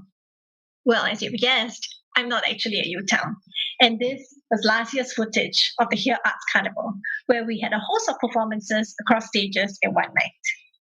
This year, for obvious reasons, well, we're making the carnival online and bringing it right in front of the screen with the theme In the Space Between. To illustrate the meaning of this, let me first remove the virtual background so that you'll see the space I'm actually in. Ta-da! Yes, this has been my working space over the past few months, and it's my daughter's room. So let me use some items in the room to illustrate the theme. In these challenging times, many people have stood in the gap for us to keep Singapore safe and secure. So we've lined up several arts projects where we can show them that we care. Get to know new friends and let the arts be that space in between. Remember to always make time to smile. Even though distance may separate us, we can still connect together in that space between. So make a date for the Here Arts Carnival from the 19th to 21st of August. See you there!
And that was the Bar Tongue Barbie with your latest hit childhood memories. Now, on today's news. I never thought that he would be someone I know. 你好像从来没把我当做过朋友吧 Shut up! You're afraid. You're lying two-faced. Maybe what? Maybe I'll get to be second best to you?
Students Cultural Activities Club, NUS CAC, is one of the 4 non-faculty clubs in NUS. We are a music and dance collective. We have 12 sub-clubs comprising of 4 music groups and 8 dance groups, as well as 2 special projects. You can check us out here. And 8 dance groups, as well.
Thank you for joining CAC TV today. These are the events that we have lined up for you. From 5 to 5:40, we have our 4 music groups. From 5:40 to 6:20, we have our 4 social dance groups. And from 6:20 to 7, we have our 4 modern dance groups. First up, let's showcase our 4 music clubs.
Wow, check out the amazing music groups we have here at CAC. First up, let's look at Amplify.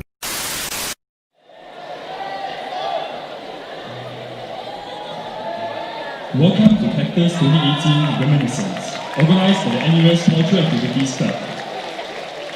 Before we begin, kindly ensure all mobile phones are turned off or switched to the silent mode. Kindly note that flash photography is not allowed throughout this performance. Please be reminded that there will be mild coarse language and strobe lights during this concert. Without further ado, let's kick off the concert with our very own rock band, Amplify! Alright, so Jeremy, what does your club do? Give me some backgrounds of your club.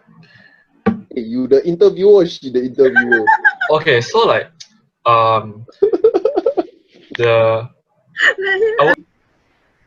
Please share your thoughts and opinions on your club as a president and also as when you were, I guess you can say like the incomer like me. Like how has it changed for you? Well, because I joined during my freshman year, so it definitely improved my campus life a lot. Even though I was staying in PGP, but because like especially with if you don't stay in a hall per se or like a RC, right, you are limited as a musician. You're limited to the amount of opportunity or gigging opportunities you get within in school.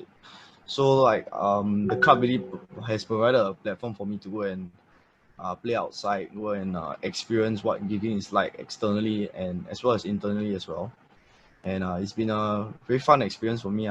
And yeah, it's been like basically every day after studies, if I have time, I'll go down to the club room just to chill out, or even have a like self-prac inside the studio if I have time. So it's all about like distress in a way, playing music and like hanging out with friends that also like music that you play, that kind. Yeah. What does your club do? Basically, we are a club that aims to bring musicians together. All right. Alright. And when like-minded musicians come together, we create good stuff. Oh my god, is that meme? Okay, sorry, that Kobe meme. Okay, sorry, continue. Jerry is You're gonna miss. You're gonna hit the TV. Gotcha.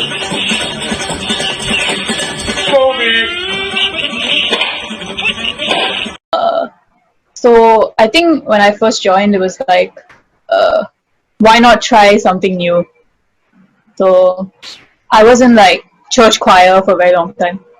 So I was like, okay, we join Amplified band.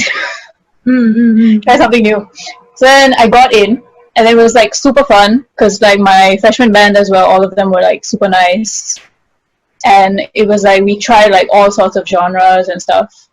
And I don't hate performing on stage. It was very scary. Agree. So yeah, it gave me like a chance to perform and also like get more familiar with like lots of performance things and like equipment things, which is quite fun. And then I was glad like also the people I was performing with were like all very like, you know, very supportive and very fun to work with. And now it's like I spend a lot of time with people from Amplified, you know, talk to them a lot, we share a lot of memes. Yeah, it's all about the memes, dude. It's Yeah, it's all about the memes. The memes and music. It's the backbone of Amplified. Yeah. And like it's a nice like escape from like academics for the past few years. Yeah. Keeps me sane.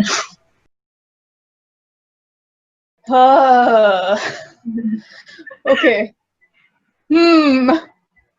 I think I don't know, man. I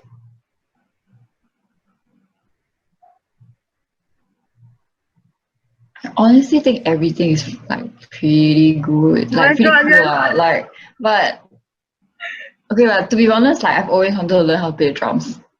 So yeah, I think that would be pretty cool. I always thought playing the keys were cool. Because I mean my auntie is a piano teacher lah. And I used to like try my luck in grade 3 or grade 4 pieces. But I was like very hard. I don't know the technicality, but that sounds difficult. I don't know. I also don't know, man. I was just agaring. Yeah, so like Alright, nice. If I could play the drums. And my answer is always the same. So when they answer my question, I say then learn it, because really like I think one thing about music I love is that like you're not limited to your own abilities, even though we always think that way, you know. Yeah. we have people that are super experienced, like they have played like Esplanade and whatever. It's like people like me who usually play in my room here.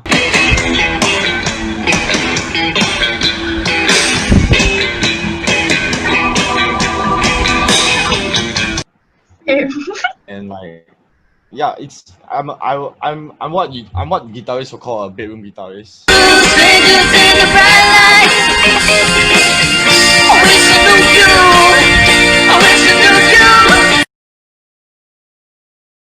I'm trying to like phrase everything now.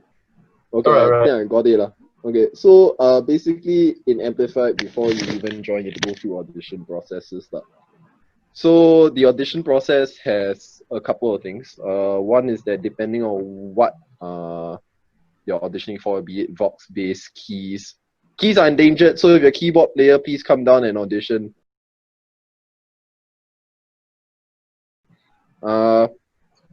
Guitar and drums. So once you get through that, the audition criteria will probably be laid out sooner or later. Y'all can go and check out NUS Amplified's blog post, a shameless plug right here. You know the WordPress. Yeah, you can go there and take it. The thing to check out NUS Amplified blog post. A shameless plug right here. You know the WordPress. Yeah, you can go there and take it. There's probably gonna be a link flashing in the video right now. Like right here. Okay, great. Thanks, man. Okay, so then after that, we will put you into bands based on your music taste. So we'll try to make people gel together depending on what they say in the audition forms. So you formed your band now. Congratulations, you're part of Amplified. But you're gonna have to yeah, wow. So, but then what you have to do is basically play your first gig, which is called Ad-Lib. That you have to play this as it's a rite of passage in Amplified. So after that, so when you first go into the studio, it's actually quite I would say it's quite roomy. It's bigger than most studios you find outside in Singapore, except safe to say for the new one, Tone House, which is rather big, and RFP Studios, which is at Jalan Pemimpin. Could you compare the gears we have with the commercial jamming studio outside? Okay, so how's our gear compared to others? In terms of our gear quality and maintenance, ours is up there.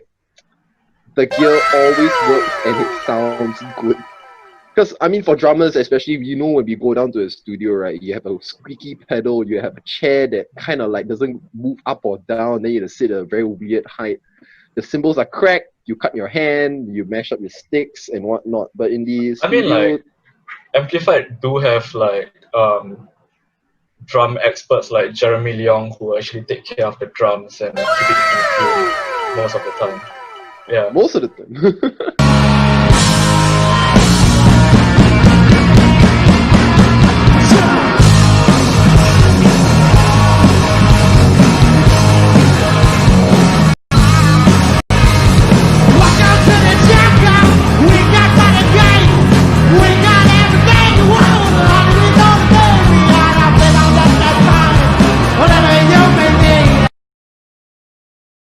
Well, that was a great introduction to NUS Amplify.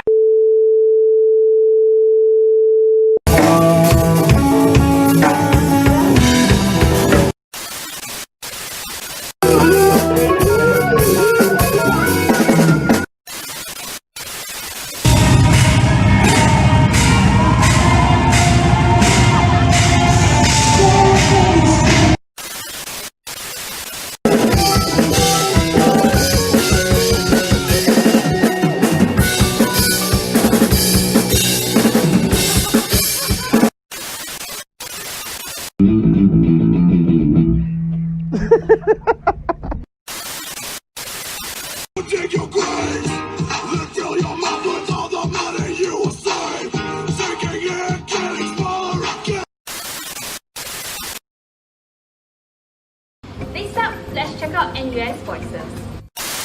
Hello, how are you today? I'm fine, thank you. Oh, good, thank you. You? Great! Okay.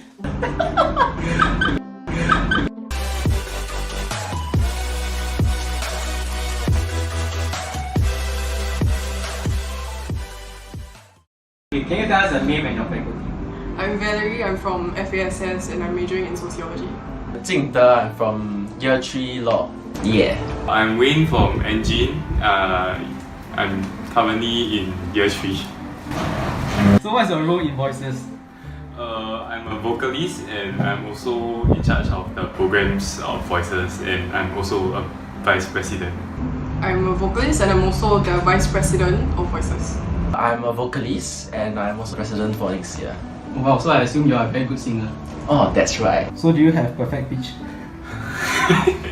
Have. Can you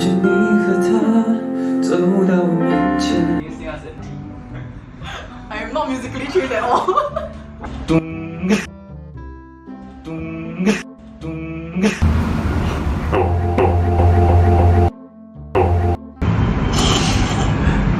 I really don't know. Can you tell us a bit about what NUS Voices is? We are not an a cappella group.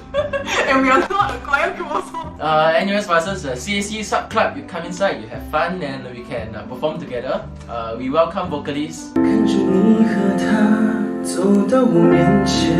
and instrumentalists also.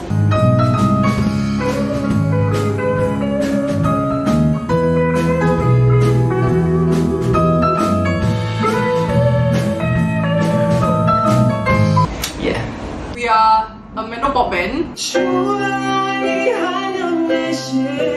And mainly we do metal pop, but we also explore other genres such as indie, or if you want to do other languages like English or Korean or Japanese or Cantonese. We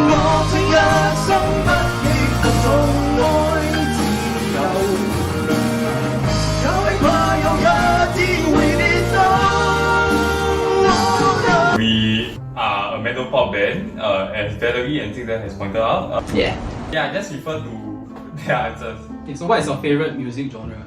I like metal pop the most, and also sometimes listen to blues and jazz. Yeah.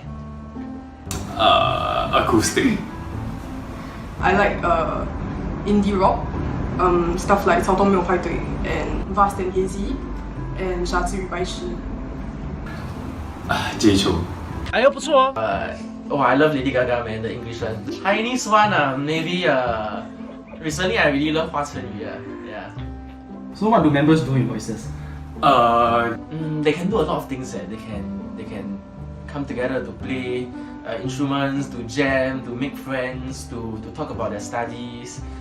You know, it all depends on what the members want to do. For any performing opportunities that they sign up for, they will start to practice for it, and we do have a few events that we are currently planning for the next 2 semesters that will help bond the members together. Okay, what is your most memorable performance with Voices? E-Merge. It's the biggest concert for Voices members to showcase their skills. At first we were going to have E-Merge, but then we couldn't carry on with it due to COVID, so we had to change it into a pre-recorded version. So yeah, that was a performance with a lot of ups and downs. E-Merge, because my band actually had a violinist and a cellist. As a freshie, what can you expect when you first enter Voices? There will be a welcome session where we have planned a lot of games to engage you. Although we are only doing it virtually, but I don't think we'll lose out to where we are doing it physically. Yeah. First enter Voices, we will have our Voices welcome session. Usually it's like a full day event where we have our new members join us for games and activities. But this year, because of COVID again, we can't have that thing, so it will be online version instead. But we will still have a lot of activities planned for you, so stay tuned. But if you are talking about opportunities, it really comes and goes depending on the time that we are in. So hopefully you can understand that we are not in a very stable time. So we'll try our best to get as much opportunity as we can for you. If you come across anything that you want to do, you can let us know also, then we can work something out.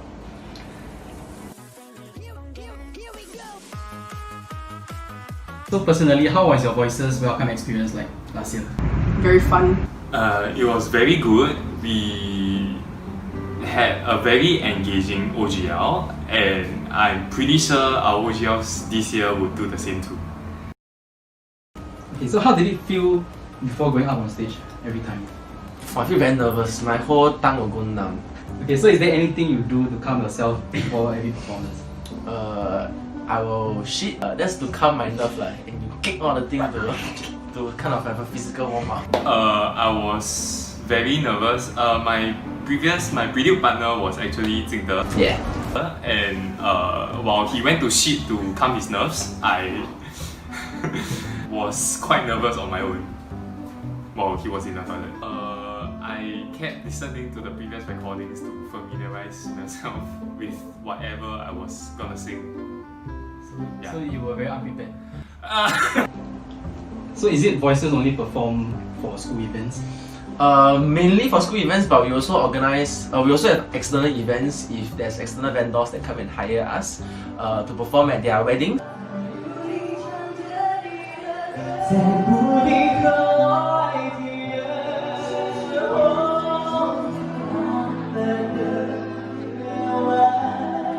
gigs or their ceremonies or events.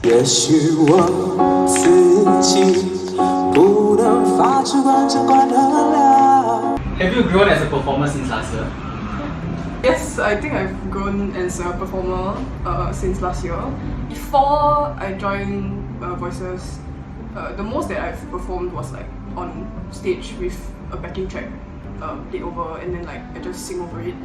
But after you join Voices, then you have like experiences, especially as a vocalist, you have experience to like perform with a band.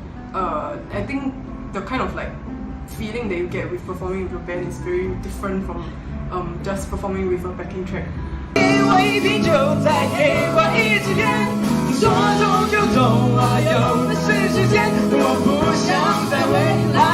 of adrenaline, the kind of like excitement that you get when you perform with a band on stage is quite inexplicable. Okay, so who should join Voices? Anyone who's interested in performing can join. Who should join Voices? You should join Voices. You too. 爱我放我，害怕我坚决不突破。Okay. Can you sing us a song?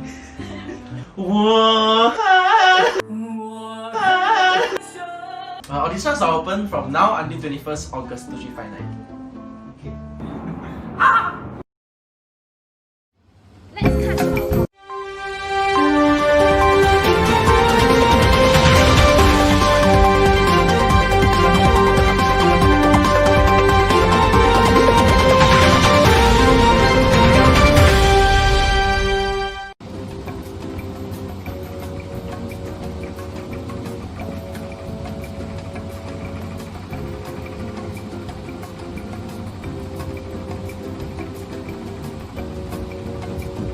Oh, this could be you!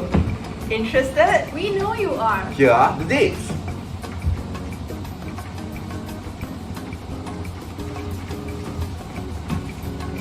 Join the 19th CAC MC today. Join us. Join us. Join us. Join us. Join us. Join! Now, let's have NUS residents share more about themselves. Formed in 2001, then a cappella group with members who share a common love for singing. Hello, Uncle. We're live. Hello, Uncle. We're broadcasting. Yeah, right. It's all right. Let's cut to NUS residents right now. Baby, I'm preying on you tonight. Hunt you down, eat you alive. Just like animals, animals like animals. Oh. So what you trying to do to me? It's like we can't stop or animate. And though we get along when I'm inside you. Da-da. Yeah, like a drug's killing me. I got you out of jail. But I get so high when I'm inside you. Yeah, you can start over, you're free. You can find all the fish in the sea. You can pretend it's meant to be, but you can't stay away from me. I still hear you in that sound, taking me down, rolling on the ground. You can pretend that it was me, but no. Baby, I'm praying on you tonight. Just like animals, animals like animals most. Maybe you think that you can hide. Just like animals, animals like animals most.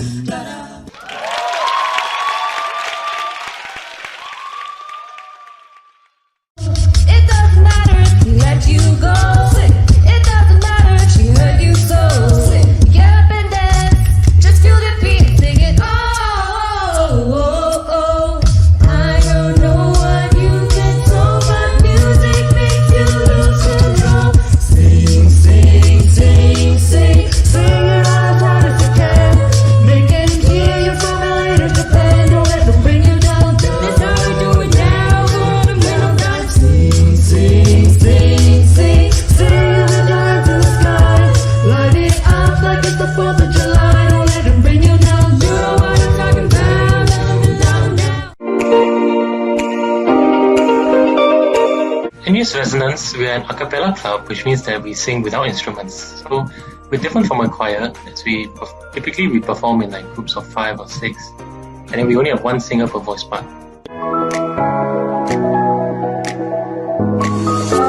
for me has been really quite heartening, and I think it's something that I will always treasure. Well, I always tell people it's a highlight of my life lah. I had a lot of fun singing and trying to work things out with people and getting to know so many of our kind and very, very warm seniors. So yeah, I'm very thankful for all the opportunities given to me for both singing and getting to know the people. I guess I'll start off with, let's say, incoming members. So for incoming members, we call them RFIs, RFYs, or Vezo first years. So we hold a course, what we call RFI course, in Sem 1 to introduce them to the basics of a cappella singing. So in this course, everyone will be taught like stuff like this, how we structure our singing and our performances, sometimes some music theory basics, blending voices and sounds together, and then also some simple blocking or choreography. On top of that, our club also does performances and gigs throughout the year. This is applicable for both internally and externally. So sometimes we perform for Student Life Fair, but also one of the highlights of the year is actually December, when we will be caroling and singing Christmas songs sometimes in malls or for different functions. We also have what we call Schlam, which is like a chalet camp in early December for us to relax and have fun.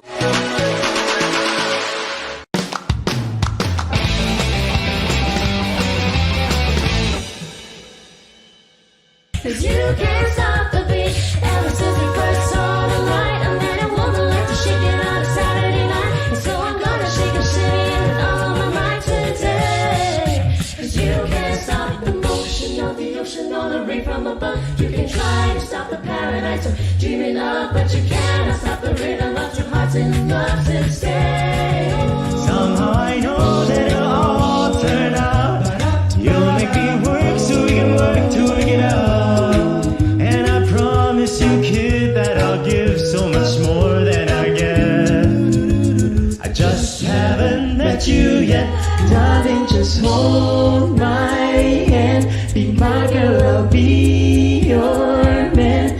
I see my future in your eyes, baby. I'm dancing in the dark with you between my arms, barefoot on the grass.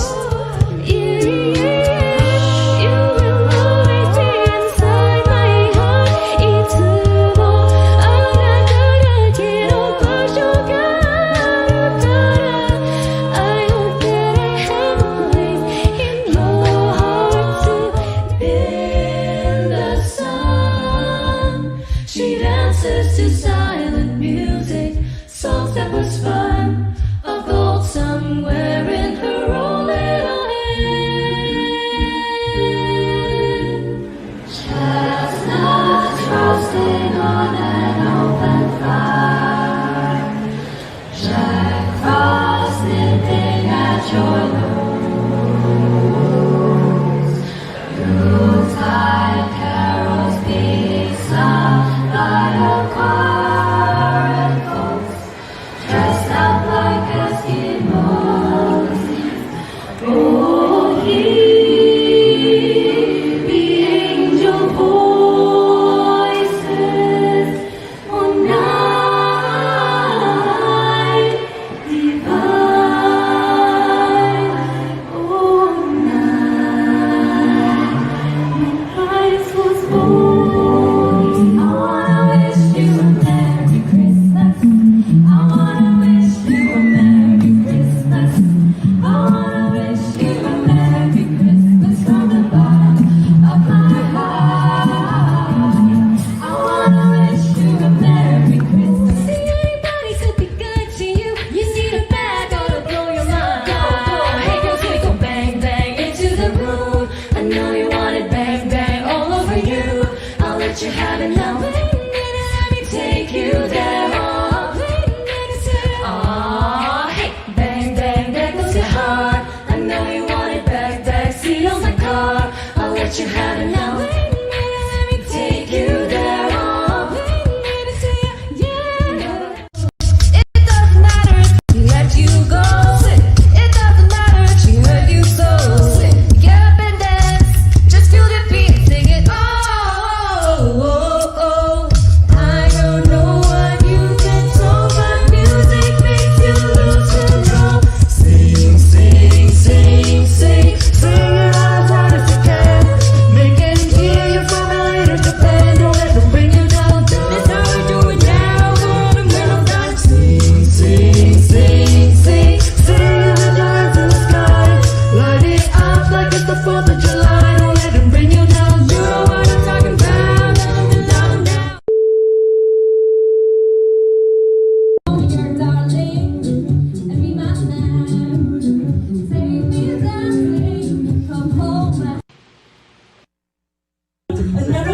it's a road.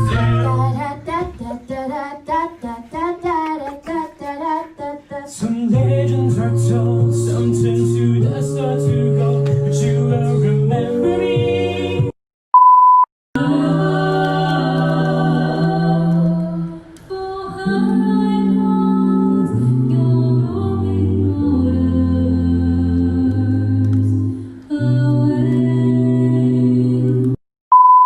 Amy, she told me that she would make it big someday. Looked around in Chinatown, trying to lock in people's spot, selling rings and things from China, only that is coming by. Let's welcome the NUS Angklung Ensemble.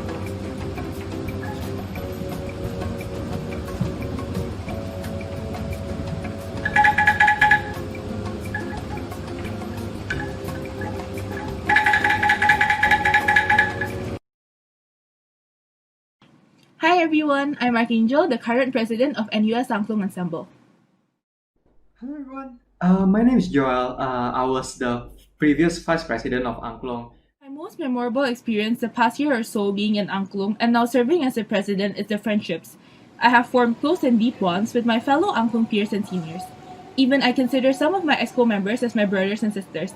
That's how close we have grown to be, thanks to Angklung. Even in such a tough situation like COVID-19, we're always there to support each other and get through things together. I know this is cliche, but if it wasn't for Angklung, I really don't know if I could ever find such a supportive family. So, it's been a heartwarming journey.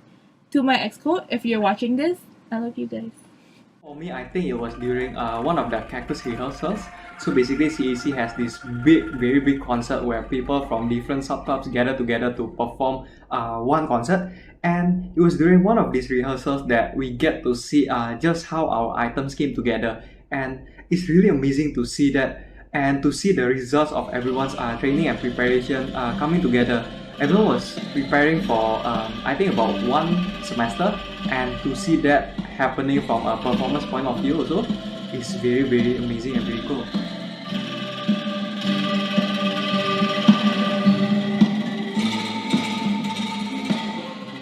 I feel like for me, one, it has to be the sound. There's this like unique charm to the sound of bamboo tubes crashing together, and it's a unique sound that you cannot get from any other instrument. And I feel like another point is that since one instrument of angklung, if you didn't know this, one instrument of angklung can only play a single note, unless if you are talking about the chord version of angklung, that one also exists. But most of them are limited to a single note only. So in order to perform like a song, right, you really need some good teamwork and some good communication with each other to perform the song properly. And angklung has friends. An angklung performance is also accompanied by other traditional Indonesian instruments such as the gendang, which resembles a conga, and kolintang, Indonesian rendition of the xylophone, as well as the guitar and cajon. Together, they make an angklung ensemble.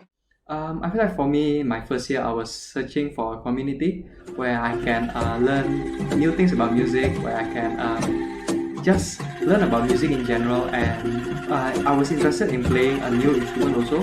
Even though I came from Indonesia, I never actually touched an angklung before, so it was a pleasant surprise for me, and I guess I ended up being attached to the community, and it was a great 2 years. I stayed there for 2 years, and I'm glad that I was able to serve as the vice president for angklung last year.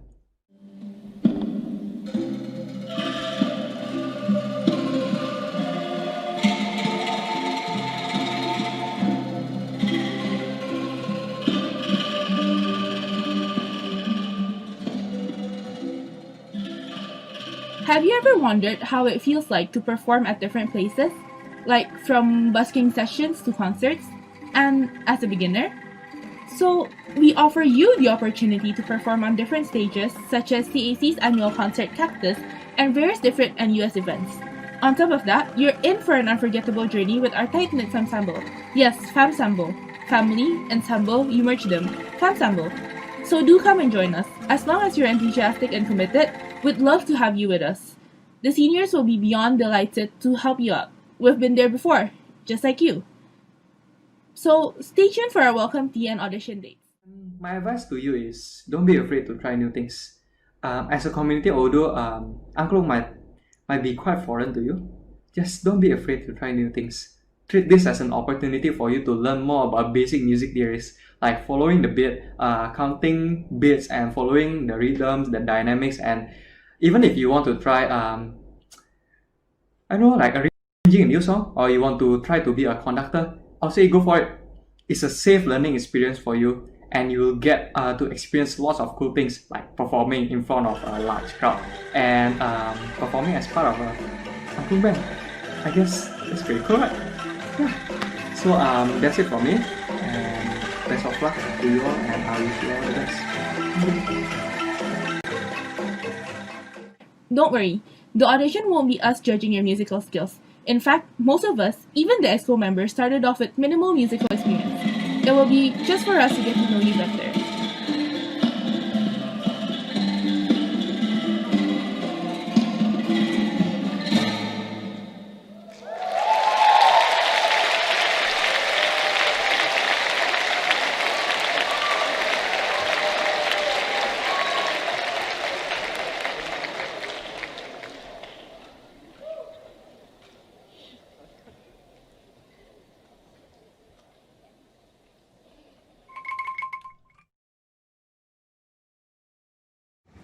And that was NUS Angklong Ensemble. Now, here's a glimpse into their daily life. One take, okay? One take. MV one shot. Let's try from the top, okay?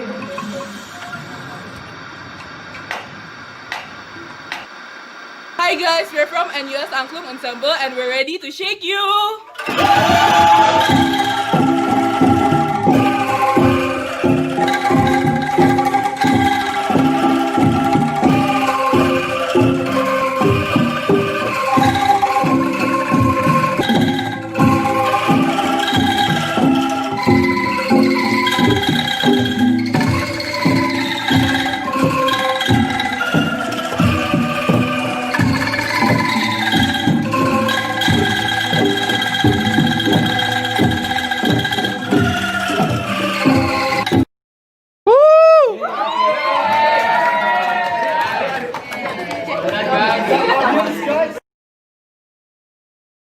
And that's the end for our introduction to our music groups.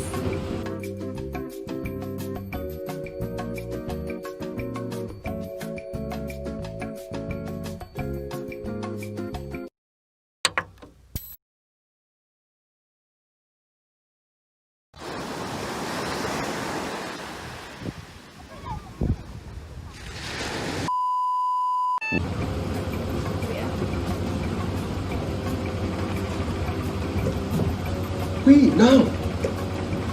Welcome back to CFA TV. Now, let's check out our 4 social dance groups.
Let's check out the NUS Ballroom team.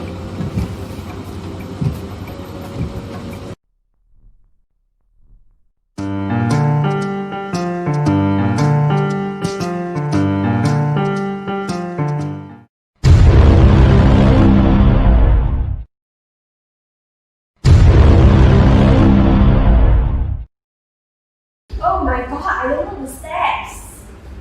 Hey, can I help you? Okay, so first you take the right leg back. And then you do your left foot to the side. And then you close. Ta-da!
Thanks for tuning in to CFA TV. My name is Amadeus. I'm Rachel. I'm Lindsay. I'm Kylie. And we're the Exco for the coming year! Okay,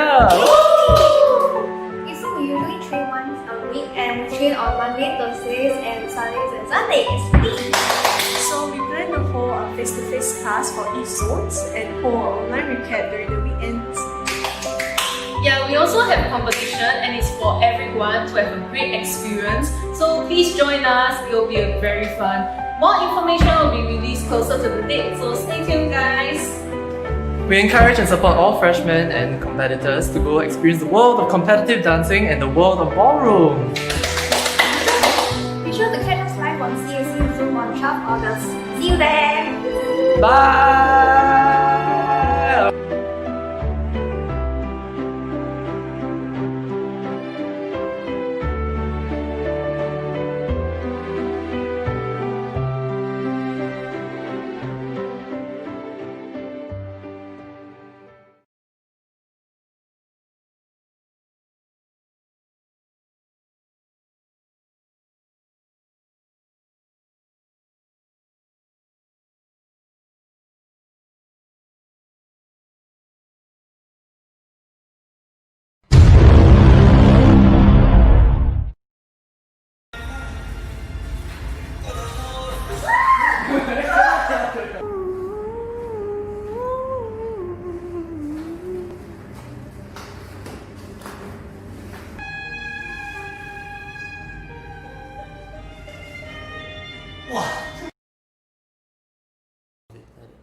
Then it's your turn. I got an idea for Amy's stand. I stand? Yeah. So I blocked the laptop. Then 你这样看比较 like level 吗？ Yeah, actually, yeah, that's better. 啊 receipt. No, but- Very small. Yeah, just we short. Then 给去 Rachel 吗 No. Rachel? Rachel? Okay, so Rachel has to like jet out a bit, because if not, cannot see. Can't reach the ball. You put a chair. You put a chair.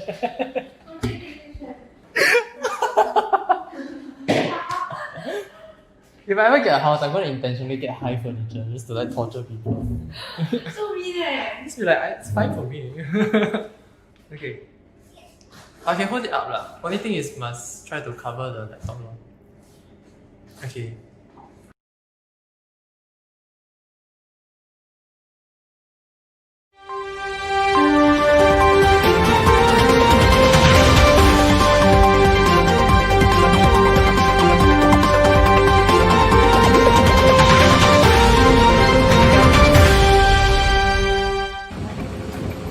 CAC Plus Us, Cactus is our annual music and dance concert featuring all 12 of our sub-clubs. It usually takes place in February every year and is definitely an experience not to be missed. And now, let's welcome Viva Latinas.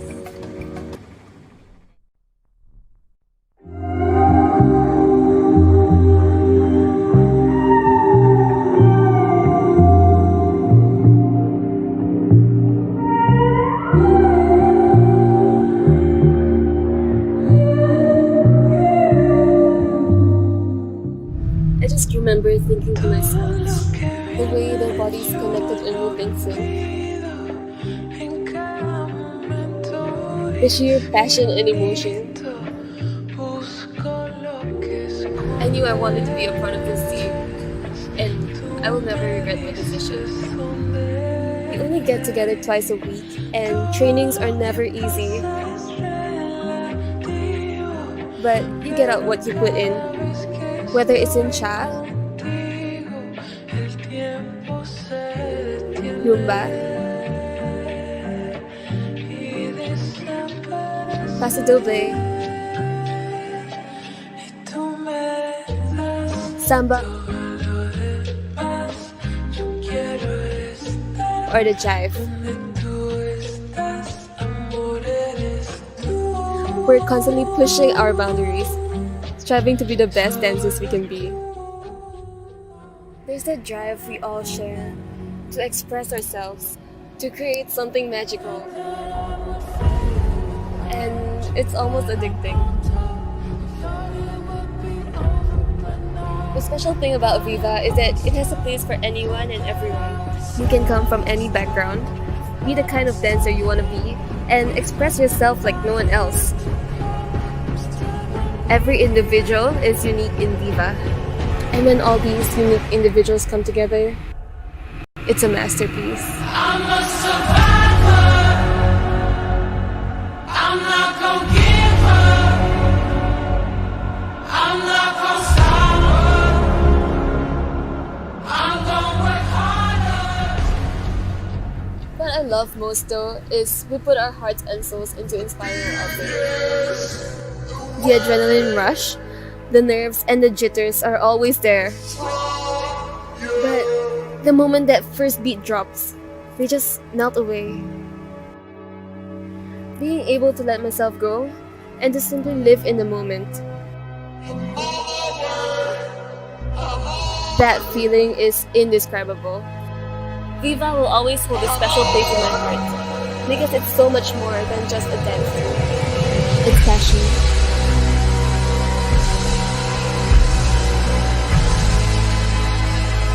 It's bold.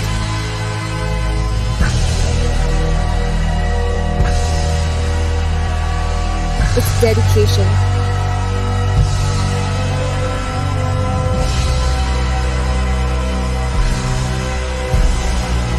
It's joy.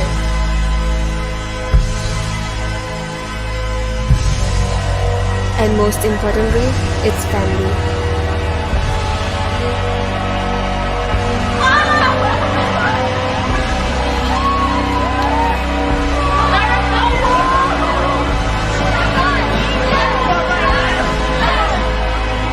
It's a dream being a part of this family. Come dream with me.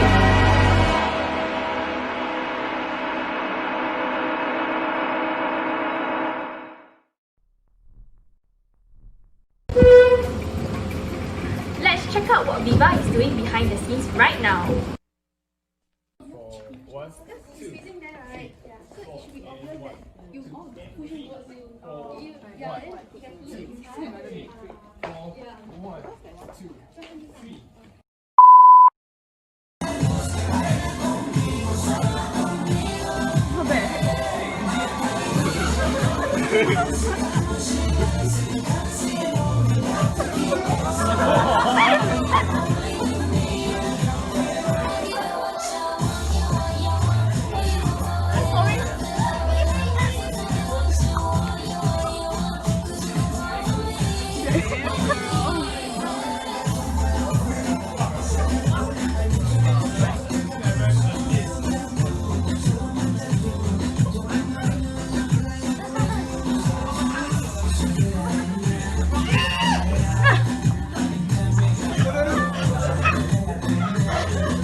What an inspiring video that was from Viva Latinas.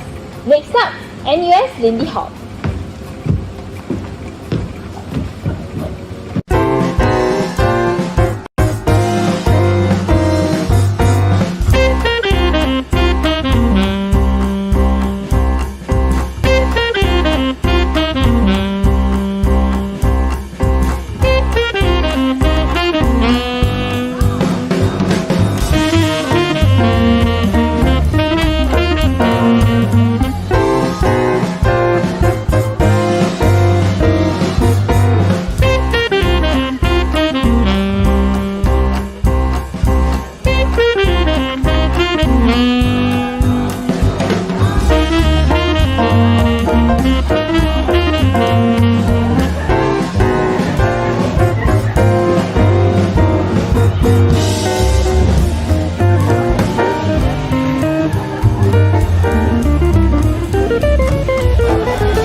Fun.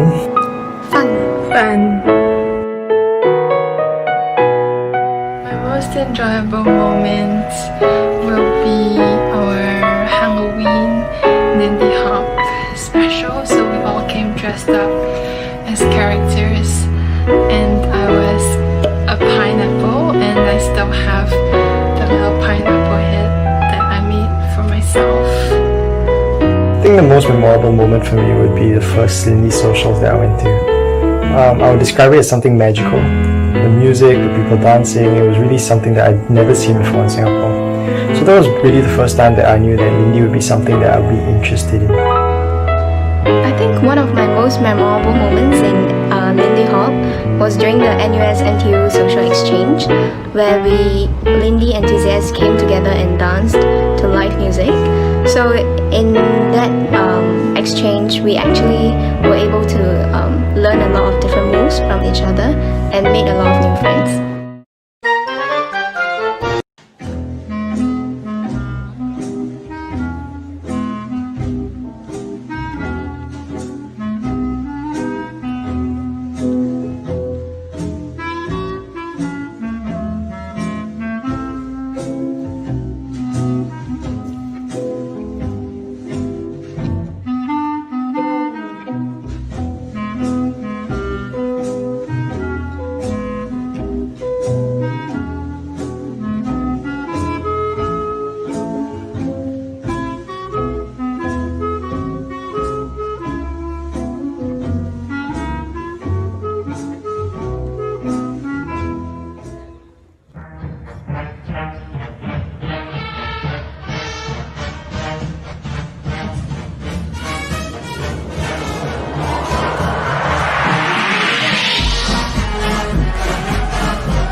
This is the Red Bull Charleston 5, 6, 7.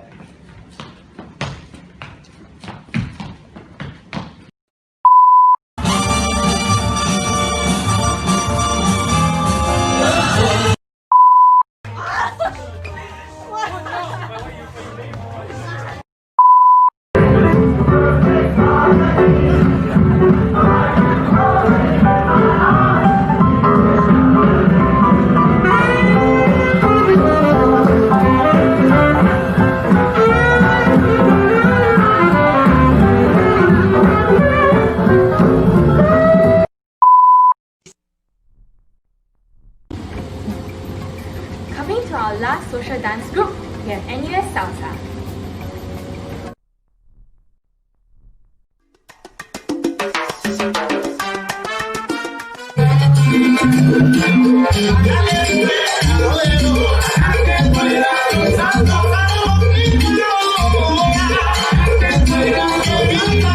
Viva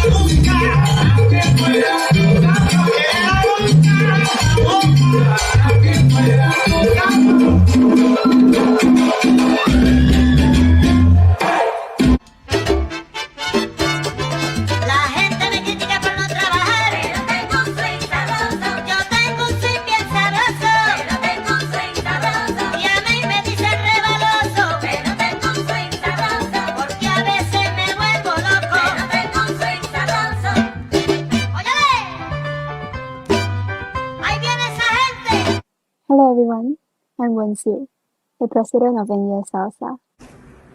Hi, I'm Megan, and I'm the dance captain for NUS Salsa. Megan and I will be sharing our journey with NUS Salsa, which looks at our decision to join NUS Salsa, why we decided to stay with NUS Salsa, and what NUS Salsa means to us.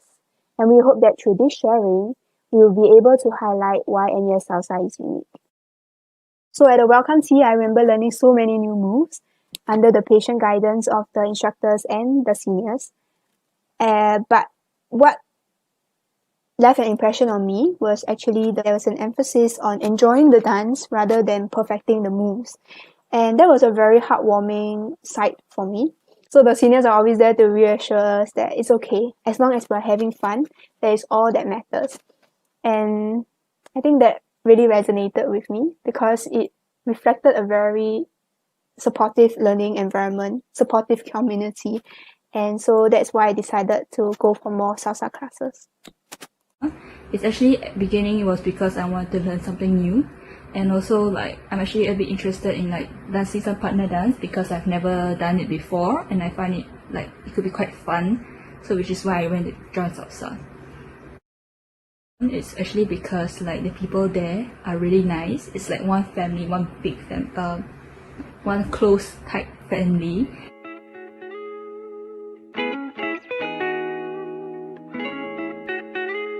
And then it's everyone's just so nice over there. It just made me want to just continue on. Yeah. Maybe because of the friends, because these are the friends who I can still be with.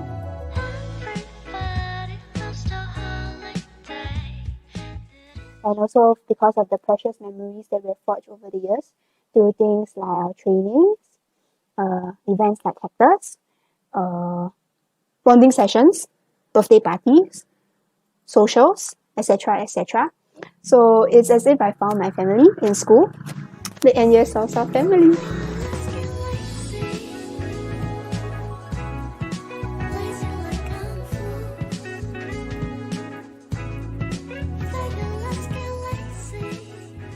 The first key takeaway is to live in the now, or to be present in the moment. So what this means is to enjoy the dance, enjoy the company, enjoy the atmosphere to the fullest. Essentially, to just enjoy the moment to the fullest, because once this moment passes, it's never coming back. Second key takeaway would be to learn to be patient with myself and to find ways to overcome my self-limiting beliefs. Because many a times I realize the biggest factor holding me back is what I tell myself. So let's say I want to try this move, but if I tell myself I don't think I can do it, that's when I need to tell myself, okay, I prove to myself that I can do it. Yeah. Then the third key takeaway is to really to meet people from various countries, to learn more about their culture, their worldview. And it's really very cool to see so many people passionate in salsa also. Was that I guess the most valuable thing is actually friendship, because like I said, it's like one whole family instead of just strangers dancing together. It's more like one close family. It's like close friends that last. Yeah, because right now it's we are still really close in contact, even though everyone's busy with their own timetable right now. Yes. For example, at the very beginning, some of us might actually feel very awkward, dancing with strangers of opposite sex, especially if, let's say, it's a first time dancing or first time dancing in such a close proximity with someone else. Yes, that will be one challenge. And another challenge could be some moves actually require there's a certain way you should need to do so that it'll be nicer and everything. And all this it takes time for you to practice, practice, and then before you could actually get a hang of it. Second one would be dancing in heels, because actually just the thought of it was quite scary at the start. Much less imagining myself jumping and spinning in heels. So wow. So and then the third key takeaway would be to count the beats of the music accurately. Yeah. This one you will improve with more practice and exposure to the music. Yes. hope that more people will be curious about salsa and give salsa a try to discover for yourselves a new art form. And additionally, I hope that NUS Salsa continues being a platform for self-discovery and self-growth. So besides learning about a new art form, you actually learn something new about yourself. Is that I wish that more people will actually join this small little family and to let it grow bigger. Yeah, because it's a really fun thing and a really fun place to be with. So I hope you guys can come.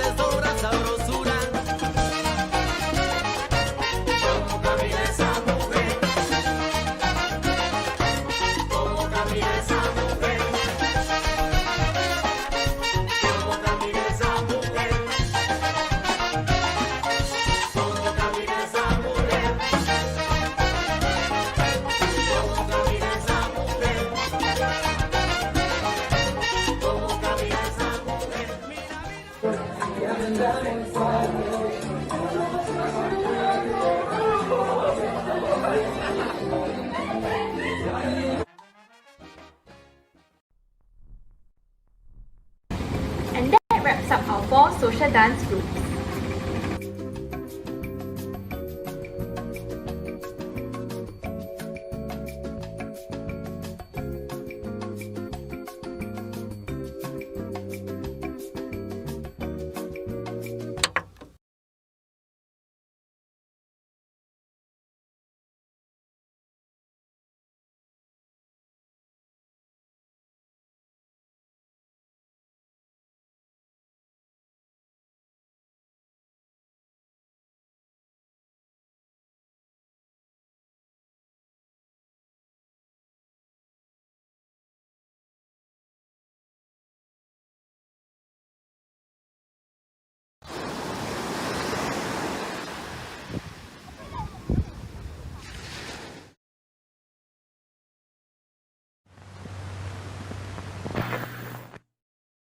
Welcome back to CFA TV, now featuring our 4 modern dance groups.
Now we have NUS e-hoppers.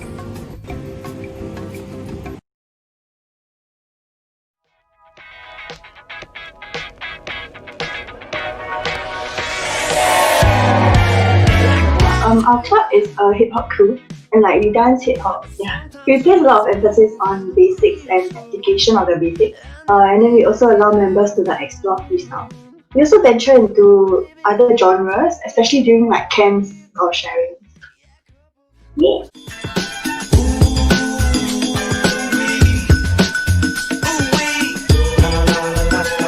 When I step into the party, all the ladies wanna know.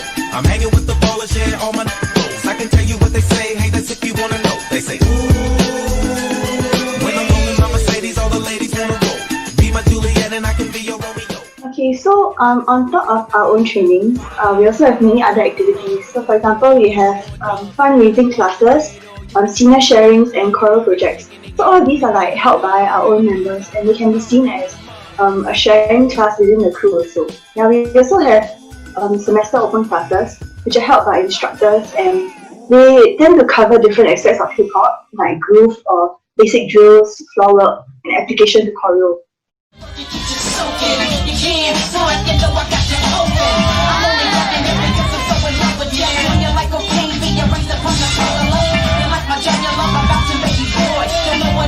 Without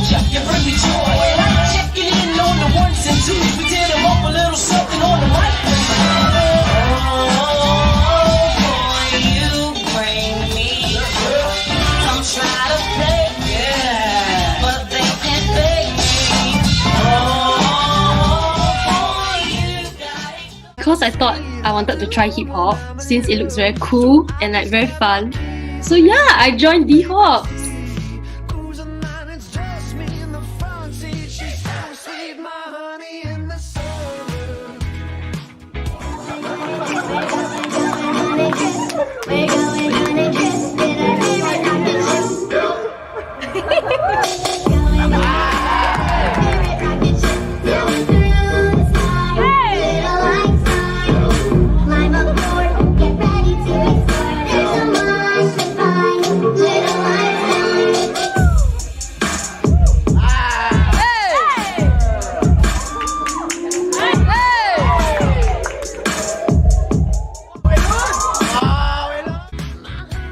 I think the most basic commitment is like we expect you to attend practices and the compulsory events like the DDC camp, the internal comp as mentioned by the rest.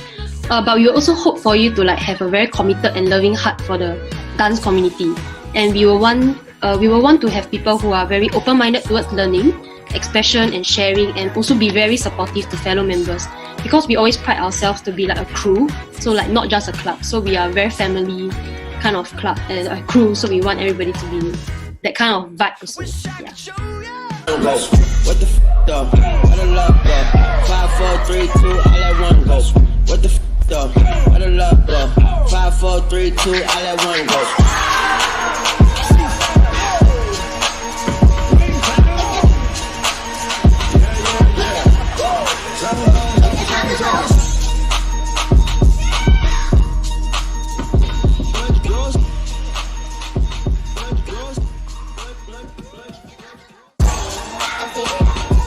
Okay, so unfortunately there are auditions, but then because of COVID, right, so it'll be like a video audition this year, likely to be that. So don't stress, just try, and then if you need help or anything, can just text. Yeah. Yeah, couples out there loving, I see them on my phone, but I don't have a sweetheart to hold. I feel like the most memorable memories that we all share would be definitely performing for Cactus, because that is one of the compulsory activities that we have to do. But then also the DDC camps where we get to explore different styles from different instructors. Like the recent year we had actually dance hall, which is a almost 180 flip from hip hop, all the usual stuff that we've been doing. And I'm pretty sure everybody has enjoyed that as much. And also our biannually attendance, where there are a lot of alumni that come back, and external dance choreographers have also helped to make this entire experience in DDC very memorable for me.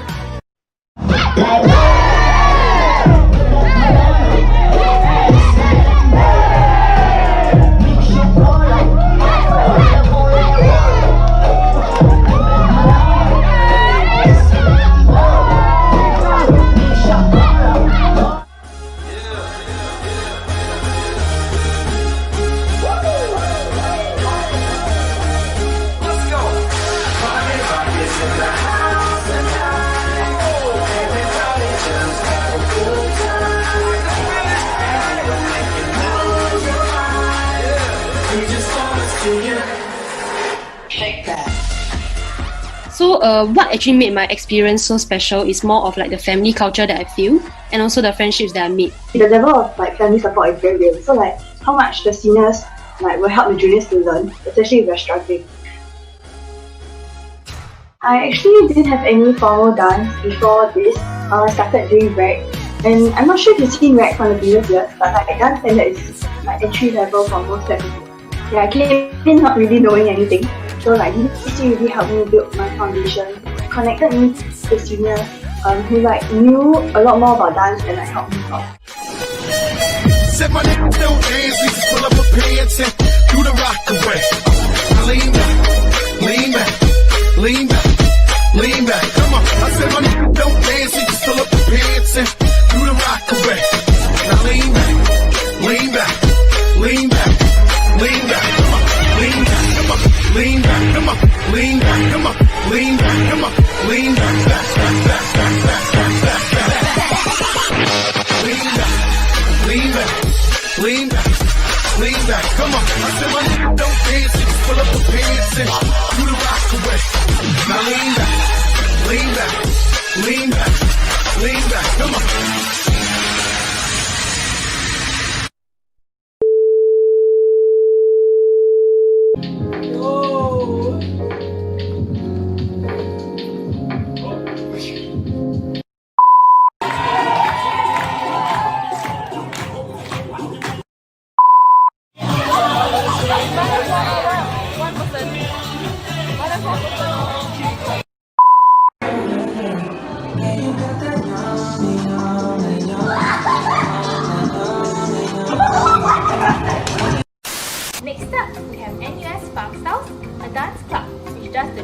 class of Lockie and Poppy.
Ladies and gentlemen, please welcome.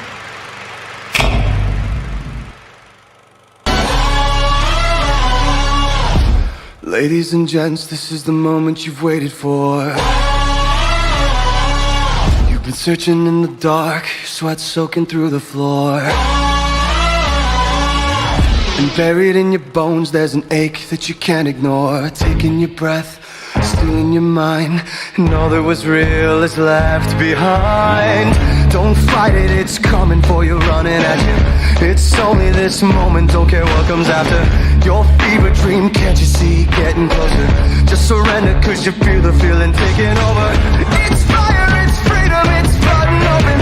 It's the preacher and the puppet and your blind devotion. There's something breaking at the brink of every wall that's holding all that you know. So tell me, do you wanna go? Where it's covered in all the colored lights, where the runaways are running the night. Impossible comes true, it's taking over you. This is the greatest show. We light it up, we won't come down, and the sun can't stop us now. Watching it come true, it's taking over you. This is the greatest show. Colossal we come, these renegades in the ring, where the lost get found and we crown them the circus kings. Don't fight it, it's coming for you, running at you. It's only this moment, don't care what comes after. It's blinding, outshining anything that you know. Just surrender, cause you're coming and you wanna go. Where it's covered in all the colored lights, where the runaways are running the night. Impossible comes true, intoxicating you. This is the greatest show. We light it up, we won't come down, and the sun can't stop us now. Watching it come true, it's taking over you. This is the greatest show. Where it's covered in all the colored lights, where the runaways are running the night. Impossible comes true, it's taking over you. This is the greatest show. We light it up, we won't come down, and the walls can't stop us now. Watching it come true, it's taking over you.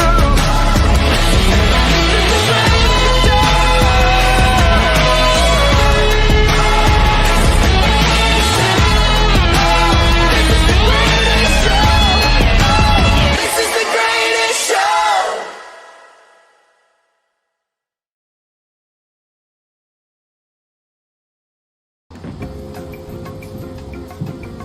Hey, old friend, why you look so sad? I very long never go down south already, and we don't know dance. Oh no, why not? Let's take a trip down Memory lane.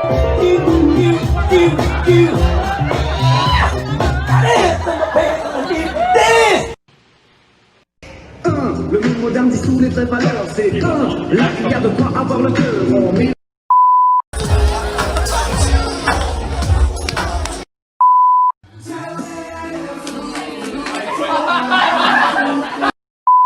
Les rêves des amoureux sont comme le bon vin, ils donnent de Bull, strike, bull, strike.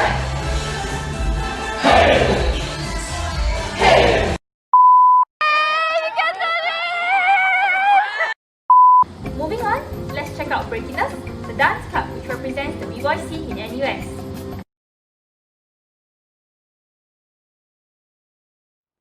So I'm currently at the University Sports Center of NUS, so I'm just gonna check this place out. Yo, that is really cool. That's dope. What's up, man? So, what's your name? Oh, my name is Jeff. And what were you doing just now? What was that dance called? Oh, the dance called breakdancing, commonly known as breakdancing or breaking. So, what actually is breaking? So breaking is actually a type of hip-hop dance, and we actually draw inspiration from all kinds of different forms such as kung fu, hip-hop, swing dance, etc. And we express all this in the form of movement towards hip-hop music. Ah, I see. Oh wow, check that out. Yo! Yo, that is dope. Hey, bro, that was sick. Yo. That was dope. So, what's up, man? When did you start breaking? Oh, bro, I started breaking about 2 years ago. 2 years ago? Freshie. Dude, I was a freshie. Nice. So, why did you start to take up breaking? Oh, well, when I was in NUS, I came in like 2 years ago, and I found this called Breakiness, and you know, I just joined it. It was hella fun. Oh, so what is Breakiness? Oh, Breakiness is a place in NUS where you can just find people who, you know, like breakdancing or breaking, you know, and we just come together, learn stuff together. Yeah, we just have fun. Oh wow, I'm actually joining NUS next semester. So You are? yeah, I am. Yeah, bro. So how do I join the club? Oh, bro, it's really simple, man. All you gotta do, just go on Facebook, Instagram, type in Breakiness, you find us there, bro. And no auditions, right? No auditions at all. No auditions, that's amazing. So are there any upcoming events? Yeah, that are coming up? I think there was one. It's called Welcome Tea, yeah? Yeah, Welcome Tea. When was it again? It's mid-August, this coming August. Oh, yeah. Ah, You should join us there. hey, sure thing, man, sure thing. All right, thanks guys. I'll meet you at the Welcome Tea. Hey, bye. See you.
And now let's do a recap of what CAC is all about.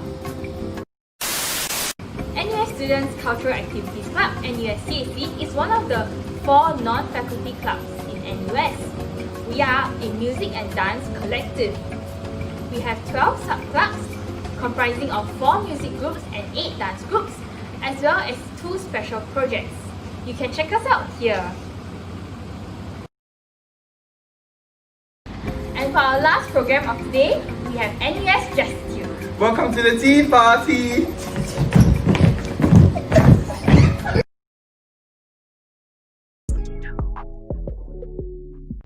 Hi everyone, my name is Jia Ying and I'm the president of Destitute for this upcoming academic year. Today we have a very special video prepared by our very own committee, which will showcase some of our most prominent events and achievements that our dancers have went through together over the past academic year. But before we move on with the video, I'd just like to introduce to you guys a little bit more about Destitute and what we do as a club.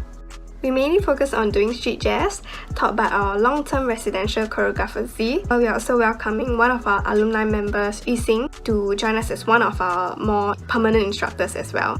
Dancers will also get the opportunity to try out different genres and styles, such as whacking, and we also incorporate hip-hop and contemporary beats here and there in our camp events and just generally classes by instructors as well. Dancers will also have the opportunity to perform at various events and concerts, so we really have to pray that the COVID-19 situation does get better in the future so that it is possible for us as a team to perform together. Personally, I really had a great time in Destitute when I joined as a crew member last year.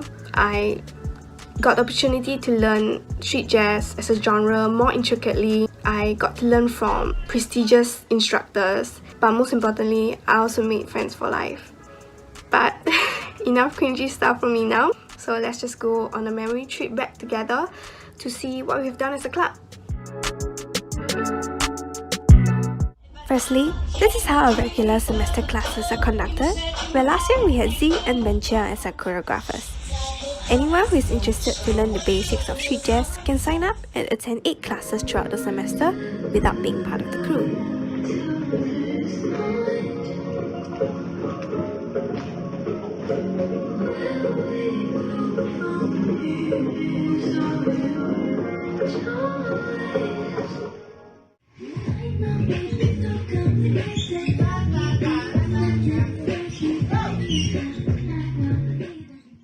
This is how the crew classes are conducted. We usually hold choreography lessons on Thursdays, where dancers get the opportunity to learn from external instructors, for example, Chun Hui and Lucio from Convert Studios.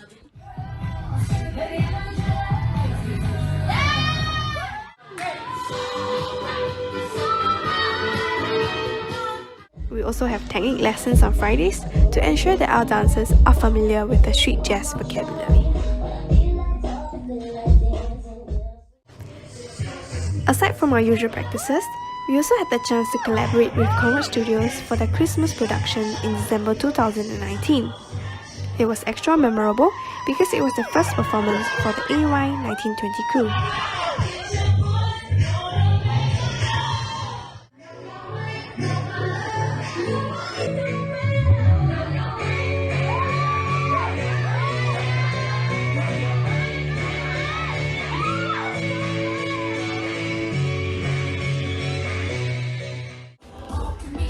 Moving on to our annual Cactus Camp, also held in December, the selected Cactus dancers from semester classes, as well as the crew members, were given the chance to bond with one another as we started to prepare for the Cactus production.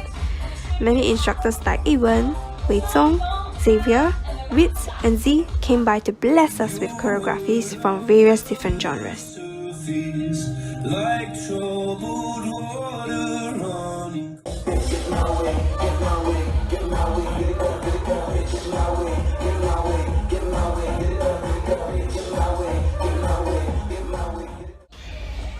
During the Cactus Camp, we were also split into groups and were provided the time to come up with our own choreography piece. We would eventually show the crew, as well as Z and Yixing, our completed choreography at the internal showcase held on the last day of the camp. It was definitely nerve-wracking for all of us, as many were new to choreographing, although everyone came out of it as a more confident dancer and were ready to apply their valuable feedback given by our instructors to our Cactus production.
Last but not least, the Cactus 2020 concert.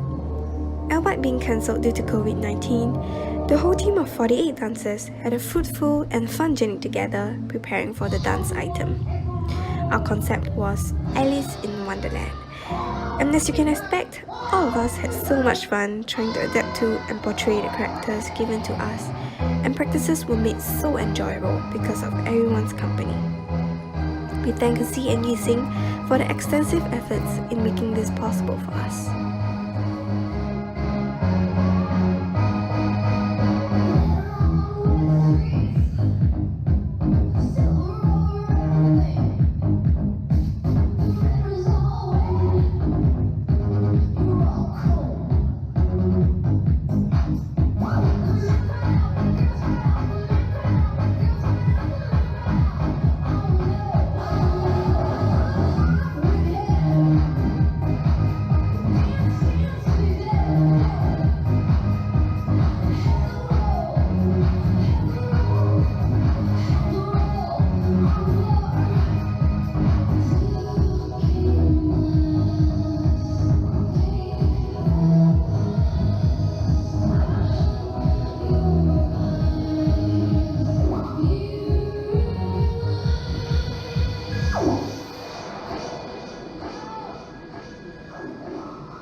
end of the video. Thank you so much for staying with us throughout this whole video, and I hope that this was informative for all the students who are looking to join Jestitute this semester.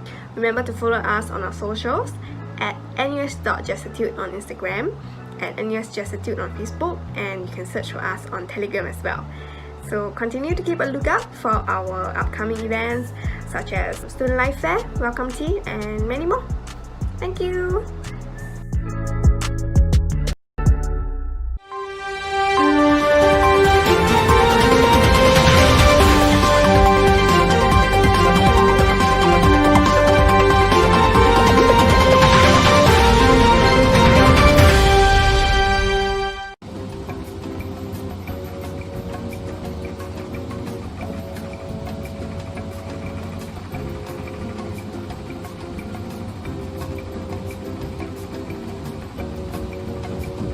Oh, this could be you!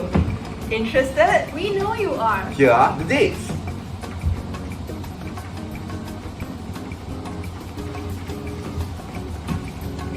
Join the 19th CFA MC today. Join us. Join us. Join us. Join us. Join us. Join!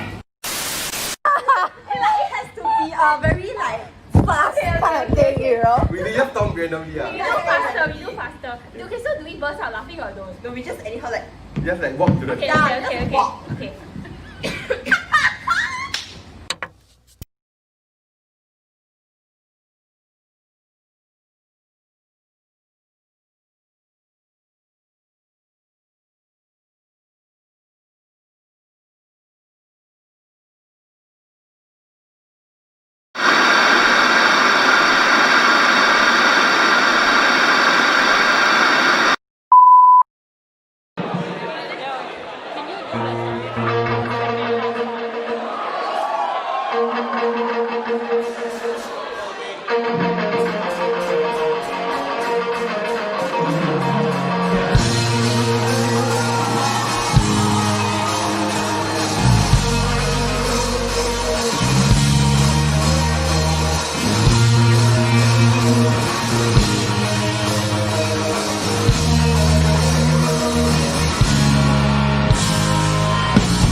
took us far away, but I still dream about the good old days. We took care of each other, we were living for each other.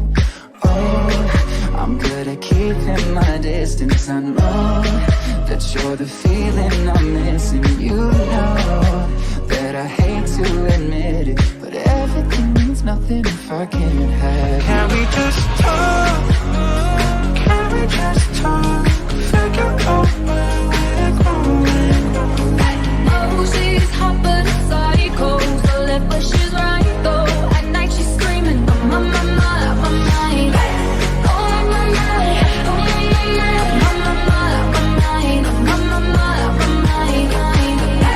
Oh my, my, my, oh my, my, my, my, my mind. Started off right, I can see it in your eyes. I can tell that you want me more. What's been on your mind? There's no reason we should hide. Tell me something I ain't heard before. And then you say to me you made a dumb mistake. You start to tremble and your voice begins to break. You say the cigarettes on the counter once your friends there were my mates. And I feel the color draining from my throat. And my friends say, got it, got it, got it, I want it. Got it, got it, got it, I want it. I got it, got it, got it, got it, I want it. Got it, got it, got it, I want it. I got it. Oh my, my, oh my, my, my, my mind. Oh my, my, my, mind. Oh my, my, oh my, my, mind. Oh my, my, mind.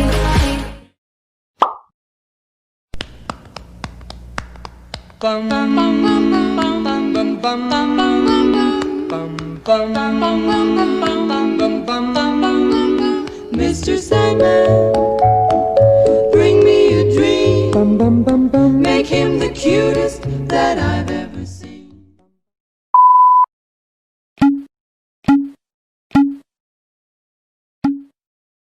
It's very cathartic. It's very relaxing to be in fun styles. Yes. For me, I think Fun Style is a place that I would want to escape to. I get to forget everything else. I think Fun Styles is a place where you can pick up dance alongside close friends and in a very stress-free environment. I met all my friends and this is where I started off a new genre, which is different from what I learned in the past. Fun Styles is a new passion. Pop and rock is not necessarily a genre I've done before. So it's nice to try something new.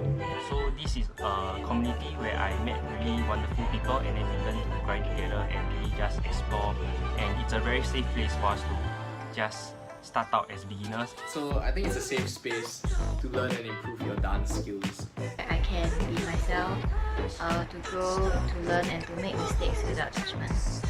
Fun Style is just a place for me to really exhibit my creativity. Fun Styles is a safe place for me to express myself, let loose, and just be myself. I feel safe and free of judgment, and also somewhere where I can really have fun, because everyone here is super crazy. And I guess it would be more of the people rather than dance, because if you have people who don't enjoy dancing with you, you wouldn't enjoy dance either. It's a community and place where I can just enjoy dancing with friends. So Fun Styles, what it means to me is a community. It's a community where you can come together with different people who are often very willing to share their experiences and their knowledge with you. Seniors and juniors interact a lot. Seniors are always there to help juniors to correct their form and like to share whatever dance experience they have as well. So Fun Styles have made me feel a sense of belonging that I've never felt before in my life. Fun Styles means a club and a family. I think at the end of the day, to me, Fun Styles is just a very welcoming family. And Fun Styles means that it's funky. So what do you like about NUS Fun Styles? the part I really like is to watch people like seniors dance because they are super good.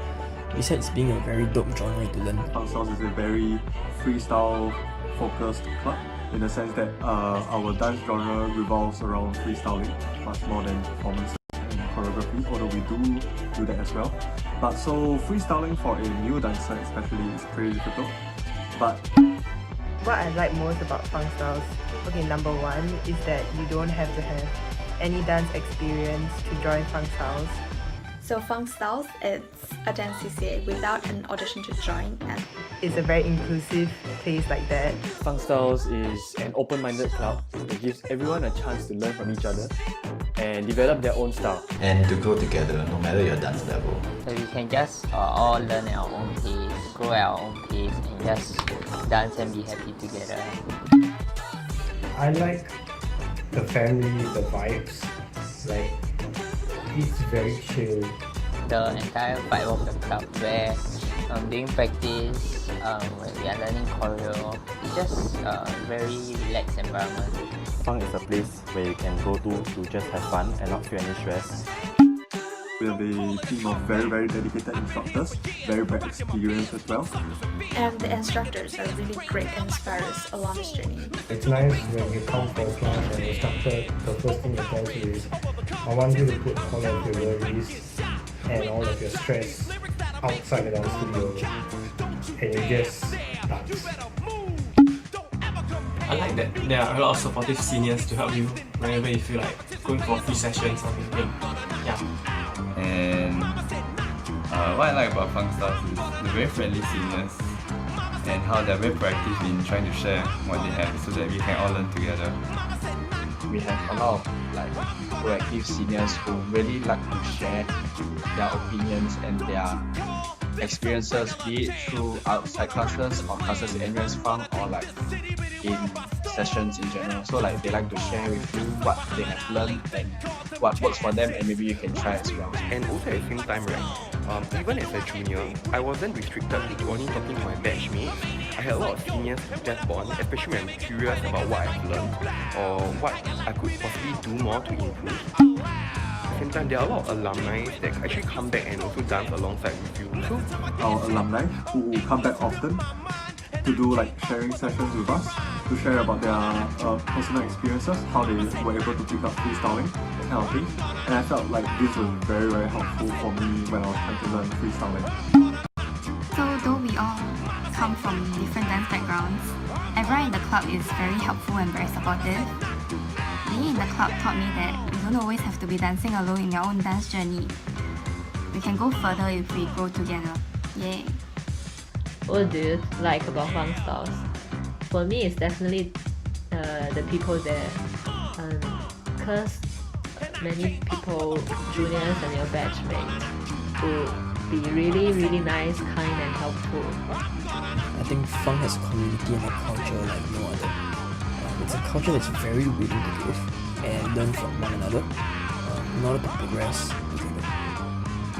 The more I stay with this club, I feel it's more than a CCA, but a group of really nice and encouraging friends that I would like to spend time with. The people in Funk Styles all tend to look out for each other a lot.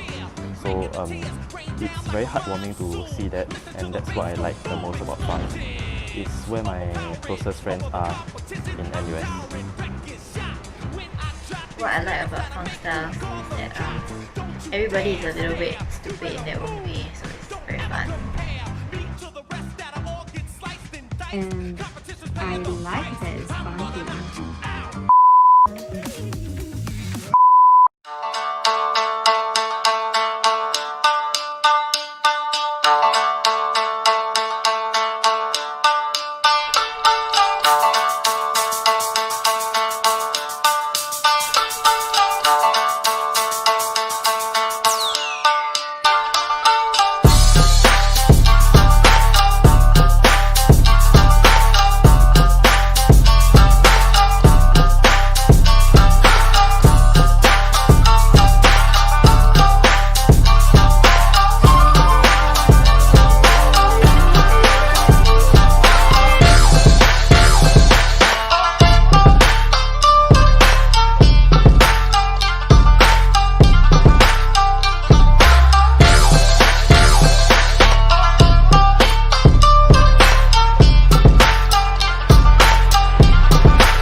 just like music.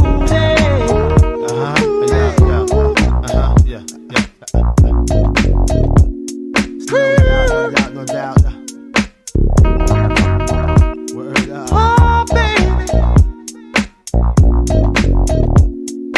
Peace to Keith Murray.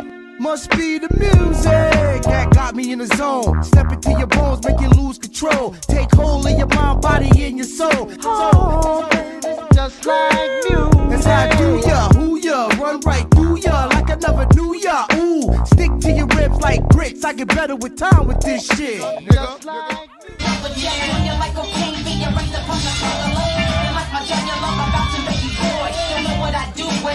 You bring me joy. Checking in on the ones and twos. We did a little something on the mic. Oh, boy, you bring me joy. Don't try to fake it, but they can't fake me. Oh, boy, you got it going on. You make me happy, so very happy. The ladies wanna know I'm hanging with the ballers, yeah, all my. I can tell you what they say, hey, that's if you wanna know. They say, ooh. When I'm rolling my Mercedes, all the ladies wanna roll. Be my Juliet and I can be your Romeo. If you acting mannish, I can pick another. When we roll out. 1, 2, 3, 4.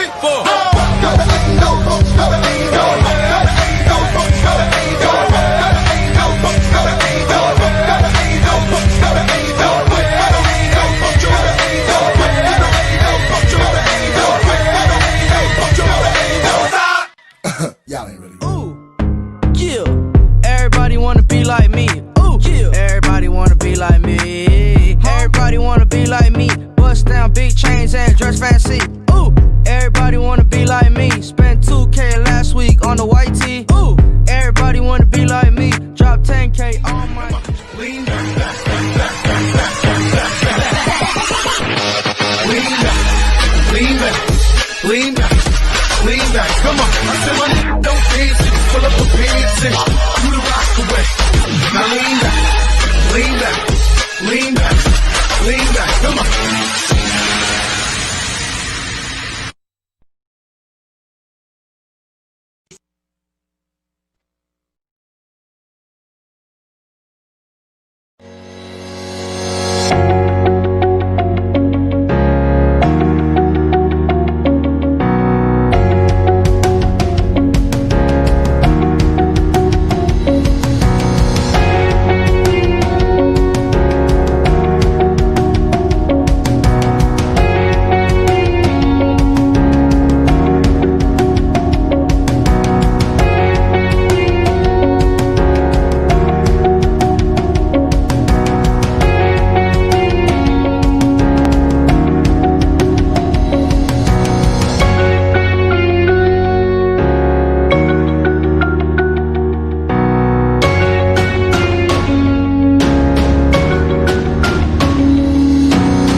Hello, I'm Melia from ExxonMobil Campus Concerts crew.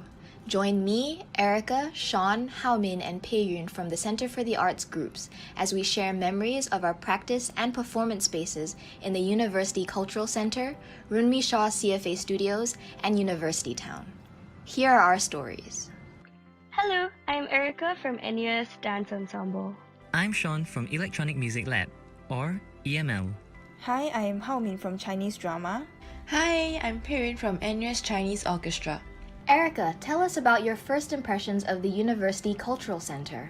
I have been at the University Cultural Center, or UCC, since I was 5, way before I even became an NUS student. Most memories in UCC dance studios where we train are really good, except that one time when I sprained my ankle and didn't know whether I could perform in dance ensembles in the next wave. Being on stage in UCC Hall after my injury healed really made me appreciate the opportunity to perform so much more. As a dancer, I want to be exposed to different dance genres, so I support other CFA dance groups like Blast, Synergy, Indian dance, Ilsatari, and Chinese dance whenever they perform. I also love music at theatre, and especially the collaborations among CFA groups. Yes, I love watching and being part of these collaborations. EMCC is one of the groups who frequently works across genres to collaborate with both the CFA staff and CFA groups. As an EMCC crew member, I'm usually in the wings or backstage in close proximity to the performers. I do love the excitement in the air as I watch them prepare in those quiet moments of anticipation just before they step onto the stage in front of their audience. Sean, can you share what it's like in EML working with other CFA groups? EML uses Studio 4 in CFA Studios. Our group focuses on developing relationships through music production, both within members and also with other CFA groups. EML has scored a play with NUS Stage and created the music for Dance Synergy. In fact, the track that you're listening to right now is created by Eron, EML's president. I started making music around 13, but many of our members are new to music production. In our studio, we have synthesizers, mixers, and studio standard speakers that most people don't have at home, so the sound is incredible and it's wonderful to feel and hear, especially for our new members who have not had this kind of experience before. Yes, in CFA groups, it really is a time to try something completely different. Haomin, can you tell us more about Chinese drama? I'm introverted, but I love the feeling of live theatre. So when I came to NUS, I decided to take a leap of faith and applied for both NUS Stage and Chinese drama. Ultimately, I was selected by Chinese drama. Here, we usually train and rehearse in CFA Studios auditorium. Most people enter the theatre world thinking they would be acting, but there are actually a lot more skills to learn. In Practice Room 5, Chinese drama had a series of workshops where professionals came to teach us about lighting, stage management, and script writing. My favourite part was the props creation workshops, where I learned to make chicken using newspapers. After our practices, I enjoy seeing other groups around CFA Studios. I play the guitar, so it's nice to hear the sound of guitar when I pass by Guitar Ensemble, playing and jamming in the lobby area of CFA Studios. Oh yes, I have seen music groups improvising and playing together around campus, including UTown. Peiyun, what about NUS Chinese Orchestra? I remember in March when we had our annual stock check, my friend started singing a tune while packing and I suddenly felt inspired to grab one of the nearby erhus and try to play the melody. That made other members join in, and one by one, we started an impromptu jamming session. Creating music with my friends in Chinese orchestra is an important part of my NUS experience. It doesn't matter that we all have different backgrounds or study in different faculties. Our love for music is what brings us together. That's why if anyone passed by our rehearsals at PR2 with our conductor, Mr. Moses Gay, you will often hear a melodic mix of music and laughter. After rehearsals, we wait for everyone to pack up to leave together. In the corridor outside the practice room, we loiter to catch up with one another about life. We also hear the trombones from NUS Jazz Band or singing from NUS Choir rehearsing in another room. I would feel energized and comforted that all of us are making art together in this building. As we leave UTown, we often pass by dancers practicing their sick breakdance and hip-hop moves. The moves are really cool and I secretly wish I could do something like that as well. I really enjoy the walk out of University Town, where I'm surrounded by the images and sounds of our music, dance, and theatre groups from our 21 Center for the Arts groups.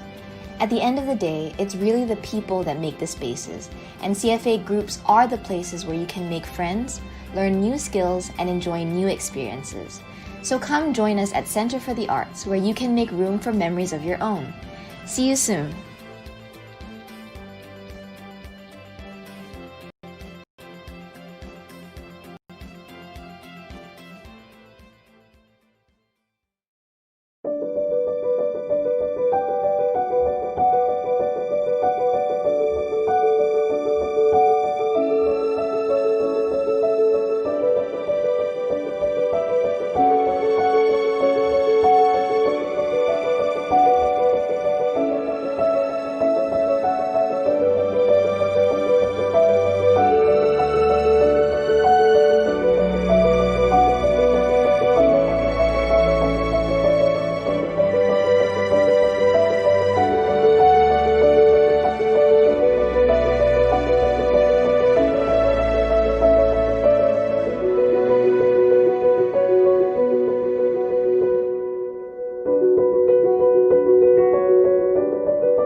what is most important at this moment for us is to learn to ask good questions and excavate exciting questions.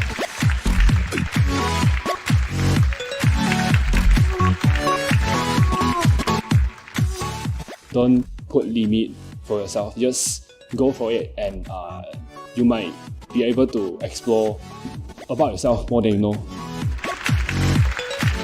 It's not about what your group is getting out of doing charity work or community service, but more on what we hope to give to the beneficiaries that we are engaging. To me, USA is a second family which I can go to voice out my opinions and to also to teach them and share my experiences as an alumni.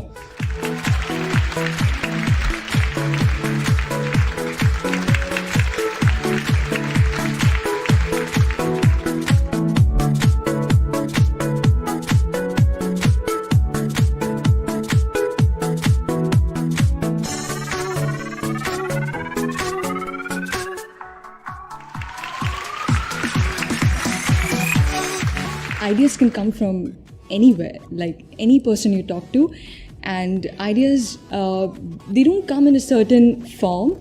They just come from conversations you have with people. The arts will help to actually develop you holistically because it can bring you new perspective. It helps you to develop new ideas, and it also can. It's actually very fun to work with other people and actually to relax. I feel that CFA is recognising that people who support the arts also can contribute to the artistic scene or the artistic community. Also, it wasn't so much of like maintaining a little separation there or a little balance there. I was doing what I enjoy anyway, so I didn't feel that I had to delegate extra time or what. That's part of my life. It was what we did, and as a team, everyone together.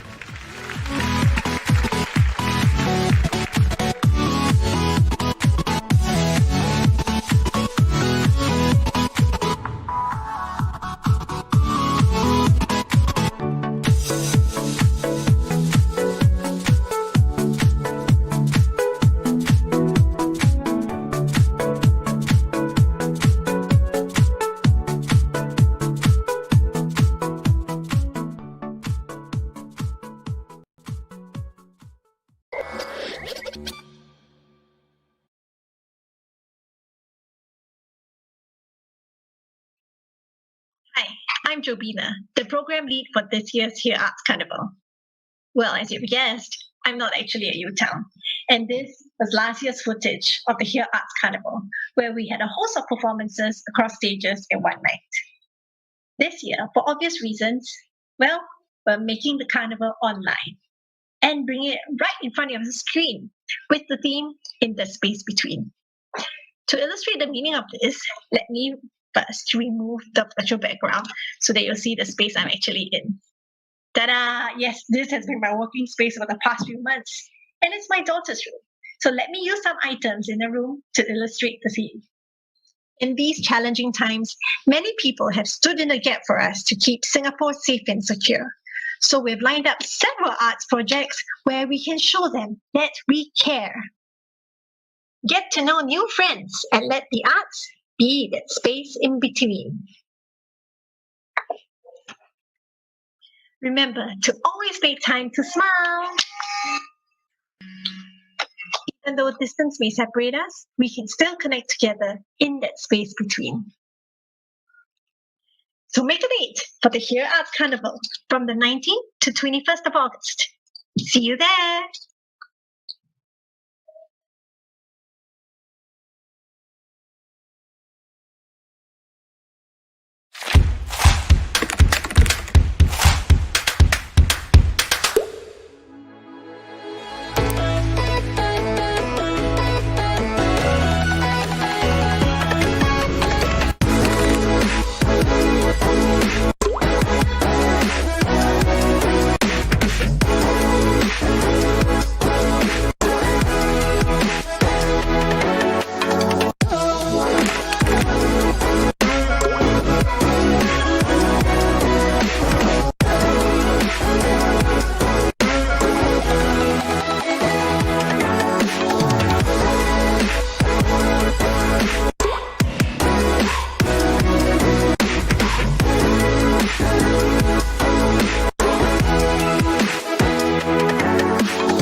Hello everyone, my name is Choi-Min and I'm ambassador for the NUS Center for the Arts.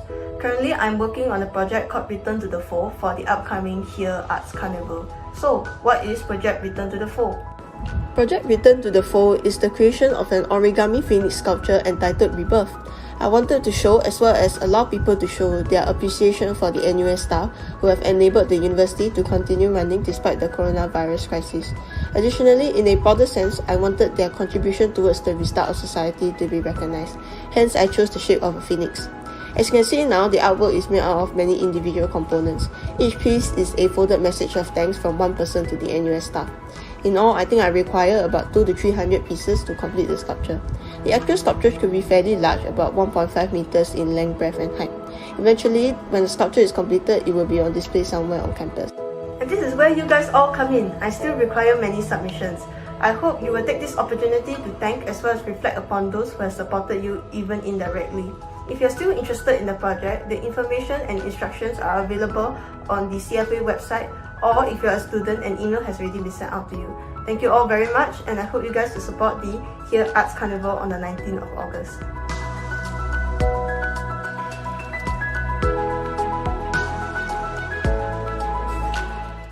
Hello and welcome to Club Sandwich. I'm Abu and I'll be your host for tonight.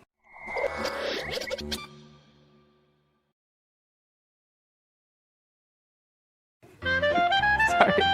Okay. Oh my god, you're actually doing okay. What the heck? Ismail, get up! Wow. Hey, what is this PC answer? What really what? No meh?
everyone, I'm Coco, one of the moderators for today.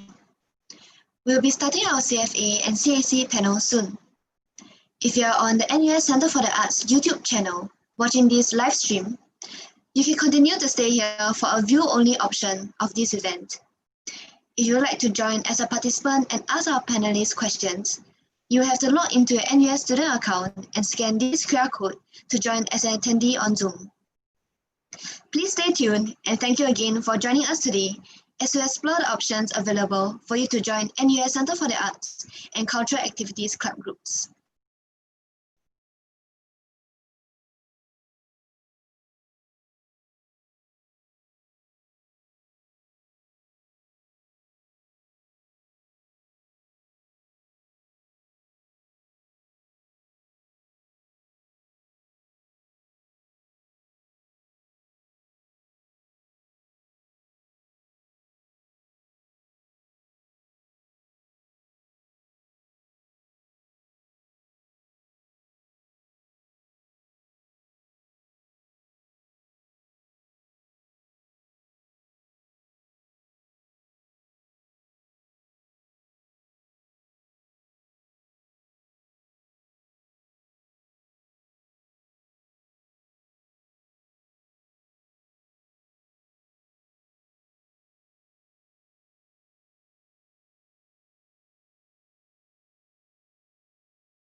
Hello everyone, welcome to Day 3 of NUS Student Life Fair 2020. I'm Coco, your moderator for this segment of CFA Live panel. Before we meet our wonderful panelists today, I would like to introduce NUS Center for the Arts, or commonly referred to as CFA. NUS Center for the Arts comprises of the NUS Museum, a museum that focuses on teaching and research of the Asian regional art and culture. NUS Baba House, which displays the early 20th century domestic life to support cultural research and conservation.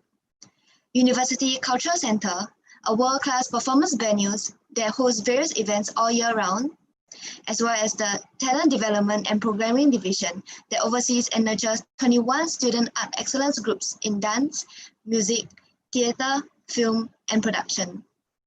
The students from CFA groups are tutored by industry professionals with many opportunities to develop themselves as artists and creative leaders.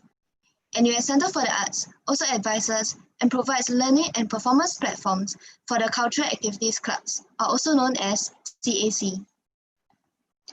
For our first group of panelists, we have the representatives from Chinese Dance, Dance Blast, Dance Ensemble, and Dance Synergy. Could all of you introduce yourselves by telling us your name and which group you are from? Hi, I'm Setching and I'm from NUS Chinese Dance. Hi, I'm Yong Hui and I'm from NUS Dance Plus. I'm Erica from NUS Dance Ensemble. Hi, I'm Yuki from NUS Dance Synergy. Okay, hi everyone, and also everyone else here today in this live panel. So let's start with the first question. I'm sure this is like the elephant in the room. So due to the COVID-19 situation, right, I'm sure a lot of you have been affected, especially your trainings have been affected by, COVID-19. So just wanted to know how has it affected your trainings and what are some plans that you guys have to continue engaging your members? Yeah. Sure, okay, so I can share for Chinese dance. Actually, in the upcoming semester, we'll be having one face-to-face lesson in the studios every week. And then on top of that, we'll be having a second Zoom online session. So we'll be still sticking to our old schedule of 2 practices a week. So actually, there's not much change.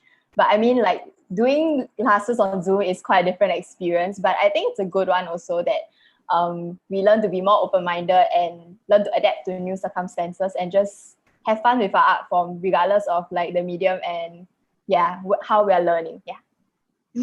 Okay, that's good. So mostly it will be through Zoom classes. Yeah, so it will be once a week in studios and once a week on Zoom. So total twice. Yeah.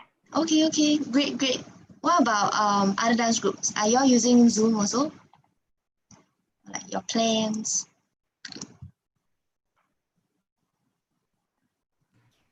For Blast, right, we'll be using real life on top of Zoom. So we'll get the instructors down for the days that we can, and then they'll be teaching a class of maybe 20 people. But at the same time, we'll be live streaming it on Zoom to whoever is unable to come down because of the zonal restrictions. Yeah. And our practices are on Wednesday and Saturdays. Yeah.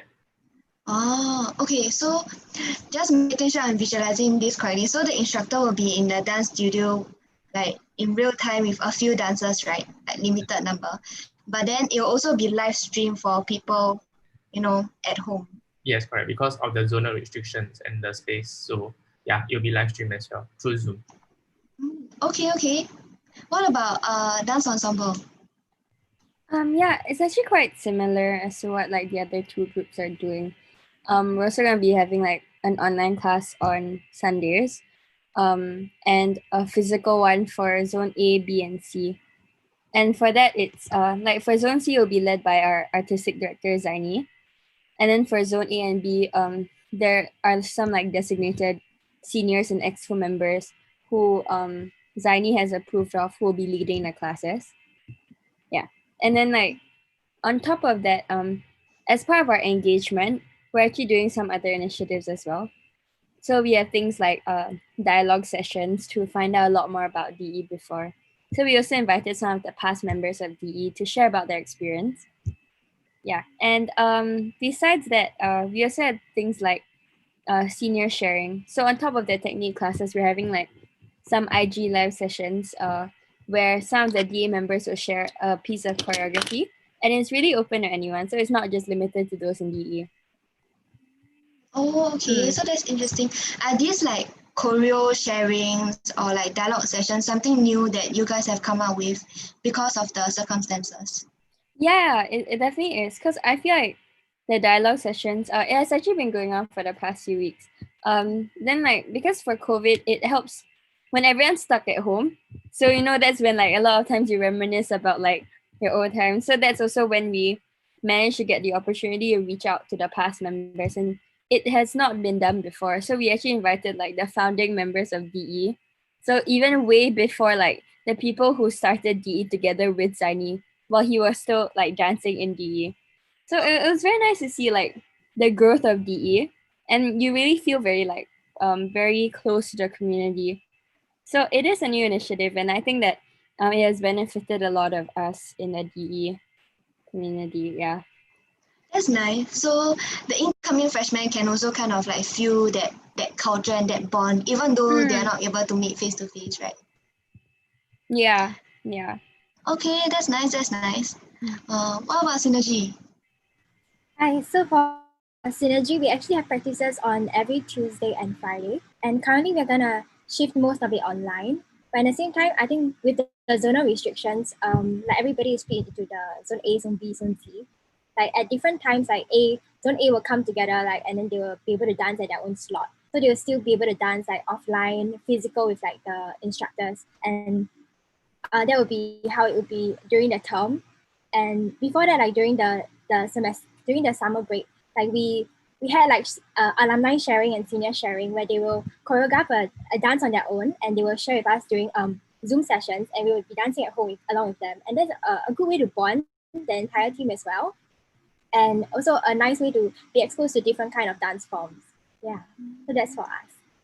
Okay, that's nice. That's nice. Okay, maybe just to check. For the past week, which one of you all have already started like this dance classes online? Have you all started? Or okay, Synergy started Chinese dance. Yes, right. So how is it like just personally for you guys? So maybe it can be like for freshmen to prep, how it might feel. Okay, maybe I can share for Chinese dance. We've had like 2 trial classes on Zoom so far, and I think they've went pretty smoothly. The tutors are still able to really take care of everybody, so they can look at each individual screen and give us like curated feedback for each individual. So it still feels like, yeah, it's still a very good like practice session, even though it's online. So we are really not missing out on anything, I guess, in that sense. Yeah. Okay, that's great. And Synergy, for Yuki, do you feel the same way also, or? For me, I think one thing I'm very grateful for is like that our instructors actually adapt to the situation, because they do recognize that we have spatial restrictions at home. So they will change the dance. If we used to dance in like the studio, we will do like very major actions where you have to roll and you have to move like a wider range.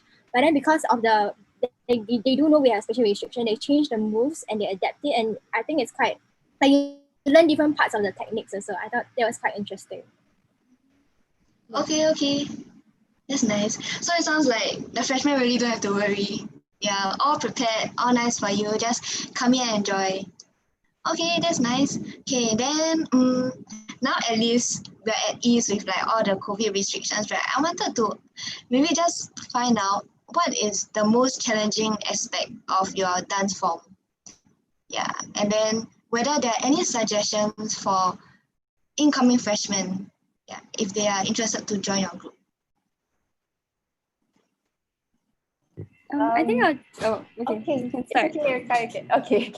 Yeah, so I think for Chinese dance, sometimes like the impression is that it's like a very niche art form that takes a lot of years of practice to get good at it, which is not wrong, but also everyone starts somewhere. So I think really if any freshmen out there you're interested in joining, really no fear, no pressure, just come, and we really welcome anyone who's really passionate about the art form and wants to learn more.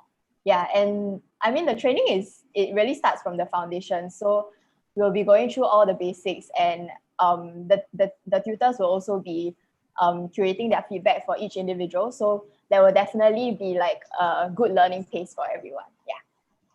Okay. Okay. That's nice. What about dance ensemble? You wanted to say something? Oh yeah, okay, I wanted to say that I think like for DE, because it's very like since we're a Southeast Asian contemporary dance group, so I feel like coming to DE, my greatest advice would just to keep an open mind, because it's not something that like you're very familiar or exposed with, like outside I guess like genres like lyrical contempt and like hip hop or other genres, they're a bit more accessible. But I feel like for DE, you don't really see like open classes called like Southeast Asian Contemporary. So I feel like coming into DE, it might seem a bit unfamiliar, but I think after a while, like as long as you keep an open mind, like with that mindset that you just want to learn more through the experience and grow as a dancer and like just increase in your body awareness, I think that the whole process will really be a very meaningful one, because like you grow a lot as a dancer, and you come to understand like the reasons why you do certain movements. So like history and culture is something that's really important in our CCA as well. So yeah, just like keep an open mind. It might be a bit weird, but then gradually you'll see like how it's actually really, really like pretty, really beautiful, and the meaning behind it is really very strong. So yeah. Oh, thank you for that. So it's really like it's not just about moving, your limbs, right? It's also understanding the culture and history. Yeah. Because specifically for DE, it's about Asian contemporary, right? Okay, that's nice. What about Synergy? Actually, for me, I'm a really beginner dancer. So I only started dancing when I joined Synergy. And the experience is very, I think the instructors doesn't make you feel too stressed out in a way, even if you're a new dancer. The environment is a very safe learning environment where your seniors are so willing to help you and like correct your mistakes. And slowly you will see like your improvement over the year, I think. And generally, I think it'll be good like before you go. It'll be good to come like earlier, or if you can't because like it's offline, maybe you can stretch prior to the practice so that you'll be like your body will be heated, like will be warmed up, and like that you prevent any kind of injuries also. Yeah. Okay. What but for yourself, right? What do you think is like a challenging part about like the Synergy dance style? Is there anything challenging or all's good? I think the learning curve can be quite steep, and especially when you're not a dance, like you haven't danced before. So at the start, I did struggle catching like certain moves, and like when the instructor goes a little fast, you also feel a bit like you'll struggle a little. But we do have like techies where the dance mistress will guide us, and then she will go through the moves that we are very unsure of, and even during the techies, like she'll split us into smaller groups where our seniors will be with us to guide us and like to correct like even our moves more detailedly. So I think that was very helpful. Yeah, something that I enjoyed. So okay, yeah. So steep learning curve, but a lot of guidance along the way. Okay, nice. And Blast. Okay, for Blast, because we do street dance and open choreography. So actually street dance comprises of many different dance genres, including like hip hop, popping, and just many different dance genres. So I advise for freshmen coming in is just to keep an open mind, even if you have done like hip hop or any of the like one dance genre before. It's good to keep an open mind and to know more about all the other genres, because especially for street dance, I think that if you are not sure of like which one you want to focus on, it's good to expose yourself to more genres at the start instead of just specializing in one that you start with.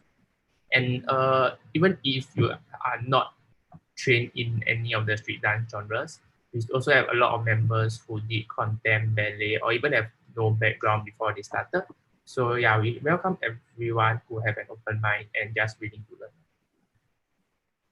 Okay, thanks for that. So really similar to dance ensembles, so just having an open mind.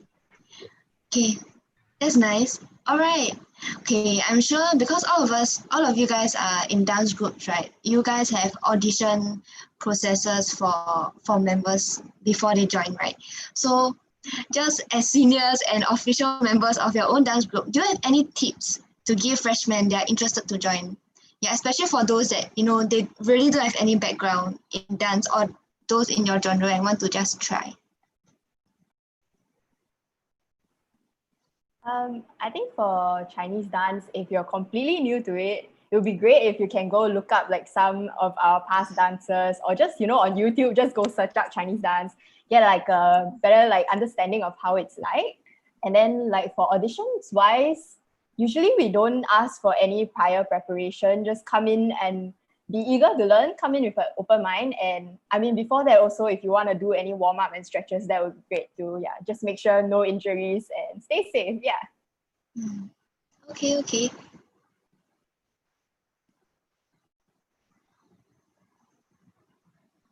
What about dance ensemble? Because, I feel like for Chinese dance, there's a very cultural aspect to it. So it's like good to search up, to learn more, at least to know how it looks like.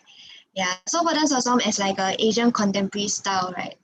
Do you suggest they like understand how it looks like also before signing up for auditions? Okay, like personally for myself, I actually went into the audition not knowing any like Southeast Asian dance.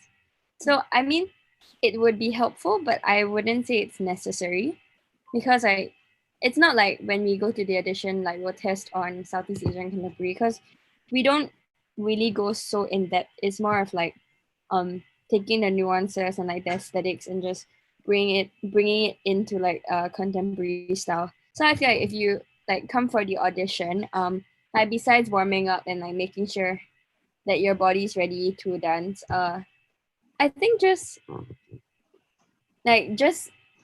be daring enough to step out of your comfort zone. Like for my ex school right now, in fact, I have one of my friends who did not have any background in dance at all, like prior to joining NUS Dance Ensemble, and his only experience was NUS Reg. But I think because of his mindset towards how dance should be, and the fact that he was daring enough to put himself there, despite him knowing that like he's not very knowledgeable and that yet he is willing to try. I think that's something that Zaini saw in him, and like we can see that there's potential to grow, because you're coming to dance ensemble not as like we don't expect the greatest technique or like the highest legs or the greatest pirouettes. It's really more of like how much growth you want to have as a dancer coming into the group. And it's in dance ensemble that we want to provide like a safe space for you to train. So we don't expect like top notch like immediately coming in, because we're gonna grow together as a whole like DE community and improve on ourselves individually. So it's more of like attitude. You don't have to have like the basic techniques ready. Okay, that's great. Yeah. So yes, bring your attitude to auditions. What about Blas? Any tips? For us, I would say for the freshies, you can go to our Instagram, because through the whole of July to the summer, we actually have like we had activities planned per week. So we had like content produced. So like we have Q&A with our members and this kind of thing. So if you go, you can find out more about how Blast is like. And it's kind of like preparing, but not exactly preparing, but it's just for you to understand more about the CCA. Because what I would say is it's quite important to understand a bit more about what the CCA is about before deciding to join the CCA. Because if you get in, then you'll be committing for at least 1 year. So what will be important is for you to know the people, know the community that you will be part of once you join the CCA. And for dance wise, you can always join our welcome team, which is next 2 weeks from now, and you can see how our captain's dance style is like, because a lot of our classes will be held by our captains, and so you can see what will be training and what will be the focus for the next coming semester. That's great. Yeah. Okay, so it's a good point actually, Instagrams, right, to learn more. I'm sure all dance groups here also have their own Instagram, so make sure you check them out. And yes, lastly, Synergy, any quick tips? I think quite similar to everyone. It's you can check us out more on like our Instagram. Our instructors recently like gave more advice and like their take on what synergy is. And similar to DE also, I think coming in with a positive attitude and like just having a heart to learn, it will be great also. Yeah. Nice, thank you. All right, I think we are coming to the end of the first segment. So maybe I'll just have everyone end off with a 30-second speech. Some small words for the freshmen. We start from Chinese dance. Sure. Okay. So hi to all the freshies who are watching. If you are interested in Chinese dance, I really encourage you to join us at our open class, which will be on 25th August. And also, I hope to see a lot of people at our auditions. So if you want to find out more, you can head over to our Instagram page at NUSCD. We have a lot more info over there. And yeah, I really do think that NUSCD is just a very warm community of dancers who just share the same passion for our art form. So I really hope that more of you come and join our family. Yeah. See y'all. Thank you. Okay, so for Blast, we have actually like a fundraising series next week for the whole week. It's free and it will be for like open donations if you want to donate to Blast. And there'll be 2 classes per day, and it will showcase like the styles and genres of all our members and not just our captains. And you can take it as like a training for the auditions. Yeah, and then we have our welcome tea on 26th of August, which is conducted by our captain, and the auditions on 29th of August. If you want to know more or sign up about it, like all these, you can go to our Instagram page, which is at NUS Dance Plus, and find out more from there, and you can know more about what we do. We are actually a very friendly community of like-minded dancers who just want to push in the aspect of dance in general. Yeah. Great.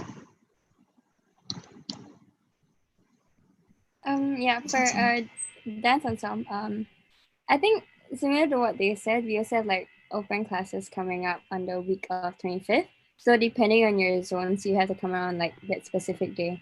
So I think that's probably the best way to be immersed in like the kind of style that we do. And just watch our like past videos and can ask us anything in the following days where we have the live chat sessions as well. Yeah.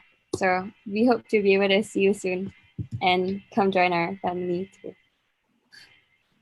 Nice. So on the last one, I'll be quick.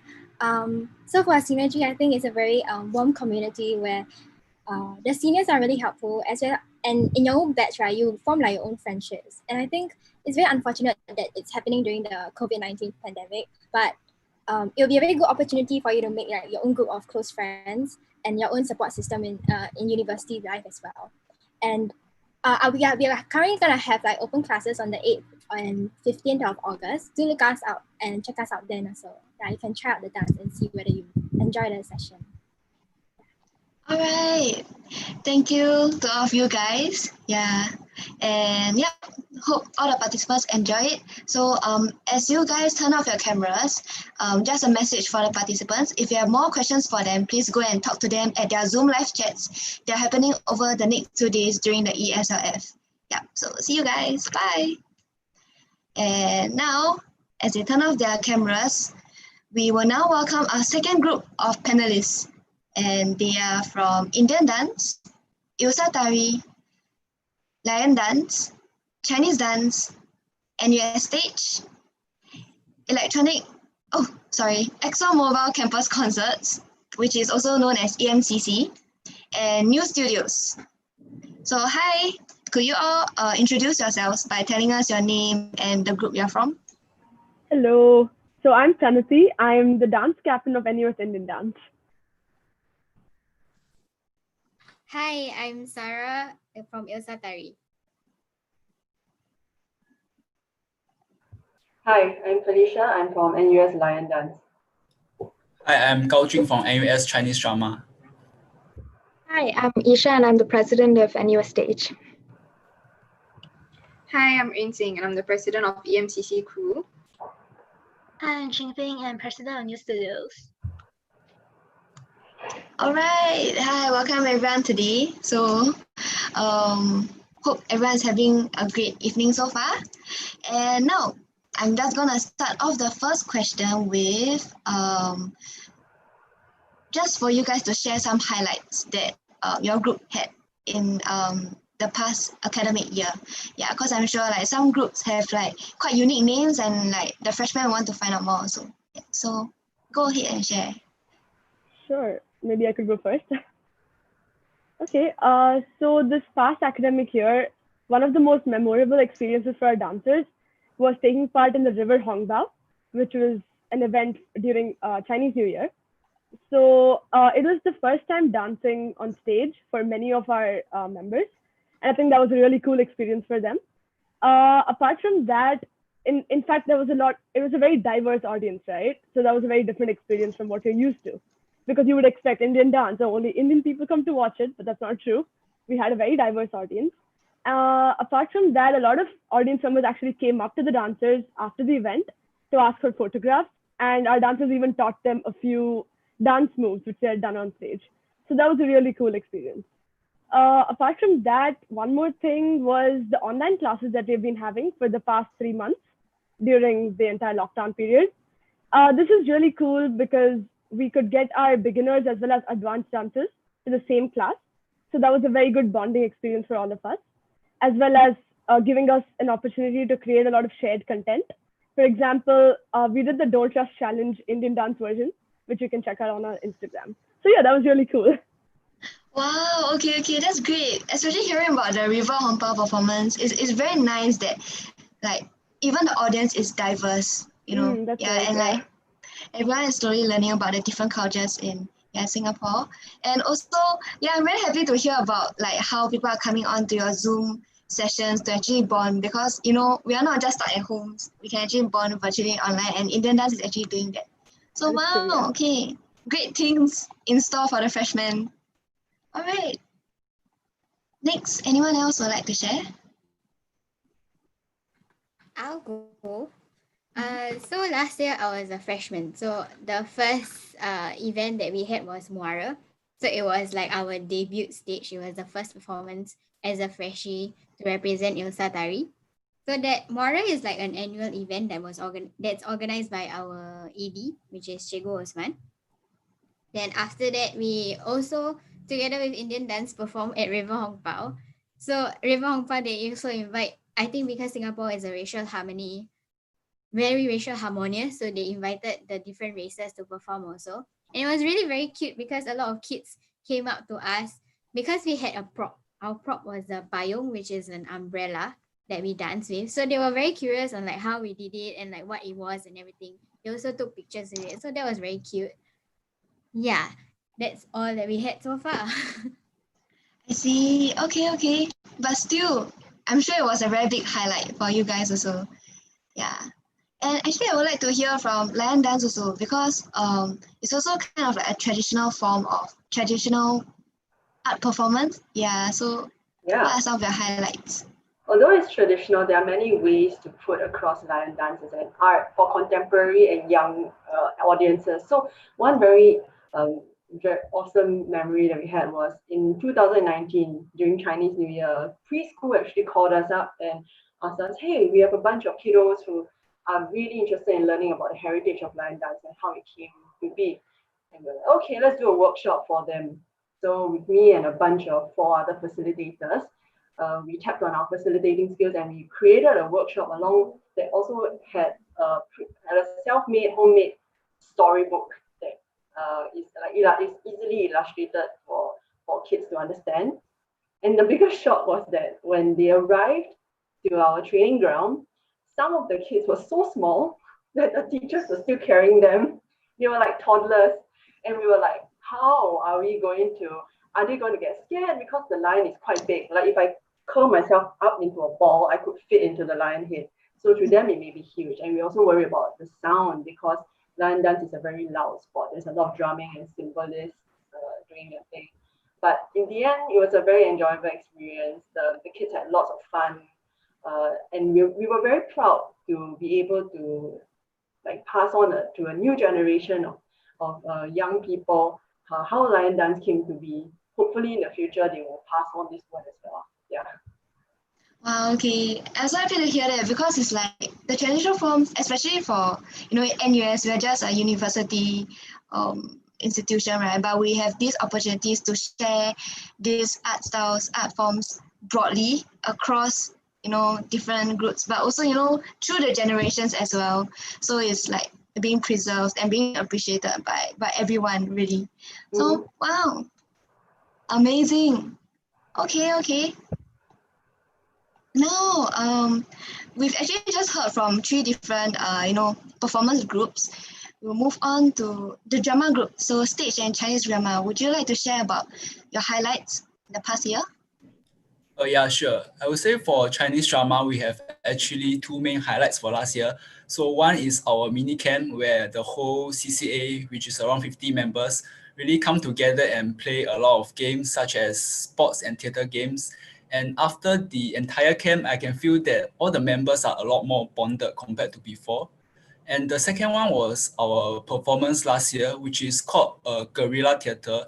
So what we did was we are programmed into a few groups. Then we have a few impromptu performance on NUS campus itself at various locations, such as the U-Town bus stop and the deck, etc. So basically, this performance was held in order to raise some underlying social issues, and it was actually publicized in one of the local newspapers. Yeah, that's about it. Okay. Wait, I'm sorry because I'm not very familiar with theatre, but what does guerrilla theatre mean? Okay, guerrilla theatre basically is a type of theatre that is designed to surprise the audience in public, usually. Yeah. So basically we will Sorry, continue. Yeah. So basically our actors will just suddenly raise their voice in the public in order to attract the attention of the audience. Yeah, like the people nearby. Yeah. Wow. Okay, then from there they will act out a play. Yeah, correct. Okay, interesting. Okay. Thank you for sharing. What about NUS Stage? For us, I think similar to Chinese drama as well, we held a production and the focus was on social issues and raising social awareness about them. So this was during our internal productions, which we have around December, January. And it's 100% student sourced production. So our members are the ones who are actually submitting the scripts for us to stage. They act in it, they direct it, they take care of the stage management, all of that. So it's completely student run. So I think that was definitely a great experience for our members because they got to own the performance and the play to a certain degree because it's, they're in charge of it. And they definitely got to bond a lot because when you're rehearsing with each other, 3 to 4 times a week for hours, you definitely create a really strong bond with each other and you become really good friends. So I think that was a great experience for us. Yeah. Wow. Aisha, were you involved as the backstage crew as well during the production? Yeah. Oh, sorry, you're on mute. Sorry. I was part of the backstage crew. And it was something that I'd never done before because before I'd always taken acting roles. So being part of backstage crew, it gave me a perspective on theater that I hadn't noticed before, that I hadn't really focused much on before. And you kind of really get to understand just how much effort and how much work goes behind the scenes. And any production would never be the same without those people who are sort of helping you out behind the scenes and making sure the props are there and the set's ready for the actors to go on and perform. So yeah, I think in a way, the internal productions really give you a different sort of perspective on theater as well.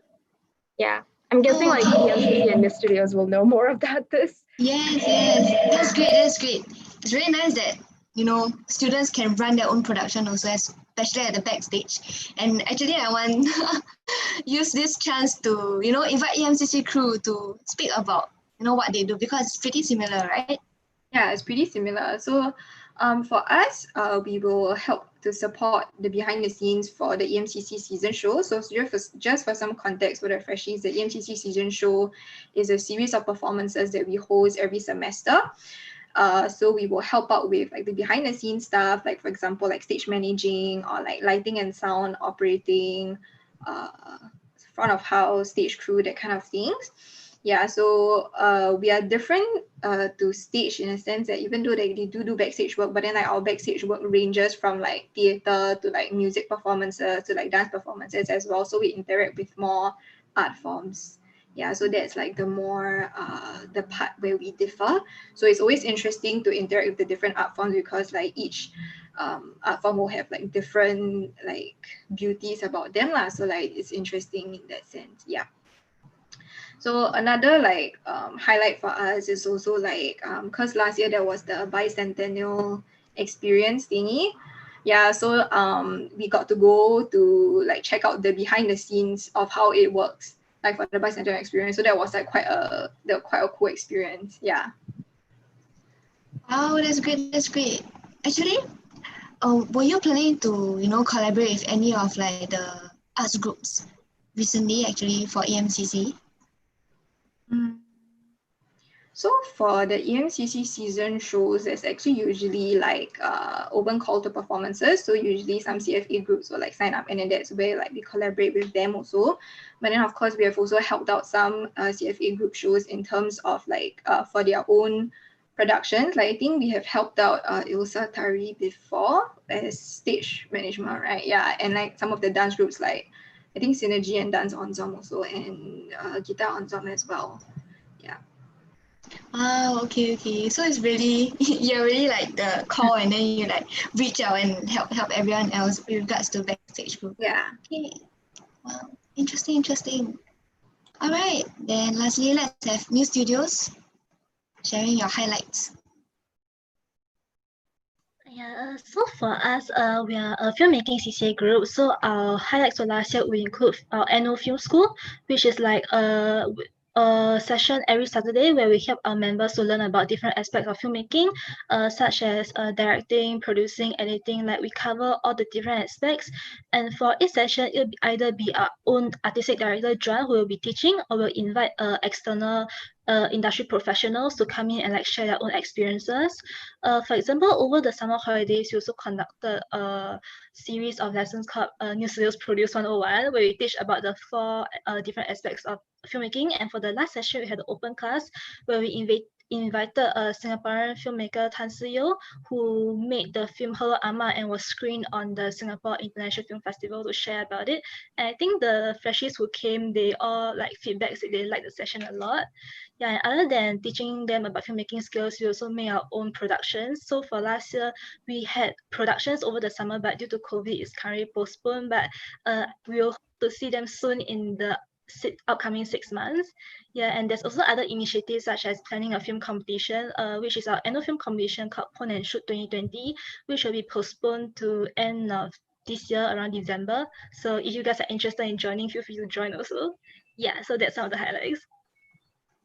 Wow, nice. It sounds like a lot of things had to be cancelled, but you guys have a lot more things in store for the freshmen and upcoming. That's great. Actually, that's really nice because like I wanted to hear some of like the plans you guys have for the freshmen, like especially for regular trainings. How is it gonna be like with the whole COVID-19 situation? Okay, so I guess I can go first. For stage, we've actually decided to convert our classes completely online because given like the restrictions on face-to-face meetings for a theater group, I think we found it like more conducive if we shifted it online. So we're actually splitting up our training. It used to be 3 hours once weekly. So now we're splitting it up into like 1.5 hours twice weekly because Zoom exhaustion exists, and I doubt like people can like keep their attention going for 3 hours straight. So yeah, we're converting it to 2 sessions weekly. Okay, and then would it be like I don't know, is there an instructor that will be present as well to teach or? Okay, yeah, we have our tutor. So we actually changed our tutors. We have a new tutor this year. His name is Sean Tobin, and he's been in the theater industry for like over 20 years. So he has a lot of experience. And even more, he's had a lot of experience as like an educator, consultant, festival director, like all of that. So he's very like broadly skilled. So any like different aspects of theater. Like I think because a lot of our members have very diverse interests as well. So whatever interest it is, he'll be able to help out. And I think even more importantly, he's had a lot of practice holding like online training sessions and online rehearsals. So he's had a few productions going on in the past year. So he's had to do like online productions and training sessions for that. So we know he's very experienced in holding online sessions. So yeah, moving forward, we'll be like, I think, in really good hands. He knows what he's doing. That's great. That's great. Nice. It's good to like you feel very safe knowing that instructor like knows how to navigate with the virtual platform definitely. to teach. Yeah, definitely. When the rest of us are like sort of uncertain, it's definitely awesome to have someone who we know we can rely on and depend on. That's great. What about Chinese drama? Are you guys, converting all your classes online as well? Okay, so ours is actually quite similar to stage. So for the semester 1, we are planning to put all our trainings online because after the discussion with our tutor, we felt that in this way it will be more conducive for our members. So as regards to the training timing, it will be on every Monday and Thursday night from 7:30 p.m. to 9:30 p.m. on Zoom. And sorry. And there has been some concerns where like, what can we do online as a theater group? Yeah, so actually for this question, that we can still do a lot of things online. So for example, script reading, character analysis, tongue twisters, and we can even do a performance that involves no or minimal body movements. Yeah, so these are the things that we are doing online, and we will try to make it as interesting and as engaging as possible. Yeah, for our members. All right, great. What about the other groups? Okay, so I could go next. So for Indian dance, we actually have two groups. One of them is for beginner dancers, and the other one is for advanced dancers. We are converting both classes to an online format. So beginners, the class is taught by Mrs. Ambuja. She is one of our teachers from Bhaskar's Art Academy, with which we have an association. And beginner classes are held every Thursday, 5:30 to 7:30. Whereas the advanced class, which I'm a part of, is held every Sunday from 4 to 6 p.m. And that is taught by our very own artistic director, Mrs. Shanta Bhaskar. She's like the co-founder, owner of Bhaskar's Art Academy. So yeah. I see. Okay. Actually, for Indian dance, we actually have a question from the audience. I'm very sorry if I pronounce anything wrongly, okay? So the question is, if I'm already learning Bharatanatyam under a different teacher, how will joining Indian dance enhance my learning? Okay, so we actually have a class for dancers who have some sort of prior experience. So that will be great, knowing that you do have experience. You'll probably be in the advanced class. And since you're under another teacher, I'm sure, the styles might differ a little, but I think we're very open to that because we understand that people come from, all different styles of Bharatanatyam, because there are quite a few, and maybe even from a different country. So we do adapt to that. And how it will enhance your learning is probably one thing that might excite you is the fact that you get to perform on stage. And we have like at least one production in-house per year and several outreaches. And our in-house productions, example for EMCC or NUS Arts Festival, is usually revolves around very like different themes, which you might not expect Indian dance to perform in. For example, one of our previous productions was on quantum physics. Like imagining Bharatanatyam and quantum physics, like who would have even thought of that? But our artistic director did, and she came up with fantastic dance performances. So being a part of Indian dance would definitely enhance your experience that way, in the sense that you move beyond just the very traditional art form that is, and explore more contemporary themes as well. I hope that answers your question. Wow, okay. I'm sure it will definitely enhance, their learning Indian dance. That's great. All right. Maybe Ilsa Tari, you have to share some plans moving ahead. So we will be having physical practice sessions.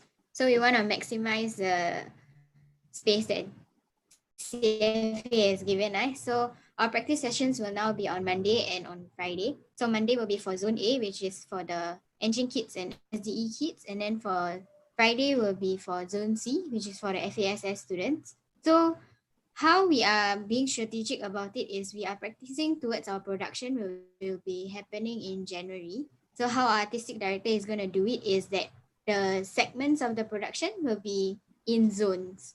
So each segment will be done by Zone A, then another segment will be done by Zone C, so on and so forth. So for the zones that we didn't have a room for because there's too little people, we'll be opening up Sunday classes at our artistic director studio on Sunday morning. So they will join together with our alumni. Yeah. Oh, okay, great plans. At least y'all can go for the classes face to face. Yes. Next, let's have lion dance. Can you share? Okay, so we actually been having our Zoom training since the 1st of July. So our coach will be on Zoom with us, teaching us maybe about the history of lion dance and then doing some exercises on the side. So for freshmen who are interested, 26th of August, mark down that date, is our welcome tea that will be happening in Zone C. Don't worry, for those of you that are not in Zone C, you can join us on Zoom. So the thing is, we are going to resume face-to-face trainings in Zone B and Zone C. So Zone B will be on Tuesdays at 7. You can check our NUS Lion Dance Instagram for more details. While Zone C will also be at 7 p.m. But our coach is going to attend Zone C session. There will be seniors and representatives coming for the Zone B to guide you. So you can choose which day you would like. But yeah, our welcome tea is 26th of August. You can join us on Zoom at any time. We're actually a pretty open group. Yeah, check us out on Instagram, NUS Lion Dance. Nice. All right. What about EMCC crew? Okay, so for EMCC, our trainings are shifting online also. So it'll be more of we'll be touching on the more theoretical side of things lah. And hopefully when we can resume physical shows, then will be the people who attend our trainings will be able to get some hands-on experience by participating in roles in those physical shows as well. Yeah. So just want to put it out there that no experience is required to join us because we have all these trainings available for you guys to learn. So it's a really good opportunity for you to pick up new skills as well. Yeah. Thank you. And lastly, new studios. So for us, our film school used to be only taking place across one semester, but for this year we have split film school into two. So for this sem, film school one will be purely online, and we'll be focusing on the more theoretical aspects such as script writing, and for more hands-on stuff such as cinematography, right? We will do it in a way where even you have no equipment, you can still learn the basic aspects such as the film angles or lighting. But if you have the equipment, that's okay too because our artistic director John, he'll be making demonstrations also, so you can just follow him using our equipment. Yeah, and then for semester 2 we'll then be having our film school 2 where hopefully if the situation allows, we will get to actually use the equipment and actually do some short productions. Yeah, so John, if you all come join our welcome tea on 17th August, next Monday 7 to 8:30 p.m. you actually meet John. He's actually one of the very he's in the industry for very long. He's said to be one of the pioneer filmmakers in Singapore. He's not that old, but he's a pioneer, and he's taking part in one of the in the first film that is CGI driven monster movie in Singapore called Circle Line, which will be coming up soon also. So he has a lot of exciting initiatives to share with us. All right, thank you, New Studios. Okay, we are very short on time, so I would like everyone to just end off with a 15 seconds small pitch, a few words for the freshmen here. Let's start with Indian dance. All right, so hi everyone, all the freshmen out there especially. It's a common misconception that you're to be Indian or female or have prior experience to join our CCA, but all of those are not true. You can come in as a beginner, and we are a very accepting community. So we hope to see you there. We have our welcome tea on 20th August, open class for advanced dancers on 23rd, and for beginners on 27th August. So you can see all of this information plus more updates on our Instagram page at NUS Indian Dance. So hope to see you there. Thank you. And Usatari? Hi. We also don't require we don't require you to have any experience. So we welcome anyone and everyone, and we don't hold auditions. So if you are interested and passionate about dancing, just join us. And if you're willing to learn, also you can just join us. All our members will be there to guide you through the process. So we will make sure that everyone is all together growing as dancers and as people.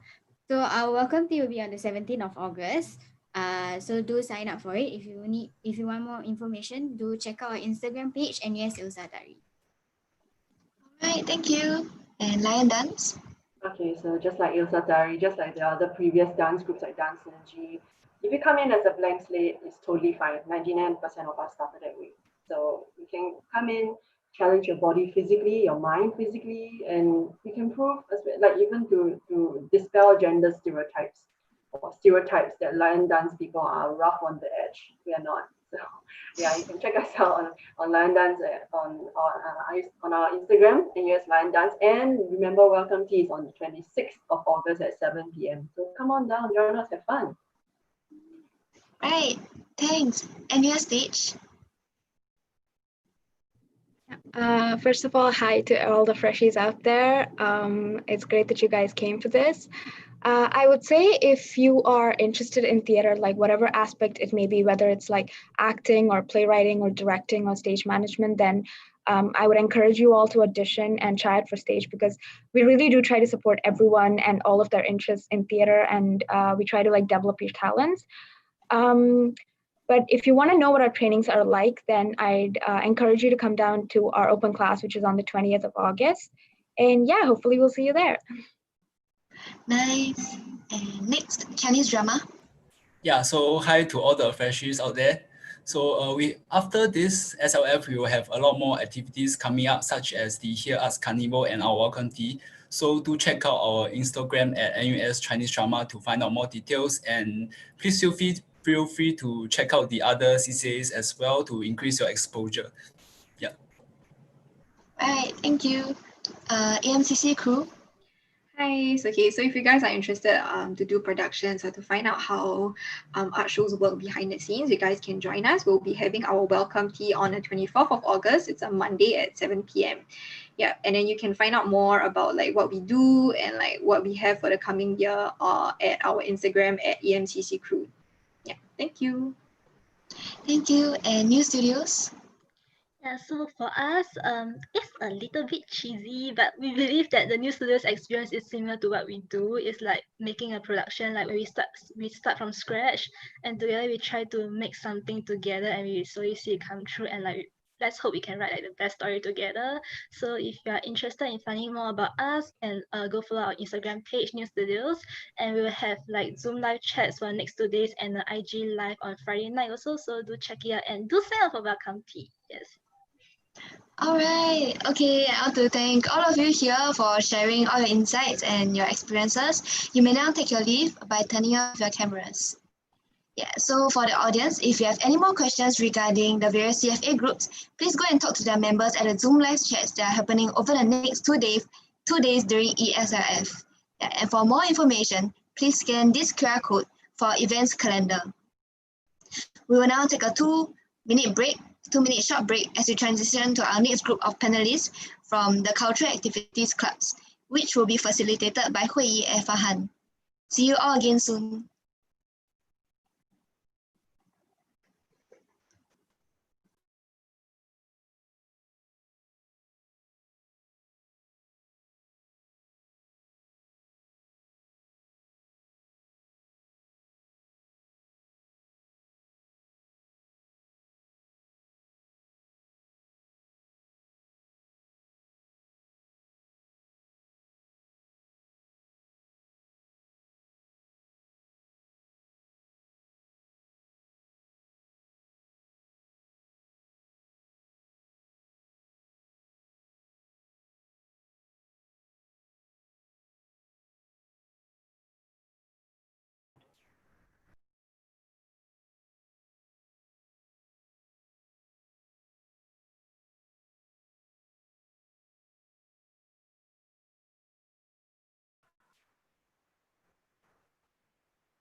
Hello everyone, I'm Hui, your moderator for today.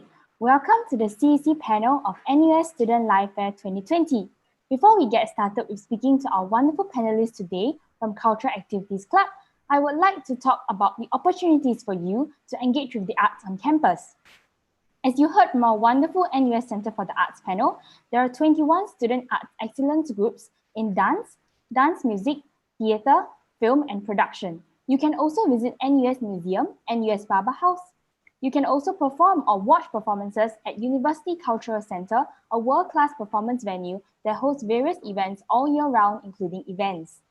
To introduce Cultural Activities Club, we are one of the 4 non-faculty clubs under the NUS Students' Union, meaning we are not affiliated with any faculty. Anyone in the NUS community is welcome to join us, regardless of which faculty you are from, or even if you're an exchange student. Our mission is inspiring the arts, shaping the future. In other words, we champion the performing arts in NUS and aim to spread and inspire the love of performing arts among the NUS community. We have 12 subclubs covering the genres of music, namely amplified, angklung, resonance, and voices, and dance, ballroom, breakiness, the hoppers, funk styles, gestitude, Lindy Hop, salsa, and Viva Latinas. Each subclub not only furthers the students' creative interests within their selected clubs, they also exemplify the essence of #NUSLife. Most importantly, we're absolutely beginner-friendly. We welcome individuals with experience to join us, but we're also very open in taking in inexperienced individuals who are keen and excited to join us just to try out new things and have fun. Most importantly, we are one CAC family. In addition, the 12 subclubs are managed and supported by the CAC Management Committee, who aid them in representing CAC's interests in the Student Union and in liaising with the school management. The Management Committee is usually made up of members from the various subclubs, giving them a chance to work under the resource, marketing or publicity team and learn how to handle different arts management roles, besides having the opportunity to have fun in their interest in the arts in their regular practices. And that concludes my introduction for CAC. Please feel free to ask us any questions along the way using the Q&A function, and we'll answer your questions as we play games. Let me now hand over the time to our other moderator, Farhan. Hi everybody, my name is Farhan. I'm also part of the CAC, and now we'll be playing Primetime Game Time. So, what is Primetime Game Time about? We'll be playing 3 rounds of exciting games so that you can find out more about the 12 subclubs under us. And for our panelists, who are you? So switch on your cameras and microphones so that the audience knows who you are. And for my third rule, fastest fingers first. So when you want to answer my question, just unmute yourself and state the name of your subclub and say your name. And lastly, let's have fun. Shall we begin? All right. So now, before we start, I have split the 12 subclubs into 3 groups. And each group are wearing different colored shirts. For Group A, they'll be wearing red, Group B, blue, and Group C, green. So now, can I have the members of Group A to introduce yourself and also say a little bit about your subclub and what you do? Hi everyone. I'm Archangel from Angklung. Angklung is quite self-explanatory. We play the angklung, which is a traditional Indonesian instrument made out of bamboos. All right, nice. Resonance? Hi, I'm Joyce. I'm from NUS Resonance. We are NUS's pioneer and premier a cappella CCA. So we have singers and beatboxers who make a cappella music together. All right, Lindy Hop? Hi, I'm Javier from Lindy Hop. Lindy Hop is a dance CCA that Lindy Hop is also a form of swing dance, and we dance, it's mostly a partner dancing. So that's what we do. And Gestitude. Hi, I'm Jia Ying. So just a short summary about club. We dance street jazz as our main genre, where we incorporate the grooves of street dance and also the elegance of jazz techniques at the same time. And that is Group A, and they are wearing red. Now, moving on to Group B. Hello, I'm Jing De from Voices. Voices is mainly a CCA that performs Mando pop music, but we do explore other genres as well. Salsa? Hello, I'm Wen Xiu from NUS Salsa. So salsa is actually a type of Latin dance that consists of both partner work and solo shines. Viva? Hello, I'm Roselle. I'm from Viva. So for Viva, we are also a Latin dance CCA, but we focus on like 5 ballroom dances, which are cha-cha, rumba, jive, samba, and paso doble. And last but not least, Breaking Us. Hello, I'm Nicholas from Breaking NUS, and we are the only breaking community in NUS. So if you do break, are interested in learning to break, do check us out. All right, and that concludes our introduction for Group B, and they are wearing blue. And our last 4 clubs from Group C, let's go, Ballroom. Hello, my name is Amadeus. I'm president of NUS Ballroom. Here in Ballroom, we do the 5 standard dances, 5 standard ballroom dances: the slow waltz, the tango, the slow foxtrot, the Viennese waltz, and the quick step. Amplified. Hi, I'm Kevin. I'm representing Amplified. We're just a bunch of goofy people. We love to play instruments, and we have gig opportunities for anyone who's interested. All right, moving on, D-Hoppers. Hi, I'm Camelia representing D-Hoppers. And D-Hoppers, I'm in DDC. So DDC stands for D-Hoppers Dance Crew, and we are a crew in NUS that is based on hip hop. And we mostly drill basics and train the application of these basics, mainly in freestyle or choreography. And last but not least, Funk Styles. Hi everyone, I'm Justin from Funk Styles, and NUS Funk Styles is a street dance club that focuses mainly on popping and locking, but we also welcome all stylers too, and we mainly dance to the beats of funk music, so come join us and be a part of the community. All right, and that is the 4 groups from Group C, and they are wearing green. So let's move forward to Game 1, CAC's Hidden Singer. So what is this game about? 2 representatives from each group, meaning Group A, Group B, and Group C, will rename themselves and turn off their video. Once they come back, you have to guess which voice belongs to which sub-club representative. So the panelists have to guess, and the audience, you can guess along with us. All right, for the hidden singers, please switch off your cameras and rename yourselves. So as they are changing their names to names of fruits, I hope the people in the audience can listen out to the voices from our music groups and can see how talented our CAC subclubs are.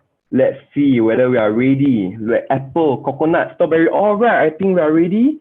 So now we shall have our first hidden singer to take the stage. Can I have Apple to come up and sing us a song? When I was a young boy, my father took me into the city to see a marching band. Wow, that's some talent right there. Anyone wants to guess where is Apple from? All right, panelists, come on, fastest fingers first. D-Hoppers. All right, D-Hoppers, let's go. Funk Styles, Justin. And Camilla from D-Hoppers is right. It's Justin from Funk Styles. Justin, would like to show your face. And that is 1 point to Group C. Next, let's have Orange to take the stage. She's sweet but a psycho, a little bit psycho, and now she's screaming, I'm on my mind. Wow, Orange has a great voice right there. I'm quite shocked. All right, anyone wants to guess where Orange is from? Everybody's quite shocked because they have never heard Orange before, apparently. Oh, did I just drop a hint? Camilla seems to have taken my hint. Angklung. Can I try? All right, Angklung. Yes, let's go, Angel from Angklung. Justitude? All right. Is it Justitude? Orange, will you please reveal yourself? And that is Jia Ying, president of Justitude. Wow, Angklung, we have 1 point. So 1 point to Group A, 1 point to Group C. So wow, she can not only dance, she can sing too. Wow. And let's have Coconut. I will leave my heart at the door. I won't say a word. They've all been said before, you know. Wow. So do you know? Can anyone take a guess? Where is Coconut from? Funk Styles. All right, Funk Styles, Justin. Is that Kevin from Amplified? Is it Kevin from Amplified? Coconut, please reveal yourself. And yes, that is Kevin from Amplified. So 1 point goes to Group C. Now, moving on, let's have Lemon. Lemon to sing us a song. I found a love for me. Darling, just dive right in and follow my lead. I found Wow, the we were love. all led on by his song. Oh, nice. Wow, where is Lemon from?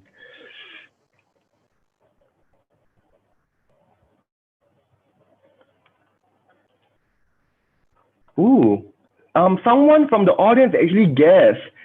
Gerald Gold from the audience says it's voices.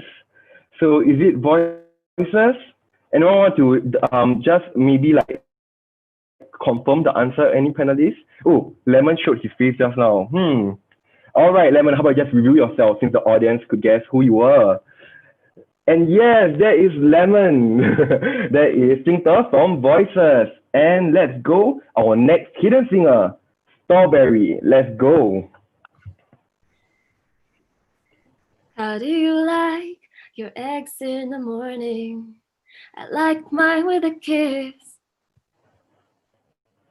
Whoa, how do you like that song at night, guys? Whoa, what club is Strawberry from? Anyone want to guess? Angklung. Oh, Oh, I heard ballroom first, so let's okay. hear from ballroom. Sorry, Angel, sorry. No worries, That is Roselle from Viva. Is it Roselle from Viva? Yes, it's Roselle from Viva Latina. So now currently Group C is leading with 3 points. And last but not least, let's have Great. 突然好想你，你会在哪里？过得快乐或委屈。 Whoa, that's good. Let's go.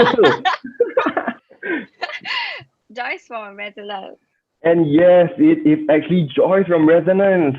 So great, please review yourself. And yes, who is quite interesting that actually, our Jingle from Voices, who normally sings metal pop, sang an English song, and while Resonance, who normally sing English songs, sang a Mandarin song. So y'all tried to trick the audience right there.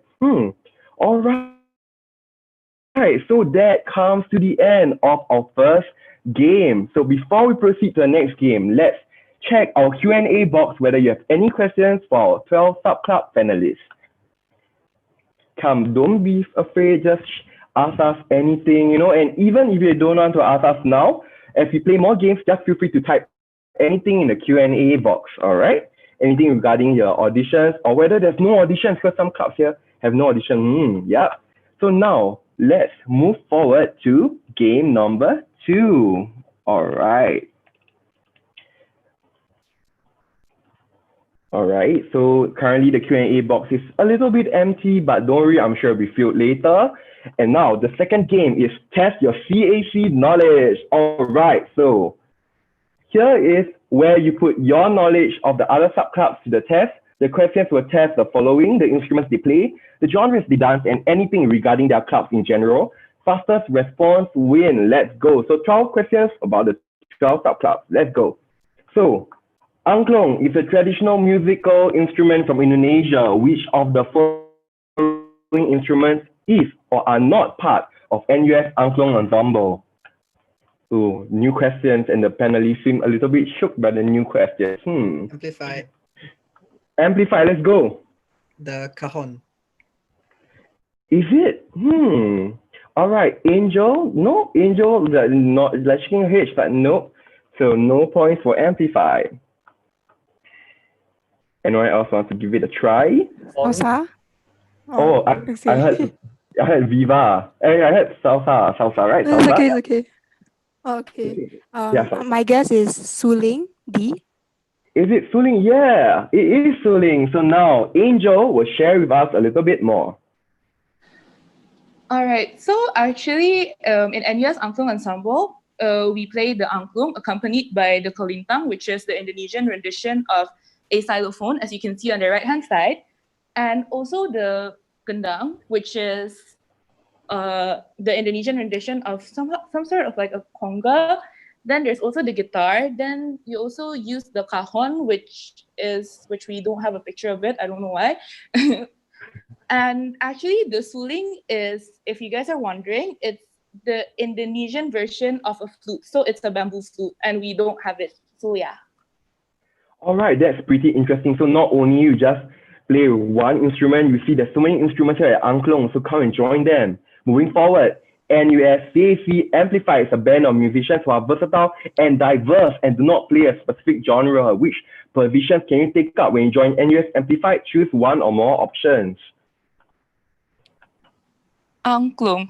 All right, Angel from Angklung. Is it A, C, D, F? A, C, D, and F. Yes, these are actually the roles that you can play for the auditions, but I'm pretty sure Kevin will explain to you more about other stuff. Let's go, Kevin. So for Amplified, we need the bare minimum of guitarist, a bassist, drummer, and a vocalist, keyboardist as well. However, if you guys have any other skills, like you can play the keyboard and you can play the flute, then we will be open to show your talents when we're out doing gigs. Yeah, and we do offer a lot of opportunities, as you can see, Timber and Esplanade. So do check us out. All right, moving on. NUS Ballroom team does various dances such as tango, quick step, the waltz, and the Viennese waltz. How many bars per minute is quick step danced at? Just to do. Just to do it. Let's go. E50 BPM. And yes, it is 50 BPM. And all right, Amadeus would like to share with us a little bit more about ballroom. Okay, so in ballroom, the quick step is just one of 5 dances we do. It's difficult to capture the essences of the different dances because all of the dances have very similar figures and lines. That's what we call those poses that you see on the screen. So some of these poses and lines are, as you see, the throwaway oversway, standard waltz hold, and the Argentine-inspired Spanish drag, which we did during the cactus rehearsals. So it's difficult to capture essences of each different dance, but ballroom we do a lot of different dances, so you can come and check us out and learn more. Yeah, so ballroom is not just only a slow waltz all around. They are actually doing different stuff. So really come and check ballroom out. Now moving on to breakiness, okay, who represents the b-boy girl scene of NUS and does the dance style of breaking. What are the 4 pillars of breaking? Funk styles? Funk styles, let's go. Is it A, B, C, and D?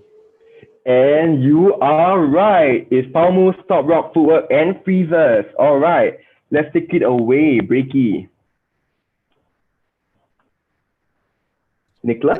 Okay, so the 4 pillars of breaking is top rock, footwork, freezers, and power move. So for top rock, usually we'll be dancing while we are standing up. And then for footwork, you'll be dancing while we are on our hands and feet. And for freezers, you'll be hitting the position and holding it while you are listening to a beat. And for power move, it requires more physical strength.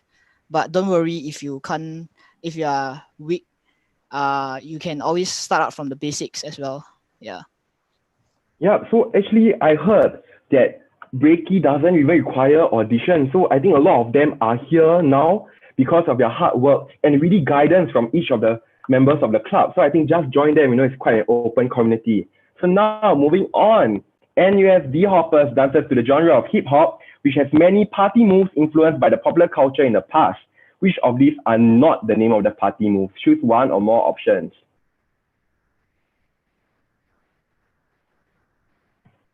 All right. People are smiling. They are trying to guess which ones are actually not the name of the party moves. Resonance. Resonance. Let's go. Adidas. All right, Adidas. Twerking. And Joy from Resonance is correct. Twerking and Adidas is not the name of the party move. Okay, now let's have Cam to share with us a little bit more what D-Hoppers does. Okay, yes, thank you. So basically, party moves are moves that are created during like the hip hop clubs, and they have dance parties back then. And so we train mostly for D-Hoppers and the crew itself. We train mostly the basics. So the 5 basics are bouncers, rolls, jacks, skates, and waves. Yeah. So unfortunately, I don't have the photos of each party moves, but Cabbage Patch is a party move. yeah, the origins of the names of these party moves are unknown because you never know what happens at parties. But for DDC, we focus on choreography and freestyle while applying these basics.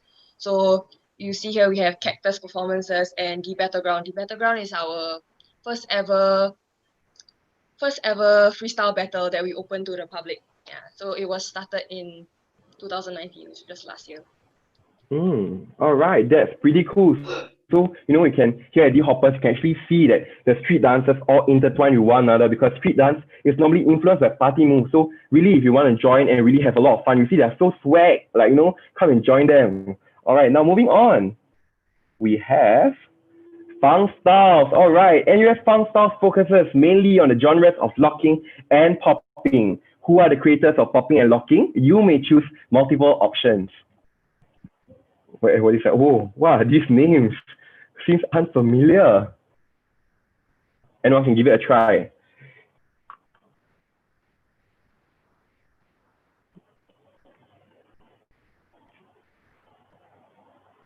Anyone can just try. It's okay. The Hoppers, it's cool. A and E. A and E. And you are right. Our president of Funk Styles, Justin, is nodding his head. So now let's have Justin explain to us a little bit more of Funk Styles.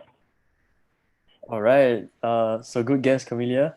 So before I receive any flack from the community, I actually put quotation marks actually on the creators because I wouldn't dare say that there's a clear creator of popping, but popping was more of a movement that was inspired by locking at the time, and is generally said to have Boogaloo roots, which is why Boogaloo Sam is widely seen as the creator of popping. So if you don't know what popping is the sudden tensing and releasing of the muscles. And Don Campbell is also known as the creator of the lock because of an accident. He actually never ever danced the lick, and when his homeboys saw him trying to do a dance move, he did something interesting and his friends said, "Hey Campbell, do that lock again." So it's actually known as Don Campbell lock as well. And locking is the locking and freezing in the position from a fast movement. And on the left, you can see the prep as well as the lock. And on the right, you can see one of our members down on his knees and doing a tricep pop. Yeah. All right. So as I mentioned, party moves are in a lot of our street dances. And wow, it's so interesting how locking and popping came about. And just like Breaky, Funk Styles has no audition. So wow, it's really cool that you can suddenly pop after 1 year. Wow. All right. Now, moving on. Let's have NUS Jazztitude, which explores the elements of jazz, like jazz funk and street jazz. Street jazz is the fusion of funky and groovy elements of hip hop. Which of the following dance elements can you expect to learn when you join Jazztitude? You may choose various options. Let's go. Voices. Voices. All right, Jingpe, let's go. Is it A, B, and D? Is it A, B, and D? And yes. E. Oh, oops. It's okay, Jingpe. You have gained your point for your group. I give it to you. All right, so now let's have Jiaying from Jazztitude to explain to us a little bit more. Thank you, Farhan. So yes, the correct answers are A, B, and D. But then twerking and power walking are just like some of our fun quirks that our club does in our free time also. But yeah. So across the floor techniques and executions of line and movements are more towards the jazz side of things, where we learn how to be, elegant in our moves, but then at the same time we also have the street part of it where we show power and control in our movement also. So we have both these kind of elements in what we do in jazz. Yeah. Then sometimes we also incorporate styles, genres like hip hop, reggae also. Yeah, occasionally. All right. So as you can see from the photos, street jazz. Wow, different elements in the street jazz right there. So now moving on, Lindy Hop is an American dance which was born in the African American communities in Harlem in 1928 and was popular during the swing era of 1930s to 40s. In the past year, which of these events have NUS Lindy Hop conducted or participated in? Jazztitude, all right. All of the above? And no, sadly, it's not all of the above. spot one of it that's not supposed to be there. All right, Viva, Roselle, let's go. Sorry? A, B, and C. And no, you're not A, B, and C. You only got two out of the three. Breakiness first. All right, Nicholas from Breaky. A, B, and D. A what? A, B, and D. And they didn't take part in Cactus. Oh no, you sure? It didn't happen, right? I mean, Oops. Y'all made it to the full dress rehearsal, guys. Come on, salsa now. One few. A and C. You're missing one right there. You want to add on? And A, C, and D. All right, and you are right. Now, Javier, our Vice President of Lindy Hop, will now share with you. Lindy is more of a chill CCA. For us, our commitment level is relatively low, and for us, we are more on building a community and also enjoying the dance at the same time. Some of the events that we participate on every single year is Cactus. We have beginner classes. We have team monthly socials which you can join. Currently, we are looking at for this year, we are looking at a Zone C only currently because our comm is actually mostly from Zone C also. And also we will have an exchange with NTU every single year. Hopefully it will happen this year too. So this is so for us, we focus more on the community. So if you want a friendly and loving community, you can join us, and we don't need any experience. So come here and just have fun with us. All right. So Lindy Hop is actually a very communal dance. People just dance in community. So really feel free to join them. And now, actually, just to update you, Group A and Group B are tied, while Group C is lacking 1 point behind. So now, moving on to NUS Resonance, is our premier a cappella group in NUS and takes part in many live performances, concerts, and competitions. What roles are there in a performance? Choose one or more options. Viva. All right, Viva. Okay, Roselle, let's go. A, B, C, D, and E. A, B, C, D, and E, and you are right. So now let's have Joyce from Resonance to just show us and tell us what Resonance is all about. Is Joyce there? Hi, I'm Joyce from Resonance. So yes, you're right. We have those 5 parts that were stated, and also a tenor. So let me just tell you more about the different parts. So it starts in terms of pitch, which is how high a note is. From the highest to lowest, we start from the soprano, followed by the mezzo, then the alto, then the tenor, and the bass. Okay, so these are our 5 voice parts. So usually soprano, mezzo, and alto are sung by girls, as you can see in the picture, and bass and tenors are sung by guys. Whereas for our vocal percussionist, it's what commonly known as a beatboxer. But for us, vocal percussionists emulate specific instruments. They are real, like drums and cymbals, that kind of thing. But we also do recruit beatboxers who can make sounds that are out of any specific instruments. Yeah, so yes, this is our voice parts. Oh, just to add, vocal percussionist doesn't need to be a girl. It can be a guy. Yeah. All right. So wow, if you want to be the future pentatonic, so I think you can start here at Resonance. Wow, really cool. So now moving on. Okay. Let's have NUS Salsa. Before that, let's check. All right. So now NUS Salsa is a fun-loving salsa social and performance dance club. Unlike some partner dances, salsa is a very sociable dance with no need of a regular partner. What is the solo component of salsa called? Funk styles. Funk styles. Let's go. Is the answer B, shines? Is it shines? And right, it is shines. So now let's have Wenxiu from Salsa explain a little bit more. Hello, I'm Wenxiu from Salsa. So essentially, shines are like you will break away from your partner for a while to engage in like fancy partner work, fancy footwork and arm stylings. Like you can see it on the picture. We have an L-shaped arm styling, for example. So this shines duration is space for creativity and expressive freedom, so that you can come up with moves that are not confined to partner work. Yeah. All right, so a lot of people might think that salsa is just about dancing with a partner, but no, you can shine. So come and shine here at Salsa. All right, now moving on, we have Viva Latinas. Okay, it's a Latin dance team who mainly does 5 dance pop genres: samba, rumba, jive, paso doble, and cha-cha. for Cactus 2020, they showed their versatility through a collaborative stage with another subclub. Which subclub performed along them? Destitute. Styles. Destitute. D. Fangsta. Styles. Okay, now I shall open up one bonus point. So if someone can think of a name that they made up for their performance, I'll give you an extra point. Let's go. So it's Viva something. It's pretty obvious, guys. Funk Styles? All right, Funk Styles? Is it Viva Funk? And you are right. It's Viva Funk. All right, now let's have Roselle to share a little bit about Viva.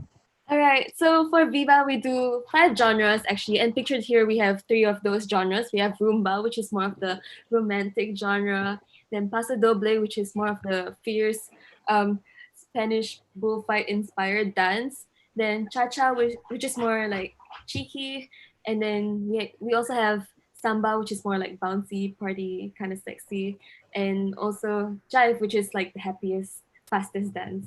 Yeah, so that's what we do. All right, as you can see, wow, the different dance sport genres actually shows different types of feelings. So you don't only convey one thing here at Viva, you can convey a lot of things. So now moving on, last but not least, we have Voices. Okay, NUS CFA Voices is a band of musicians, again, not an a cappella group who mainly performs Mando pop. They often perform for many events such as internal NUS performances and even external gigs. Which external gigs did Voices perform at in 2019?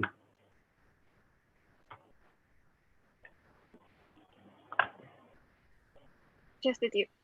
All right, Destitute. I want to say all of the above again. And yes, it is all of the above. Let's have Chinta, the president of Voices, to share with us, okay? Hello, yep, you're correct. So we actually have a lot of performances lined up for our members. So as you can see, we have Emerge, which is our staple annual concert. Occasionally, we get invites and hires from external vendors to perform at their weddings, as you can see from the pictures, as well as D&Ds. So do join us if you want to get this kind of exposures and perform with your friends. Wow, I think it's really cool. You see, they not only perform for just internal concerts, they really explore the world and explore Singapore, traveling to different parts, singing for different events. So really join them, all right? So now that concludes the end of game 2. And now I think we can see that the Q&A questions so far, not really, but I think just now is because the subclass were very informative, probably during their live stream, and probably all the answers were already answered just now, right? So now let's move on to game 3. All right, game 3 is Cactus 2020 in 2 seconds. So just now they mentioned that, Cactus didn't happen. Well, let's relive your Cactus experiences now. All right, so now each group will take turns guessing songs from subclubs not in your groups. That means Angel from Angklung, if I play a song for your group, it will not be from group A, it will be from group B and C. So don't worry, you won't hear your own song, okay, Angel? Yeah. So 2 seconds of a song will be played and 1 point will be given if you guess the club that performed the song, and 2 points will be given if you guess the title of the song. If you are incorrect, it will be open to the floor. So now, let me show you my slide. Okay, you can see here that I have a few songs, but I will randomly pick it. And now I'll stop sharing so we can see everybody's perplexed faces as they guess the song. All right, give me a moment. And okay, let me just share music only. And now we shall play our first song. Okay, Group A, are you ready? All right, so now Group A, I'll play your first song. Okay, give me a moment. Sorry, seems like it's not working a little bit. Okay, now it's working. Let's go. What song is that? Shall I play one more time? I shall play one more time. The first 2 syllables of the song was said during the lyrics. All right. Destitute. All right, Destitute. Let's go. Voices. All right, Voices. And do you know the title of the song? Yeah. Yeah. 那些你很冒险的梦。 All right, you're right. It's 那些你很冒险的梦 by JJ Lin. All right. So now there is 1 point to Group A. Let's have Group B now. Okay. Let's see what song I shall play for them.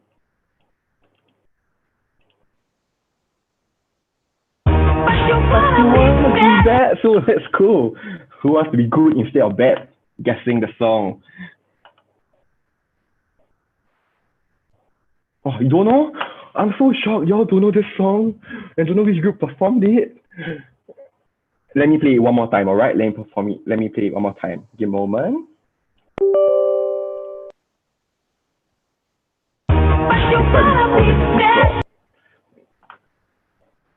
Anyone? Oh. Voices, I think Voices. it's Beat it by Michael Jackson. Alright, which subclub performed it? So there's 2 points to you, Just one more point. Subclub, Yeah. Which subclub such as like, whoa, got that swag, when they perform this. D Hoppers. And you are wrong. Now I shall open it to the floor. Okay, group A and C, you can also guess. Oh no. D Hoppers, alright, Camila. Wrong styles. You are wrong too. Next. Hey, Roselle, do you say something, Roselle? You want to guess funk styles, right? Yeah, I wanted to guess funk styles, but I'll guess something else then. Alright, let's guess. Ricky, I don't know. And you are wrong. So Ricky. Okay, Ricky, let's go. I'm guessing amplified. Is it amplified? And yes, it's actually amplified. We just, and y'all were rehearsing outside, you can hear the electric waves and stuff from amplified. So really cool. Okay, so now let's move on to group C. All right. So I shall not play our standard Welcome to the Tea Party. I shall play something else.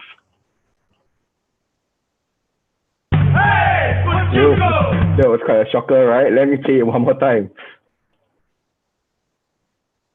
You know what to guess?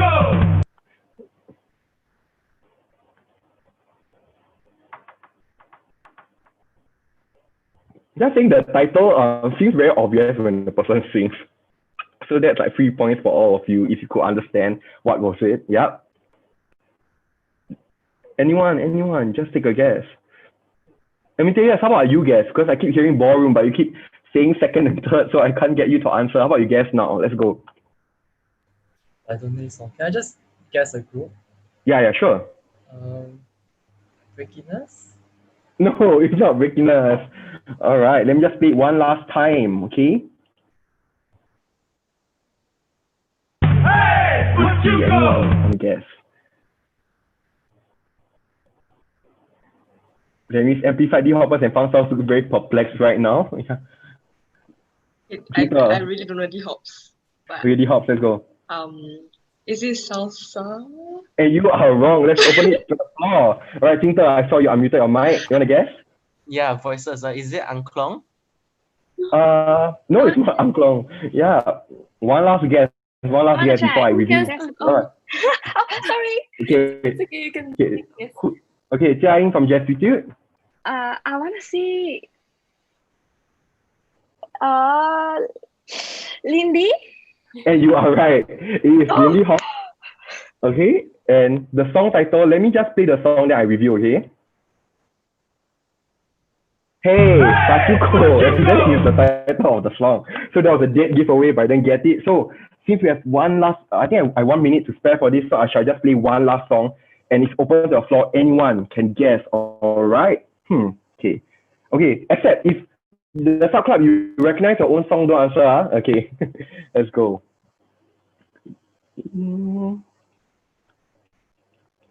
Sorry. Yeah. Why is it not clicking? Give me a moment. Funk styles. My baby. Anyone want to guess? Anyone want to guess? Let's go. Ballroom. Let's go. Let's try now. Yes, try. Hey, it's not D-hoppers. It's not D-hoppers. Voices. Let's go. Viva. It's not Viva either. Let me just play the song. Angklong. All right, Angel. Is it funk? Yes, it's funk styles. Okay. Yeah. And anyone want to get the title of the song? It is like in era, right? So 1930, 40, 50. You want to guess the number, and I'll give you a point. Voices. All right, voices. 1930. Wrong. Lindy. All right, Lindy. 1940. Wrong. Ballroom. All right, ballroom. Amadeus. 1960. Wrong. Let's have one last guess. Resonance, Joyce. 1980s. You are wrong. It was 1970s. All right, none of you get the point. So, yeah. All right. So that actually concludes our 3 games. All right. And now, okay. So before I go back to my slides, the winner of these 3 games, all right, will actually get extra airtime to promote their club. So just now, that's why you see they were battling it so hard for that extra screen time to promote. But all right, let's see right now who is actually the winner. All right. All right, and the winner is Group A. So congratulations, Angklong, Resonance, Lindy Hop, and Jestitude. Wow. All right. So now let's have them present. Okay, one by one. Let's have Angel to start first. If you guys would like to learn how to play a traditional musical instrument, you guys can come and join us. We welcome beginners. So yeah, so feel free to come and join us. All right, next up we have Joyce from Resonance.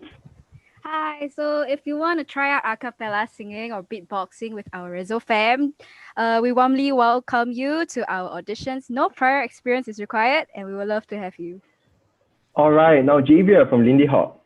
If you like to dance and you don't know how to dance and you love to have a community to dance with, you can come join Lindy Hop. You don't need to have experience and there's no audition, so just feel free to join us. All right, and lastly, we have Jia Ying from Jestitude. Hi. So we do have auditions, but you're welcome to join us anyway if you want to be part of our warm and welcoming family. So you can look at our events. Look for our events on our social media pages now. Yeah, to find out more. All right, so that concludes it. Before that, we shall go back to our slides, and there's actually a Q&A. All right, so right now, someone asked, could the groups quickly share again about which groups require auditions and 2 qualities you are looking for in freshmen? Thanks. Actually, I'm most interested in social dance, but I think it'd be great if all the groups can share. All right, so let's have all the groups to share one by one. Let's go. Angklong first. Do you need auditions? We require auditions in quote. It's mostly just an interview for us to get to know you better and your musical experiences, not for us to judge you. It's really just for us to allocate you the angklung. So don't be scared. Keep. All right. So next one, let's Resonance. Do you need auditions? Yes, we do have auditions. Yeah, but we welcome everyone. We want to hear your voice. You don't need to sing like high pitch like a Mariah Carey or what. You just need to sing well in your own range and be confident in it. So qualities we are looking for, it's for someone who can sing nicely.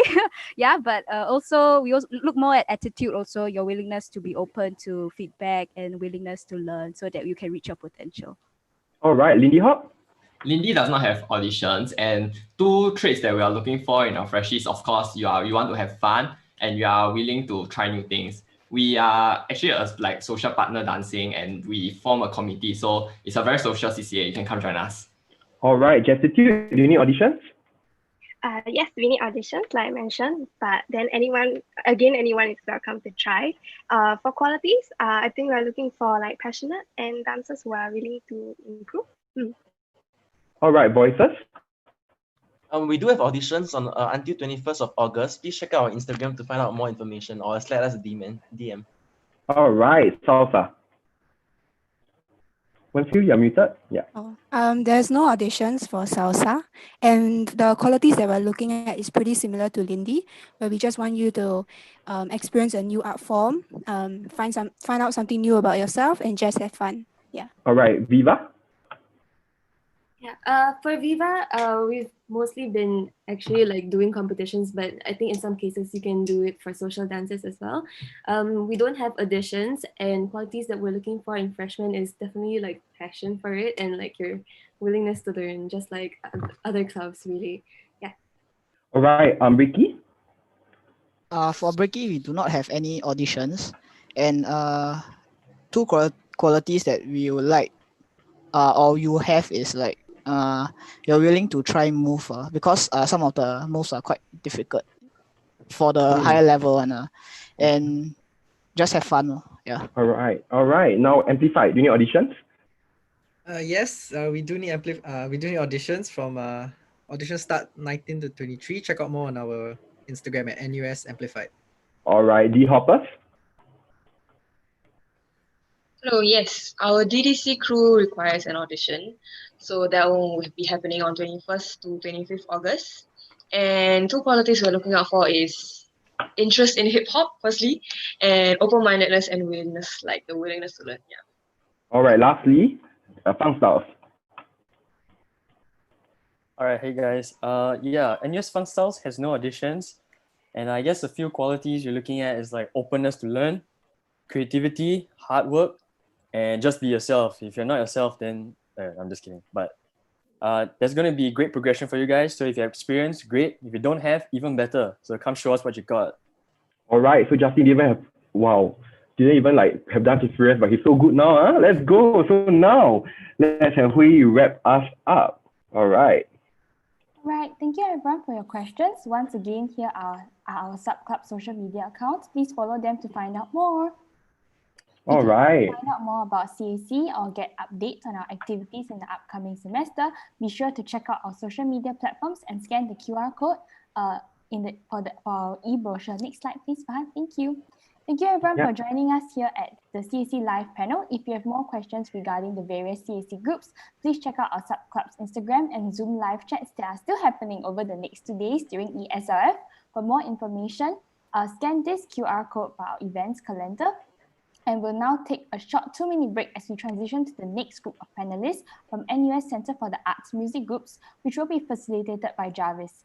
See you all soon. Thank you. Join us here at CAC. Woohoo! All right, see you.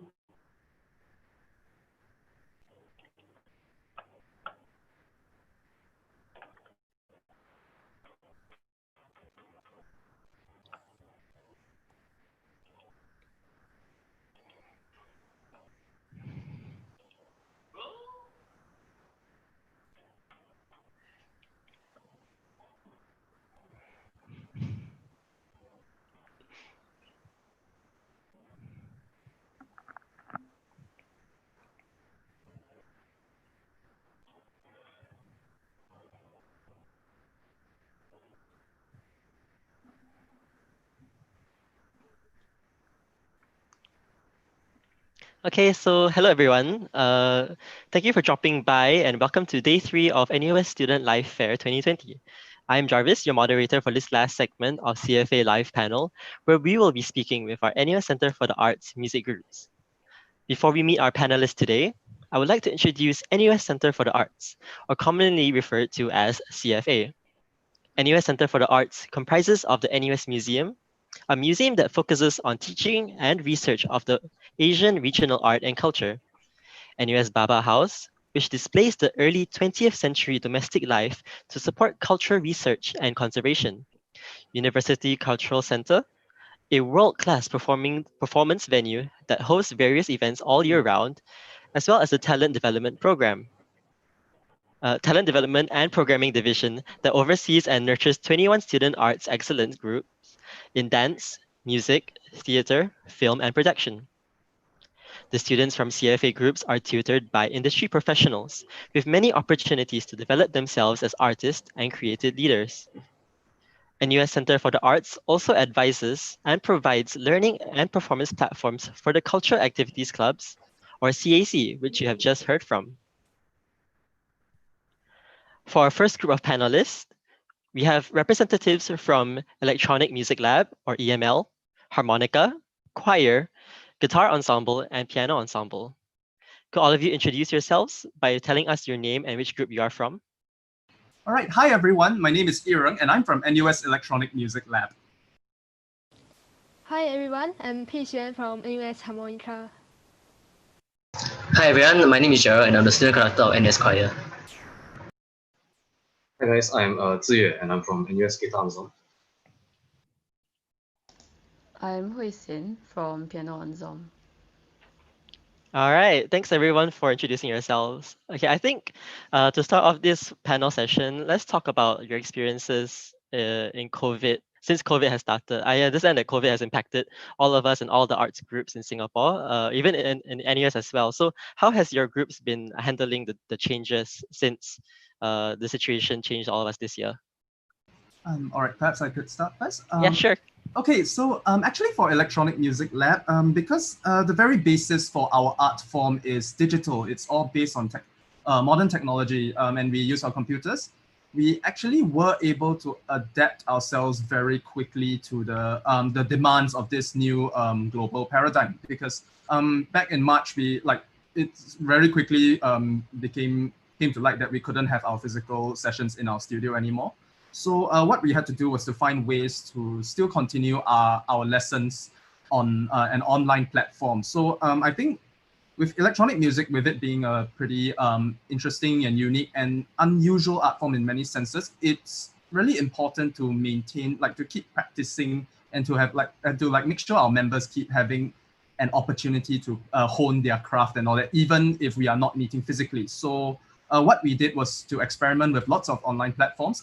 We worked with our tutor, Mr. Benjamin Ang, to broadcast sessions on Twitch, and eventually we moved over to Zoom. And then slowly but surely we came up with a pretty robust system of having online lessons, which we honed over the course of the past couple of months. Then we managed to hold regular weekly sessions pretty consistently, in spite of the fact that we can't meet physically. So in that sense, we really had to face the challenge of adapting to a digital platform. But I think we really managed to do so, and we are continuing to do so into the new semester. Yeah, I think so. A lot of groups have had to shift their focus from physical to online. Are you guys still planning to have classes in the future? Oh yes, definitely. I mean, it's all really dependent on the current situation. It's very unpredictable at the moment, but I think we are very confident that we can still deliver very quality lessons. Whether it's physical or online, we can still deliver the same type of content, just in the way that we have structured our lessons and set up all the infrastructure and all that. It's very suitable. Thank you. I think other groups have also shifted their engagement online, right? So I have had online classes as well. Has your groups done that? Hi, maybe I can go next. Yeah, actually, sure. for choir, right? Because singing is unfortunately considered one of those activities that's considered high risk in terms of transmission. So a lot of the things that we are able to do actually has been shut down. So for choir singing, actually usually we sing in big groups, but however, due to the situation, we had to cut down more on the group singing and had to focus more on one-to-one.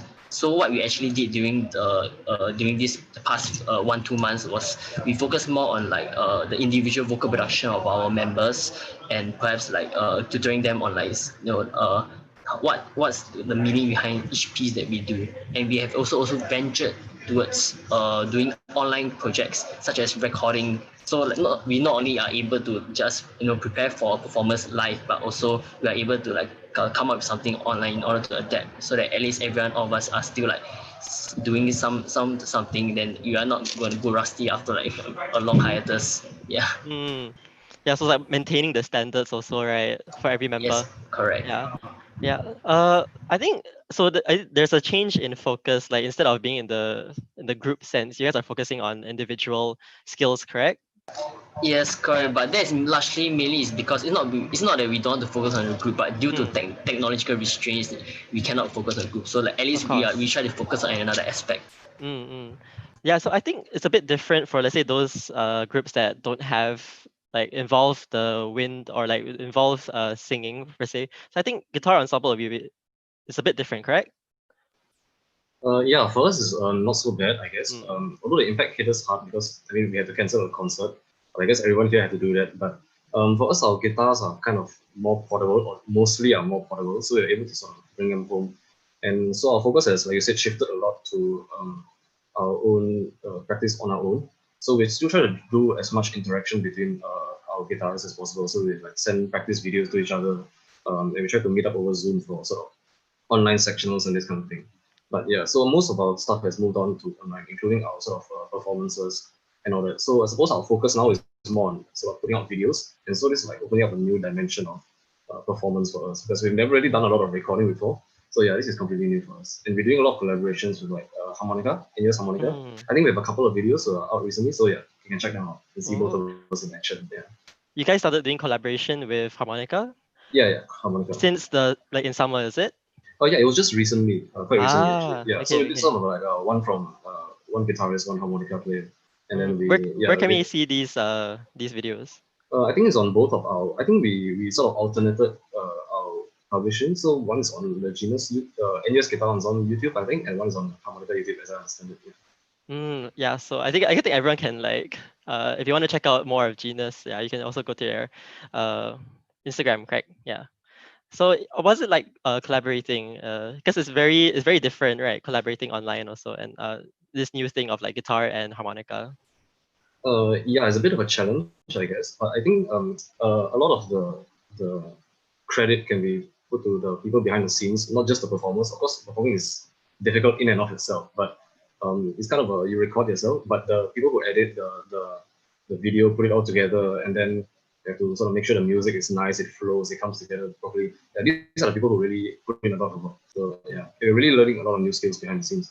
So yeah. How about for harmonica on your side? How has it been like?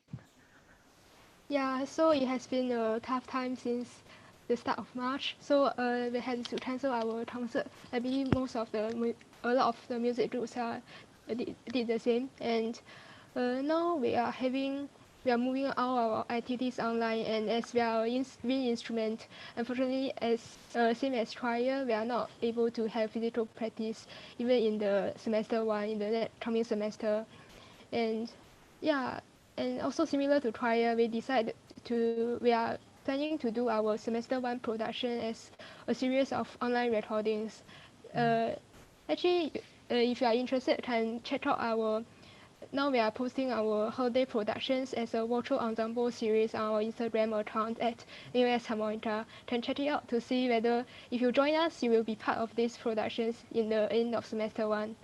And yeah, about the collaboration with Genus, I really find it's an interesting thing to do. Like it gives me a chance to explore to other groups as well. Like only with the thought of collaborating with Genus, I started to explore their YouTube channel, and I found there's really a lot of like amazing pieces. And then I find that actually there are some common pieces that both Harmonica and Genus performed in the past concerts.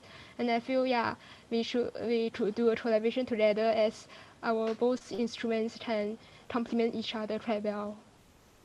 Yeah, I think it's very interesting how despite COVID like pushing us to not be able to practice like in person, it gave us an avenue to start looking at other ways of using our art form, like be it collaborating with other groups that we never thought that was possible. So it's a very interesting. Yeah. So you guys are talking about production. You guys are planning to do it over the entire semester and then have one final production end of the year?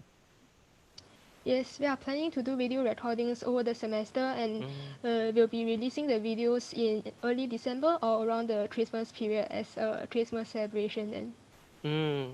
Yeah, so I think, how about for piano ensemble? What do you guys plan for this semester then? For us, we would be able to resume face-to-face practice actually, because some of our students will definitely need the pianos on campus. So we'll still have those self-practice sessions, and at the end of the semester, we are hoping to put together a video recording and a live premiere, maybe on YouTube or somewhere, to showcase what our members have achieved over the sem. I think it's very cool. Yeah, like I think everyone has like slowly starting to plan something for the end of semester, some sort of production that at least can show that we've done something in this year. Are other groups also planning similar productions? Yes.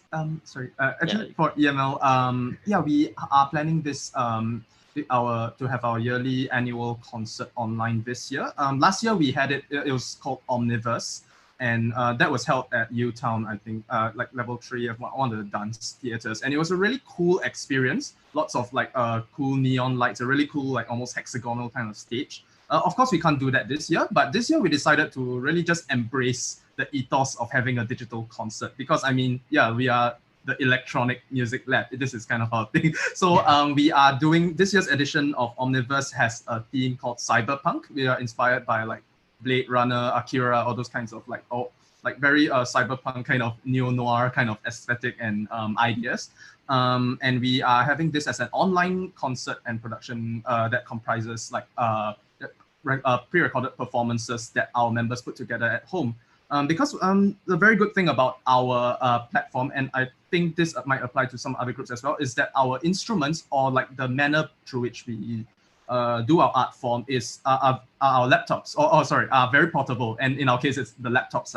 And some of us actually have equipment at home as well. For example, if you all look over to my screen, I have like a keyboard here. So yeah, I have a keyboard here. Yeah, that kind of thing. Some of us also have like equipment at home. So it is actually not unfeasible to put together a show right from the our own living rooms or of our own like bedrooms and all that. These kinds of productions are very possible, and we just wanted to like totally embrace that for our concert online. Yeah. Yeah, that's very, very cool. Like the theme itself, it sounds very, very intriguing. I think everyone can look out for that for the end of the year. Yeah. So how about choir? So you said you guys are planning a production?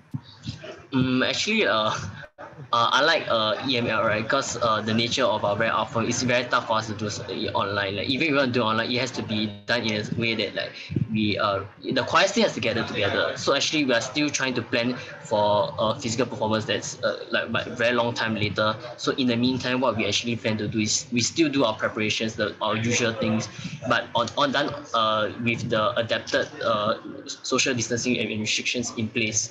So we still prepare what we need to prepare. Then hopefully as time go by next year, when things start to loosen up, then we are able to do more liberal things. Then we are able to push forward, and then we can kickstart our engine without any delays. Because we all are already preparing in the meantime. Like really looking at the long term this time, right? Yes. Yeah. How about for guitar ensemble? So for us, we kind of moved entirely to online. So instead of having a normal concert, although we hope to have one, even a delayed one in December, we decided this is not going to be feasible. So yeah, we decided to move everything online, and we'll do a sort of series of recording. So it's like a virtual ensemble kind of thing. So yeah, again, this will be putting into, because we kind of did a few examples of this, like one of our summer medley videos that we just did recently. It's actually our first time doing it. So yeah, we'll be putting that into practice later in the year. Yeah. Yeah, I understand that you guys split by zone, correct? Are you guys practicing? Are you guys able to have physical practices? So the zoning thing, yeah, we actually are able to have physical practices, but they are separated by the zone. So in this case, instead of one big guitar ensemble like we are used to, they kind of split into multiple mini ensembles. So ranging from 18 people, and our smallest is like 6 people. So it's essentially a chamber ensemble. So yeah, we really have to, our concert master has had a hard time trying to sort of curate the kind of repertoire that we're able to perform in each zone. So we're doing a mix of each. So we're kind of doing, each zone has about a couple of pieces that they're going to play together.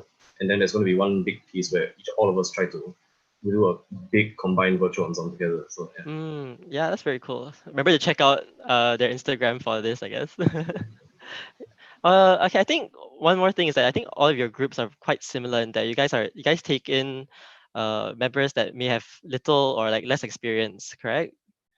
So what is it like what kind of members what do you guys look out for when you guys are recruiting your members? Or do you guys have any criteria, or any auditions that take place? Hi, maybe I Oh, will. sorry. Sorry. Yeah, harmonica. Maybe let's start with harmonica first. Okay, sorry. Maybe I will share about our group first. So for harmonica, we have no auditions, and we don't require any prior experience in harmonica playing or even in music, or even for the music background. So we basically are like really open and welcoming family for you. As long as you want to take up a new instrument, or you want to learn some music stuff, just to play music together with a group of friends, like can be classical music or contemporary music like pop songs or anime songs. You can just join us and play together. And it will be great if you have any like some music background. Like for us, our group have many like piano players or violinists. Like they are willing to take up harmonica as their second or even third instrument. And also like for people like me, like I don't have any music background before I joined harmonica. our group will provide you with a like member music program van, which is consisting of both practical sessions and theory sessions, which is like from my personal experience, it's really great like to teach me all the stuff that I need to know to join in the concert in the first semester, at the end of first semester, to play together with the friends and in my group. So it's a very, very accessible CCA, picking up the harmonica, right? Yeah, we are coming for all, whether it's your first instrument, second instrument, or even third instrument. I think Email, you wanted to say something as well? Yes. Okay, for EML, it's also quite similar. We do not hold any auditions. For us, our member intake is always very interesting because sometimes we have people who have had music production experience for many, many years, and sometimes people come in with no experience at all. I mean, it's not even in classical or anything. They have no musical experience. So we take in people of all skill levels and anyone in between, like those. Yeah, so we are much more interested in finding people who are passionate towards learning new skills, rather than looking for people who are like virtuosos with a keyboard and all that, although that's also very much welcome. Yeah, so everyone is welcome as long as they want to learn. And we are much more focused on like building a community of electronic music enthusiasts and creators. Yeah. It really is important is like the passion for the art, right? Yes, definitely. Yeah. And I think that applies to any art or any kind Yeah. of passion thing. Yeah. How about piano ensemble? For us, because unfortunately, we don't teach members how to play the piano. So some experience is needed for that, some basic piano skills. But in terms of experience, we do not require our members to have prior piano ensemble experience. So, but we do have auditions, but they are more so that we can have a feel of how our members' proficiency is before we put them into different performance opportunities. So as long it's as long as they have experience playing the piano or are learning the piano, they are able to apply. Yeah, as long as they are able to have some basic piano playing skills. Yes. So is it like 2-person per ensemble, or how is the ensemble like?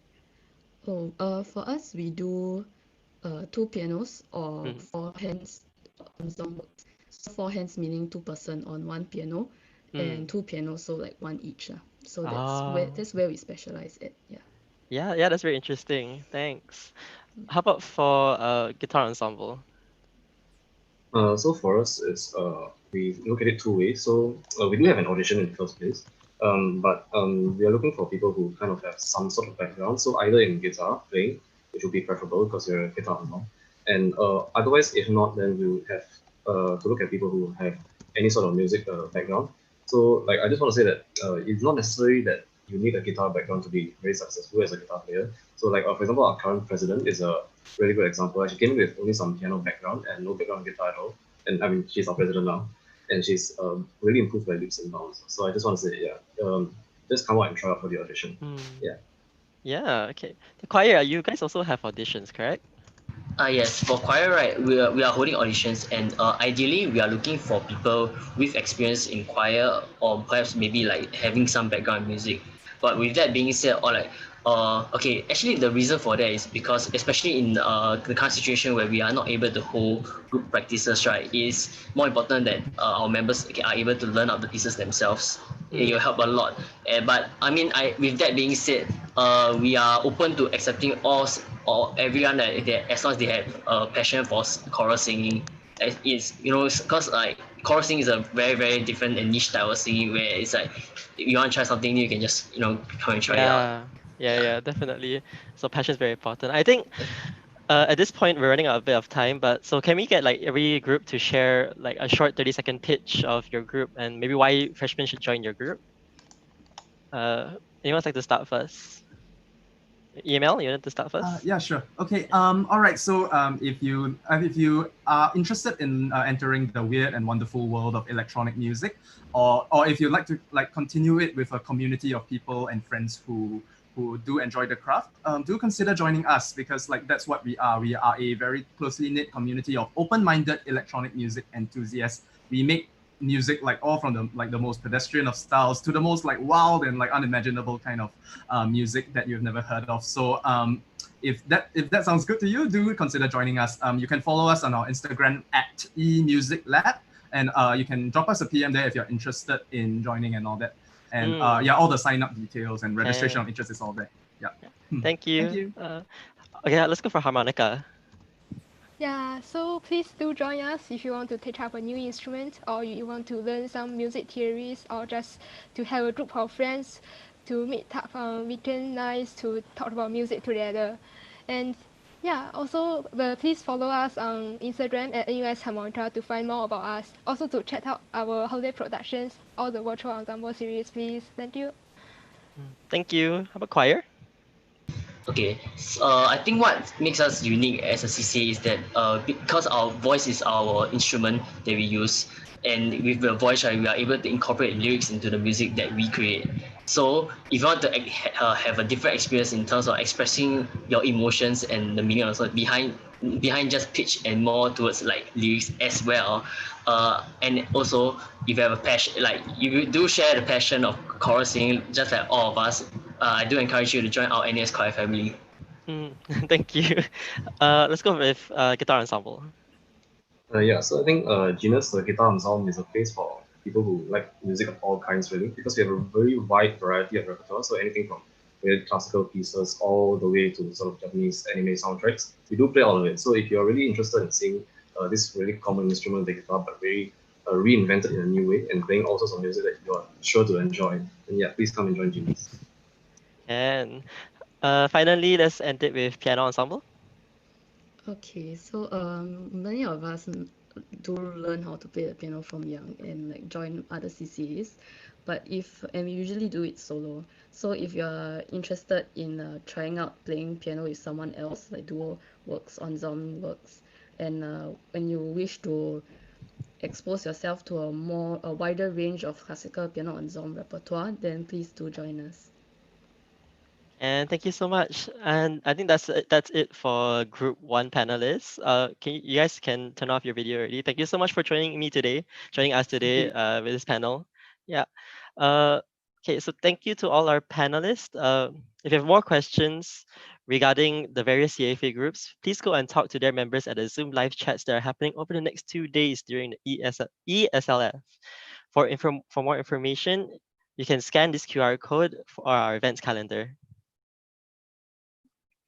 Okay, I think now the second group can join us. You can turn on your videos.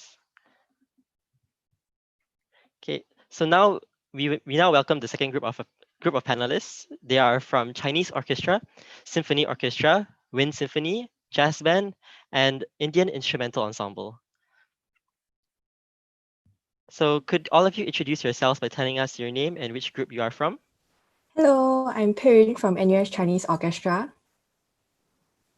Hi, I'm Caris. I'm from NUS Symphony Orchestra. Hi, I'm Joe. I'm from NUS Wind Symphony. Hi, I'm Nathaniel. I'm from NUS Jazz Band. Hi, I'm Divya. I'm from NUS Indian Instrumental Ensemble. All right, thanks everyone. Okay, I think let's start this panel similar to the first group. Let's start by talking about COVID-19. So we have the same theme as the previous group. So I understand that COVID-19 has really changed all our plans for this year and our entire AY actually. So how has your group been planning for the next AY, next semester, and like what plans do you have for this semester? Okay, if you don't mind, I can go first. Yeah. So basically, over the summer we had a few online rehearsals. So because we have like a variety of different kinds of instruments, we couldn't all practice as like an ensemble as it would be when we were practicing face to face, because it'll get really messy over the Zoom. So actually for the rehearsals, we realized the best combination is to like split up into groups. So like our vocals and our key section would be in one group, they would practice separately, and then strings and percussion would practice separately. And we also realized that the percussion will mostly be on mute because we realized there's some latency issues on Zoom, and then like it's pretty noisy. Like I mean, when you're face to face, you don't really realize it, but when it's over Zoom, it really like you realize it. So yeah, basically, so when the semester starts, we'll still be having like ensemble Zoom practices. So we're still all online because we have a lot of vocalists. So we can't, because of the regulations, we can't start face-to-face lessons. So we'll be having Zoom online ensemble practices. But then basically our plan is to have the main room to explain the whole piece to everybody, and then move into breakout rooms so that we can practice in our own sections. Ah, so it's still like online class for everyone together, and we'll break up afterwards, is it? Yeah. That's very cool. Do you guys have any productions, or are you guys planning to at least do something over the end of the semester? Yeah, actually, we have an e-production plan towards the end of the semester, and we actually have a really interesting concept for that. And we've chosen 3 pieces already, and we're still working on the notation and the orchestration. So once we start recruiting people, and then we'll have a production, and it's going to be a YouTube premiere at the end of the semester. And Oh, everybody will be okay. recording everything from home. So yeah, it's going to be a fun experience. Where can let's say people find your production? It'll be on our YouTube channel. Mm. So you can just type NUSI or like NUS Indian Instrumental Ensemble on YouTube, and will be premiered on our channel on October 31st. Yeah, so remember to take a look at that and put it in your calendars. Yeah. I also know that other groups are having a lot of online classes as well, right? So I think Symphony Orchestra also has online classes, right?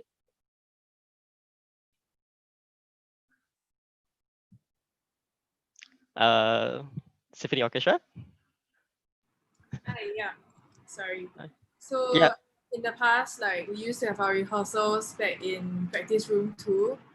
But currently now we have shifted all to online lessons and having rehearsals with Mr. Lim, our conductor, as well as sectionals.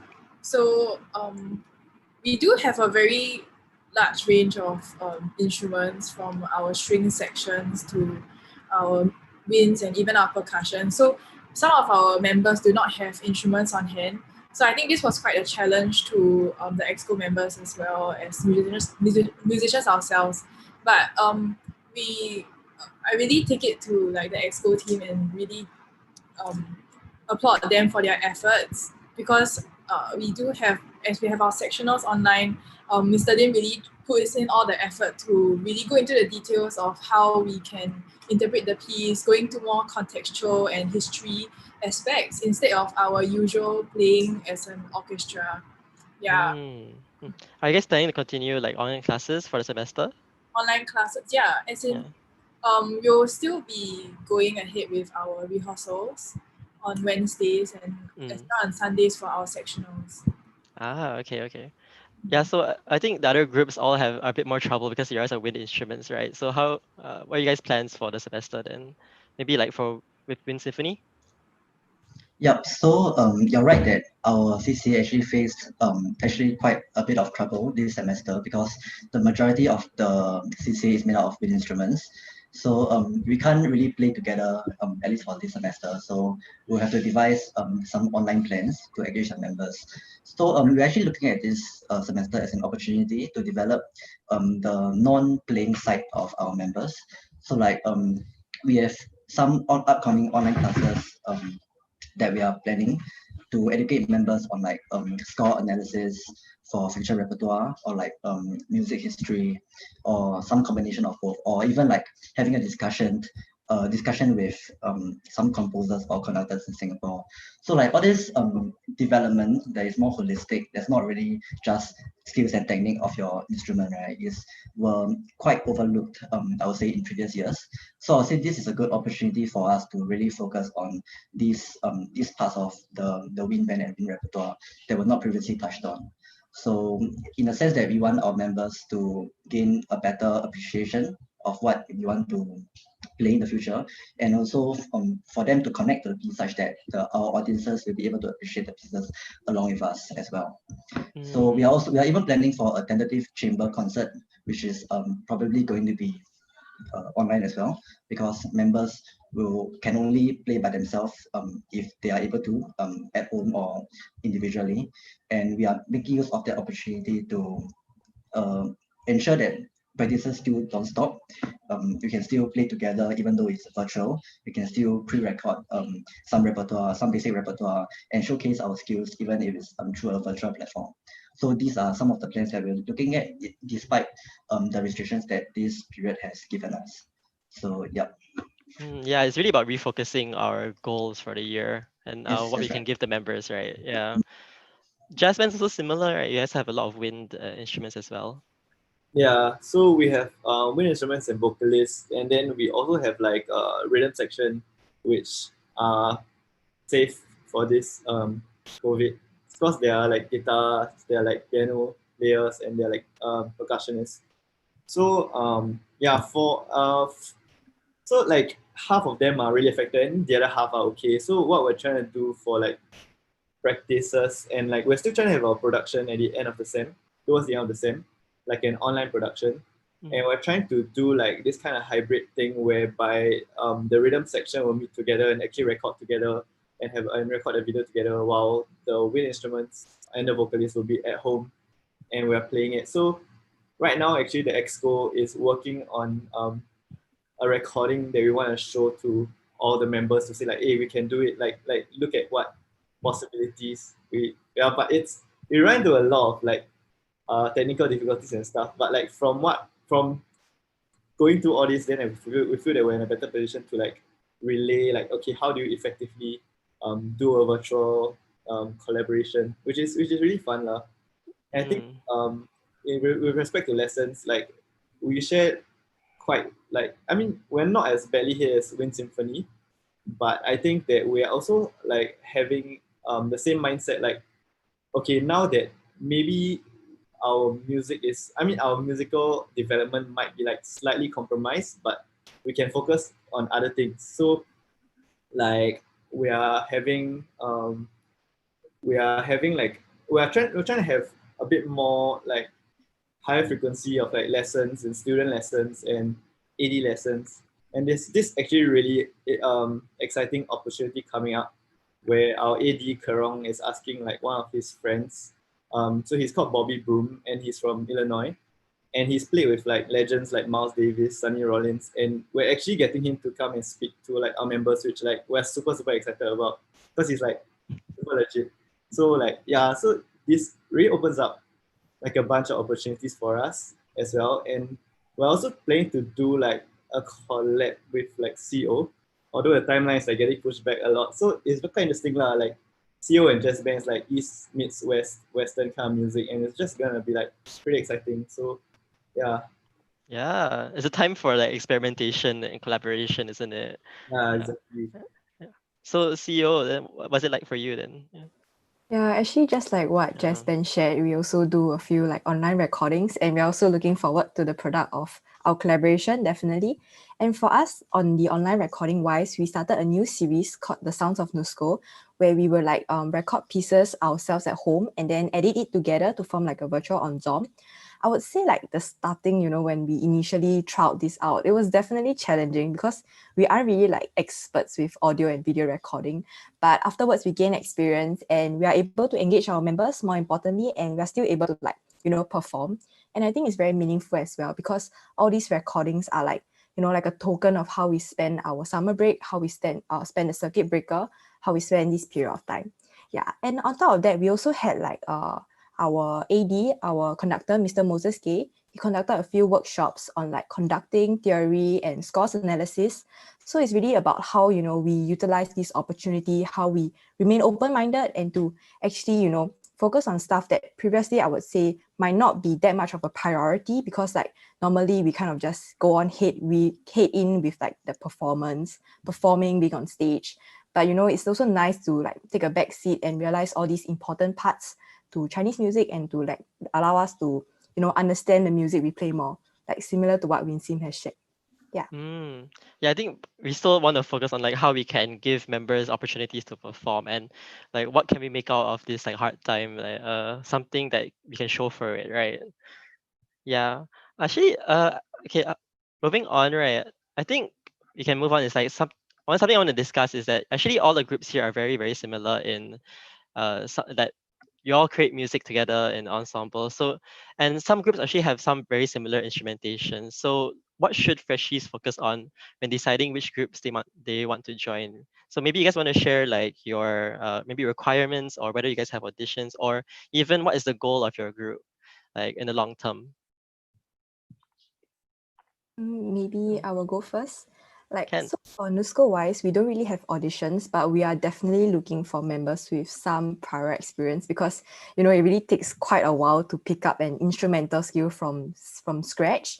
Our rough guidelines will be firstly, either you have around 2 years in secondary, junior college, poly, community orchestras, or if you have had or are currently having any private tutor engagement.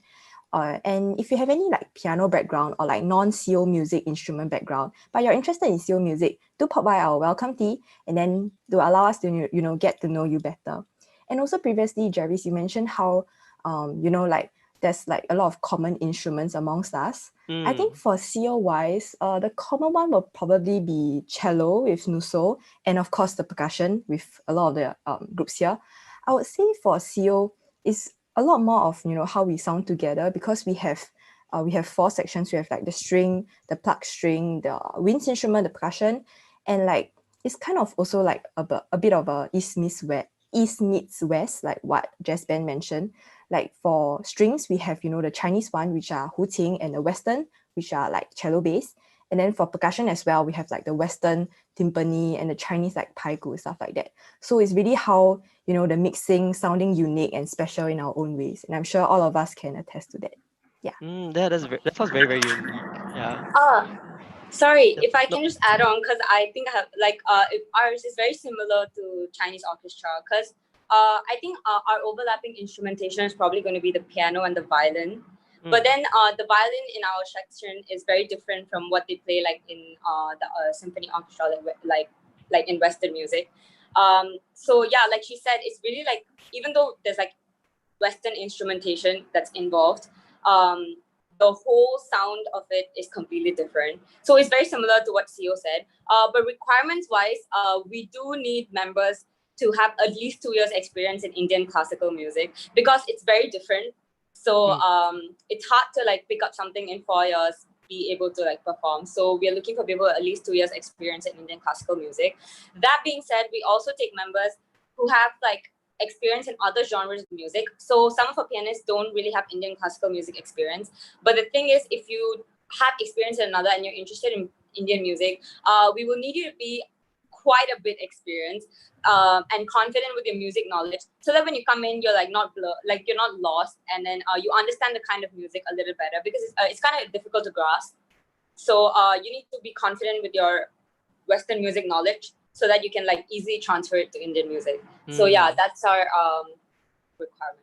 Yeah. So it's as long as you have some knowledge or you have previous experience with other types of groups. Okay. So yeah, I think it's very interesting. I think if people are very interested in trying something new, outside of the traditional Western music landscape, I think Chinese orchestra and IIE is actually very interesting. Yeah, you can pick up new skills, new knowledge, and broaden your horizons. Yeah. I think WinSim also doesn't have auditions, right? But you guys have requirements, correct? Yep, we actually require our freshie to have at least 4 years of secondary band experience, or they have joined the band in their JC or poly, because we realized that picking up a new instrument is actually quite difficult. It requires some foundation regarding breathing and good air control and things that will take some time to get to acquire lah. So we don't want our freshies to feel discouraged if they have no experience. But that said, if you have experience, then we welcome everyone. We welcome whether you are freshie, whether you are sophomore, or whether you are in your final year in the school, because we believe that music is really for everyone. As long as you have the basic foundational competencies in your own instrument, then we can offer you so many opportunities in the band, such as master classes. We have professional tutors for every single section. We go overseas for competitions once every few years. We have 2 big annual concerts every year. We have camps, we have ensemble performances. So we really encourage everyone to join as long as you have the basic requirements that we need. And we also communicate a lot with our session leaders to make sure that what they require for their freshies is appropriate to this year especially, and also in the following year as well, to make sure that the band sound is still balanced, it's still quite coordinated in a sense that no one is sticking out and everyone still has the chance to perform in the band and on stage equally. So I feel that that's important, but that can only be achieved if everyone is everyone already have the foundational competencies of their own instrument. So we feel that that's important so that everyone learns at the same rate and everyone can contribute on stage to an equal extent. So yeah. Yeah, I think the idea is like we're all growing together, right? Yes, Like that's as long right. as we all improve, like yeah, as a community, and yeah, we're all doing our part, I guess. Yeah, correct. So how about for NUSO? You guys are very similar, right? We also have wind instruments like in WinSim, and NUSO also has wind instruments. Yeah, so I think I can speak more on the auditions first because NUSO we do actually have conduct auditions. However, we do not take in beginners and as well as saxophone or euphonium players because of our orchestration.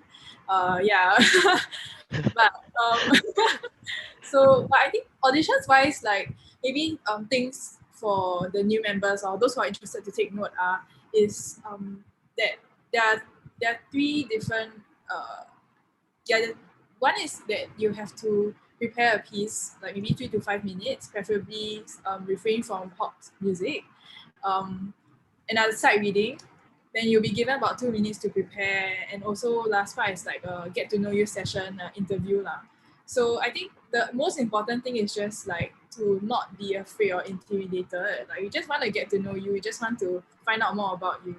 I think like and also on the question that like what should a freshman or new members focus on when deciding on groups, right? I think I'll speak more on like the music side because I believe all the groups here we are very fun loving, we are accepting, and we are very open to everyone who comes to our doors. But I think possibly what you can focus on in the NUS Symphony Orchestra is the whole idea of just being part of an orchestra. It's not something that is offered or anyone can experience in JC, Poly, or in secondary school. So for myself, I was from string ensemble. So being an orchestra in NUS Symphony Orchestra is my very first time. It's a very, very valuable experience and a very good learning opportunity to find out more about orchestra music, to play with wind instruments and percussions. So I think that being said, it's such a rare opportunity that as NUS students or as a musician that I can have. So therefore, I think it's just don't be afraid or intimidated by this whole idea of an audition and just like go in and try out. Yeah, so I think it's very very interesting. You guys are having the auditions online, correct? Yes, correct. Yeah. So Yeah. also on Zoom. Yeah, I think it's quite similar to the usual auditions, just that we are not able to meet face to face. Everything just remains the same, just on Zoom, and we'll provide you the Zoom links and the necessary. Can. Yeah, so how about for jazz band? Also, it's very different. Like you don't have the access in like GC or like secondary school. So something new at uni, right? Yeah. So for jazz band, like there's pre-uni like jazz groups like Raffles Jazz. So Raffles JC has a jazz band, and Singapore Poly has a jazz band as well. And like that's the only pre-uni like jazz club. So most people that come to uni, they won't have any jazz experience, and we have auditions as well. So I think like that might kind of like intimidate some people. Like they'll think jazz means like improvisation, means like playing all this like boomer music and like all these kind of things. Like other people like I don't understand enough. When I understand it, then maybe I'll go and audition. But for me, like that's not like that's what we're trying to like counter. I'm not really counter. Like we're trying to show that that's not what it should be like, because like what Divya said, like you have to have the fundamentals down.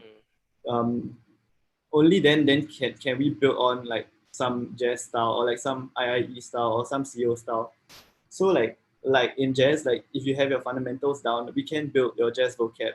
It's not like you have to know everything about jazz, then you can come and audition. Because if you know everything about jazz, then I mean, then you kind of miss the opportunity to like have that growth in a place where we can give you so much. So I feel that for jazz band it's about just if you like the music, if you listen to it and you think like, hey, this is good music, like I want to play it, and I play an instrument, like a jazz instrument. Even though we take flautists, we take cellists, like you want to play the music, then like we welcome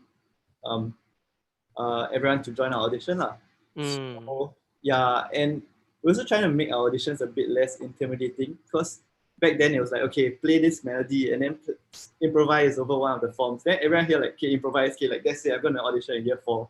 So like this year we actually made it like so that it's like, okay, you can record your own improvisation, and it can be something very simple. We just want to see how you feel the music. It doesn't have to be like technically proficient, and like, yeah, so we're trying to make it a bit less intimidating this year.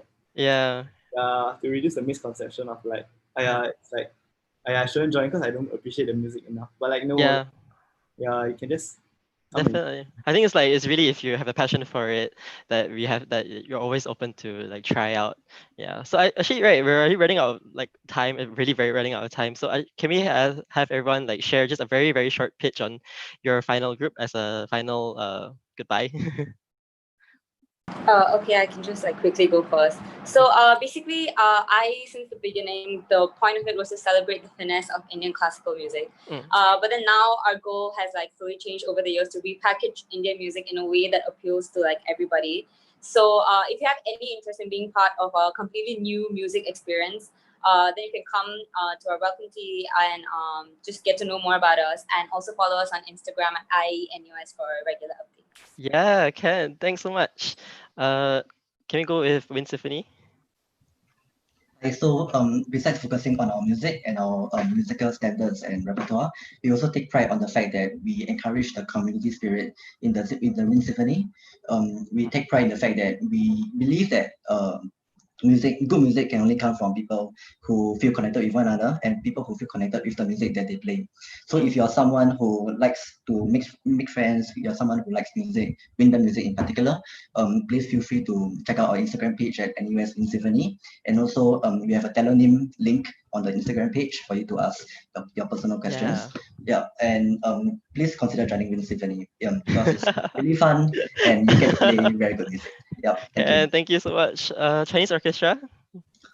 Okay, just if you have an interest in CO music, if you want to hone your skills, if you want to be part of a community of like-minded people, or simply if you want to just have some fun in an orchestra, NUSCO welcomes you. You can just check out our Instagram and you can find all the details there at NUS Chinese Orchestra. Thanks. Symphony Orchestra? So I think if you're looking for a new experience in being part of an orchestra, or even learning more as a musician or a performer, I think also it's a very exciting adventure planned for you. So for more information, you can just join us at our welcome tea.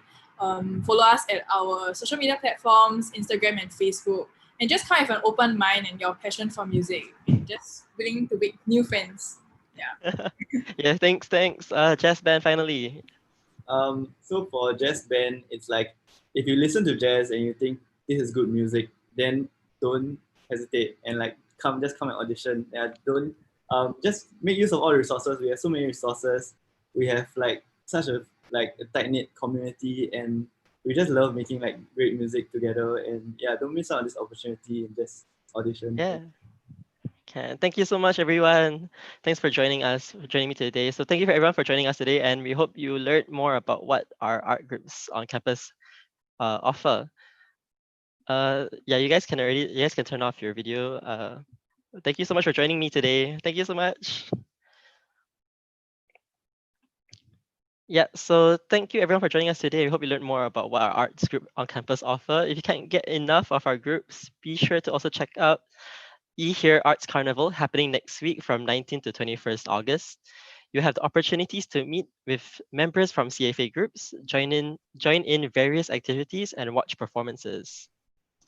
Participate in the NUS Museum Instagram challenge by 14 August to win $10 worth of vouchers while stocks last. To find out more, scan this QR code or go to cfa.nus.edu.sg/here. That's all we've got for the CFA and CAC panel. Check out the CFA website at cfa.nus.edu.sg to sign up as a friend of CFA and to stay updated with our arts events. We hope you enjoyed meeting the members from the CFA and CAC groups. Join us tomorrow and Friday for more activities and events during e-SLF. Next up, we have paper huts as our finale for day 3 of e-SLF.